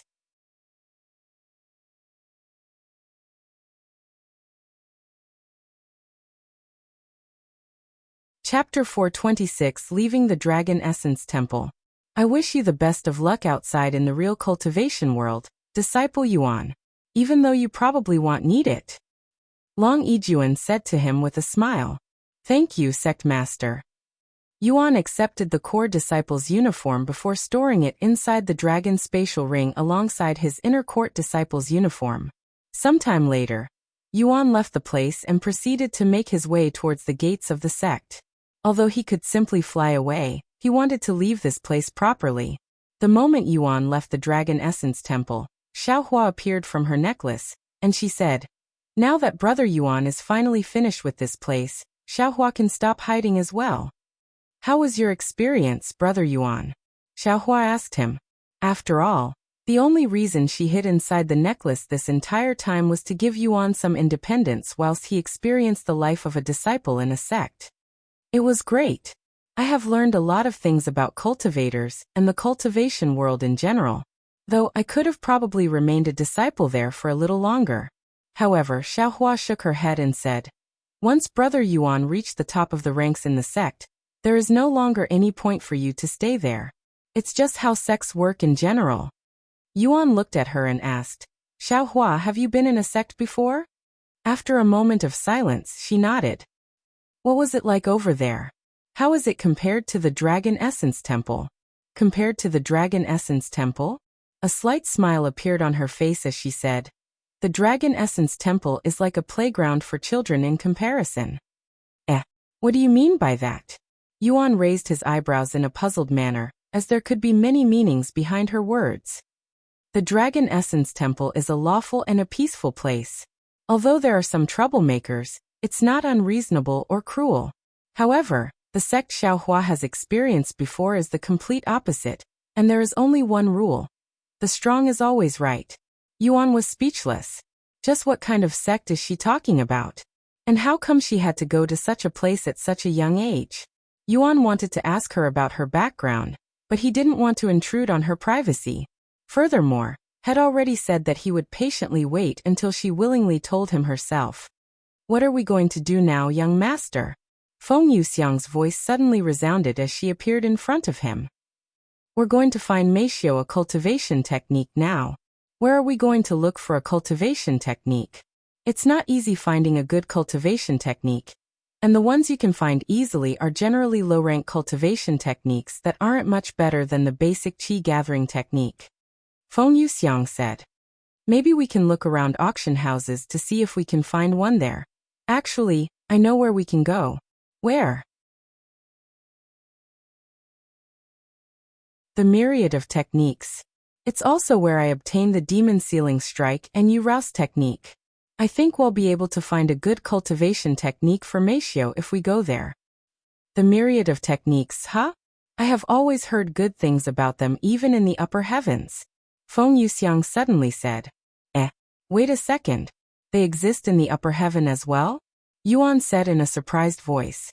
Feng Yuxiang nodded and said, The Myriad of Techniques is a special shop that exists in many cities across the 9 heavens, and rumor has it they're all owned by a single person. However, nobody really knows the identity of that person, as they have never seen him or her before. I see, sometime later, Yuan said. Then let's go to Spring City where the store is. Spring City? Why do we have to go to Spring City?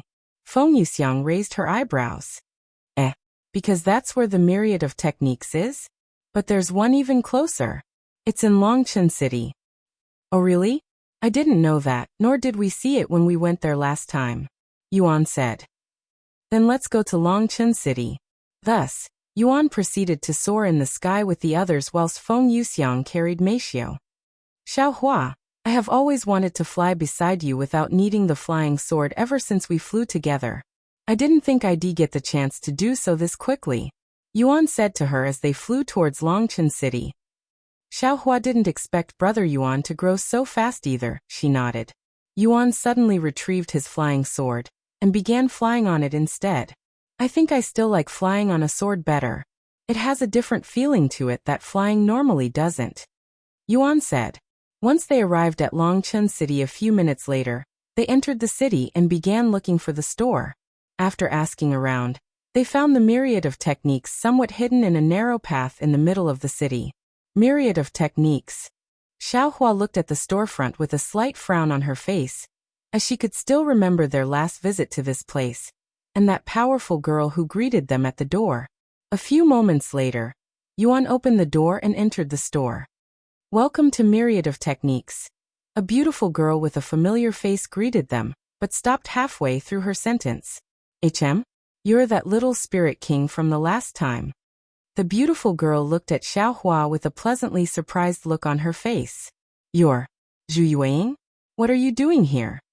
Yuan was surprised to see the same girl who greeted them in Spring City in this store as well.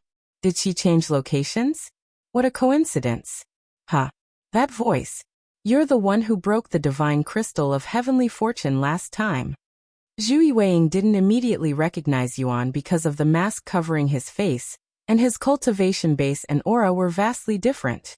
However, she recognized his voice.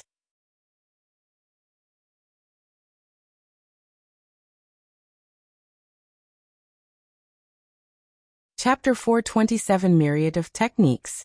Zhu Yuan was surprised to see Yuan again, but most importantly, she was shocked to see that Head somehow managed to reach Spirit Grandmaster in such a short time when he was still in the lower heavens.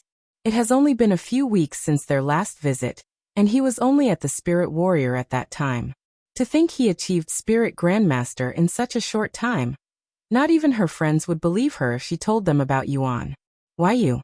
How did your cultivation rise so quickly? Zhu Yuan couldn't help but ask him. It just happened. Yuan shrugged. It just happened, you say? Zhu Yuan raised her eyebrows. Nobody just happens to increase their cultivation by 2 whole realms in such a short time, unless they have experienced and survived many life or death situations. Zhu Yuan cannot imagine how many trials Yuan had to pass in order to receive such a boost. He properly had to crawl through burning ground and survive countless near-death situations. Zhu Yuan sighed inwardly in an admiring manner, completely oblivious of the truth. By the way, did you decide to change locations? What happened at the store in Spring City? Yuan asked her. Zhu Yuan chuckled and said, I didn't change locations, silly. Every single myriad of techniques in the 9 heavens are connected to each other through a single powerful formation, so no matter which store you go to, you will always end up in the same place. However, there is more to it. It's a little complicated, but I will try my best to explain it to you. She cleared her throat and said, depending on which of the 9 heavens you come from, you will be teleported to a certain part of the myriad of techniques. There are only 3 floors in the store right now, but there are actually more floors, 9 to be exact. If you come from the lower heavens, you can only access the first 3 floors. In order to access the higher floors, you must enter the store from the upper heavens, so if you enter from the spirit heaven, you will be able to access the 4th floor of the store. So you're technically not in the lower heavens right now, but in some other dimension, which is why I can talk to people in the lower heavens, as I am not really in the lower heaven right now. I see. Although it's a little complicated, I think I understand the system. Yuan mumbled with a pondering look on his face. Anyways, if you have already had your destiny examined, you don't need to do it again. Zhu Yuan showed them the divine crystal of heavenly fortune and continued to speak. And I don't want you breaking it again. This crystal ball isn't cheap after all. A guilty smile appeared on Yuan's face when he recalled that incident. Zhu Yuan proceeded to explain things to Meishio and the others. A few moments later, Meishio and Feng Yuxiang placed their hands on the divine crystal of heavenly fortune, and to Zhu Yuan's surprise, they both had a heavenly destiny. You too. Zhu Yuang suddenly said as she glanced at Yuan's wrist after Meishio and Feng Yuxiang's turn, obviously talking to Lan Yingying. Lan Yingying transformed into her human form and asked, "Do I have to do it even though I won't be buying anything?" Zhu Yuang nodded. "Everyone that wants to enter must do it." "Okay." Lan Yingying nodded and placed her hand on the crystal ball. "Another heavenly destiny? I have never seen so many people with a heavenly destiny together before," she mumbled in a dazed voice. It was almost like everyone in that group had a heavenly destiny.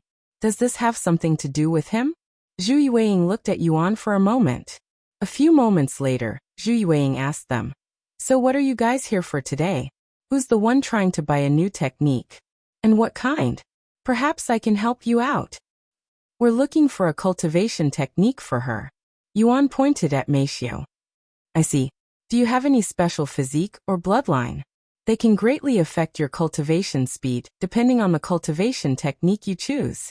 Zhu Yuang asked her. Meishio nodded and said, "I have the spirit-severing physique." "A spirit-severing physique? What a rare one.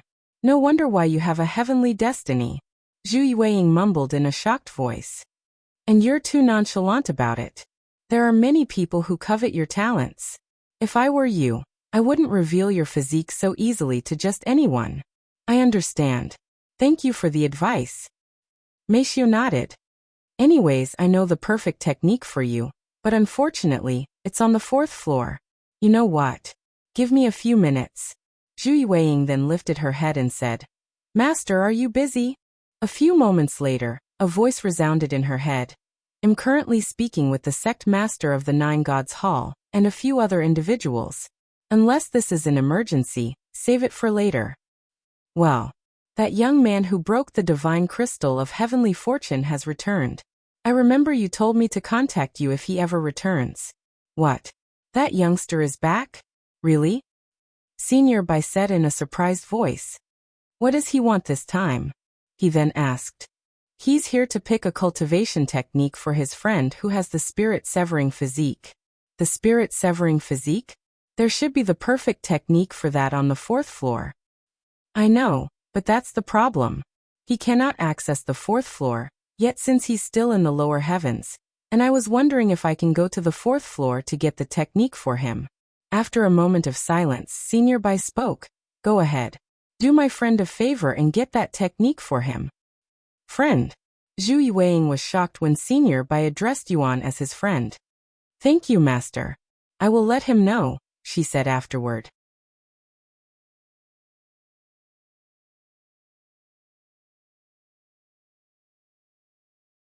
Chapter 428. Is there something on me?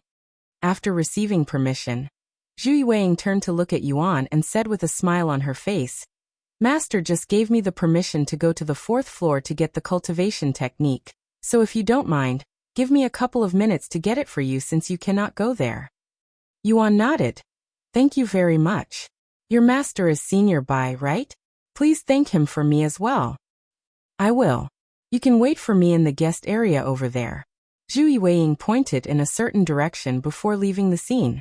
However, to everyone's surprise, Zhu Yuang returned a few moments later and said, "Yuan, my master said he'd like to speak with you again if you don't mind." "I don't mind." Yuan nodded. "Great. Do you still remember the way to the 3rd floor?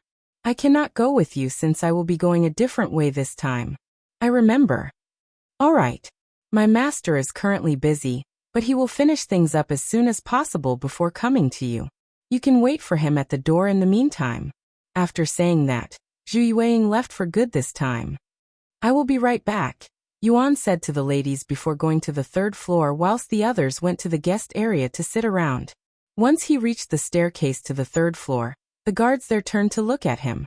"Only authorized individuals may go up." One of them said to him. Since they were not the same guard as previously, and they weren't told by Zhu Yuang about Yuan, they had no idea that Yuan was authorized by Senior Bai to go upstairs.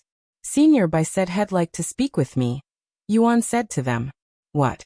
Master Bai?" The two guards exchanged glances, both filled with shock.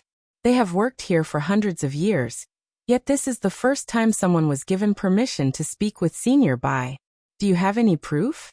One of them asked a moment later. I don't think so. Yuan shook his head.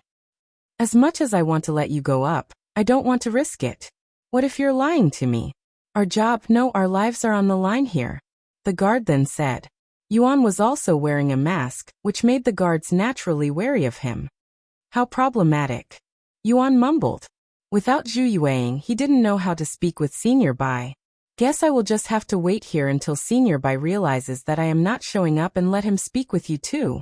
Yuan said to the guards, and he began standing there. The two guards began sweating. If what Yuan had told them was true and they made Senior Bai wait, that would be as bad as listening to Yuan if he lied. Shit. What should we do? Should we play it safe and make him wait or let him go? One of the guards whispered to the other. Why the heck are you asking me? You're the senior one. You decide. Don't pull that bullshit on me. I was here only 3 days earlier than you. While the two guards pondered whether they should let Yuan go or wait, Zhu Yuang arrived at the 4th floor. However, she was blocked by the person managing the entrance. What are you doing on my floor, Disciple Zhu? A pretty young girl with sharp facial features stood before her with a cold expression on her face. Why do you care, Fissure? It's none of your business. Zhu Yuang coldly snorted. Because this is my floor, and as the boss, I am entitled to know your business here, she responded. Is that right? Zhu Yuang remained calm. That's right. I am here under Master's direction. I think that's the most you need to know. What? Master? Fissure immediately frowned. I swear.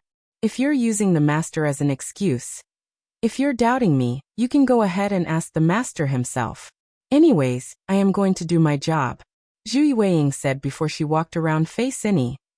As if I can do that. You know he doesn't like being bothered by insignificant matters. Fissure said as she followed Zhu Yuang to see what she was up to.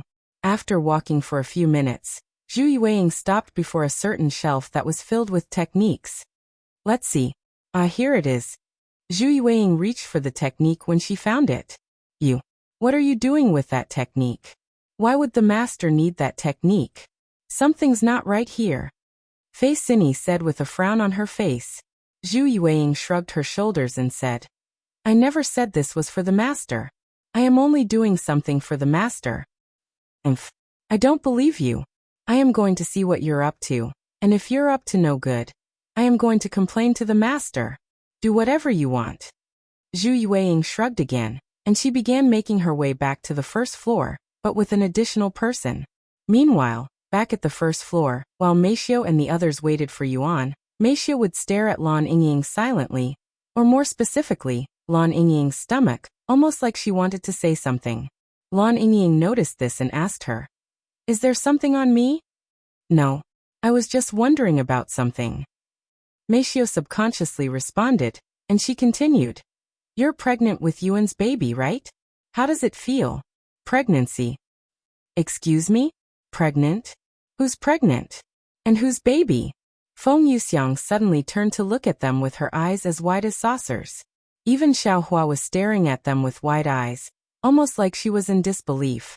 Lan Yingying looked at Feng Yuxiang and explained, I asked the Lord to impregnate me, and he agreed. Then she returned to Meishio and continued as though it was normal. Although I have accepted his blood, I am not actually pregnant yet, so I don't feel any different from usual. Feng Yuxiang's jaw dropped to the ground after hearing Lan Yingying's words. And then she recalled Meixia's sudden and confusing question about how divine beasts make babies when Yuan was still in the mystic realm. Everything makes sense now. She cried inwardly, feeling a huge headache coming. You're tuning in to the Li Mei's Sword of Destiny YouTube channel. We're so grateful for your support, and don't forget to subscribe to join us on this incredible journey through captivating stories. Your generosity through donations truly makes a world of difference, as it's the primary source of revenue that allows me to expand and enhance this channel for you. Thank you from the bottom of my heart for being a part of this adventure.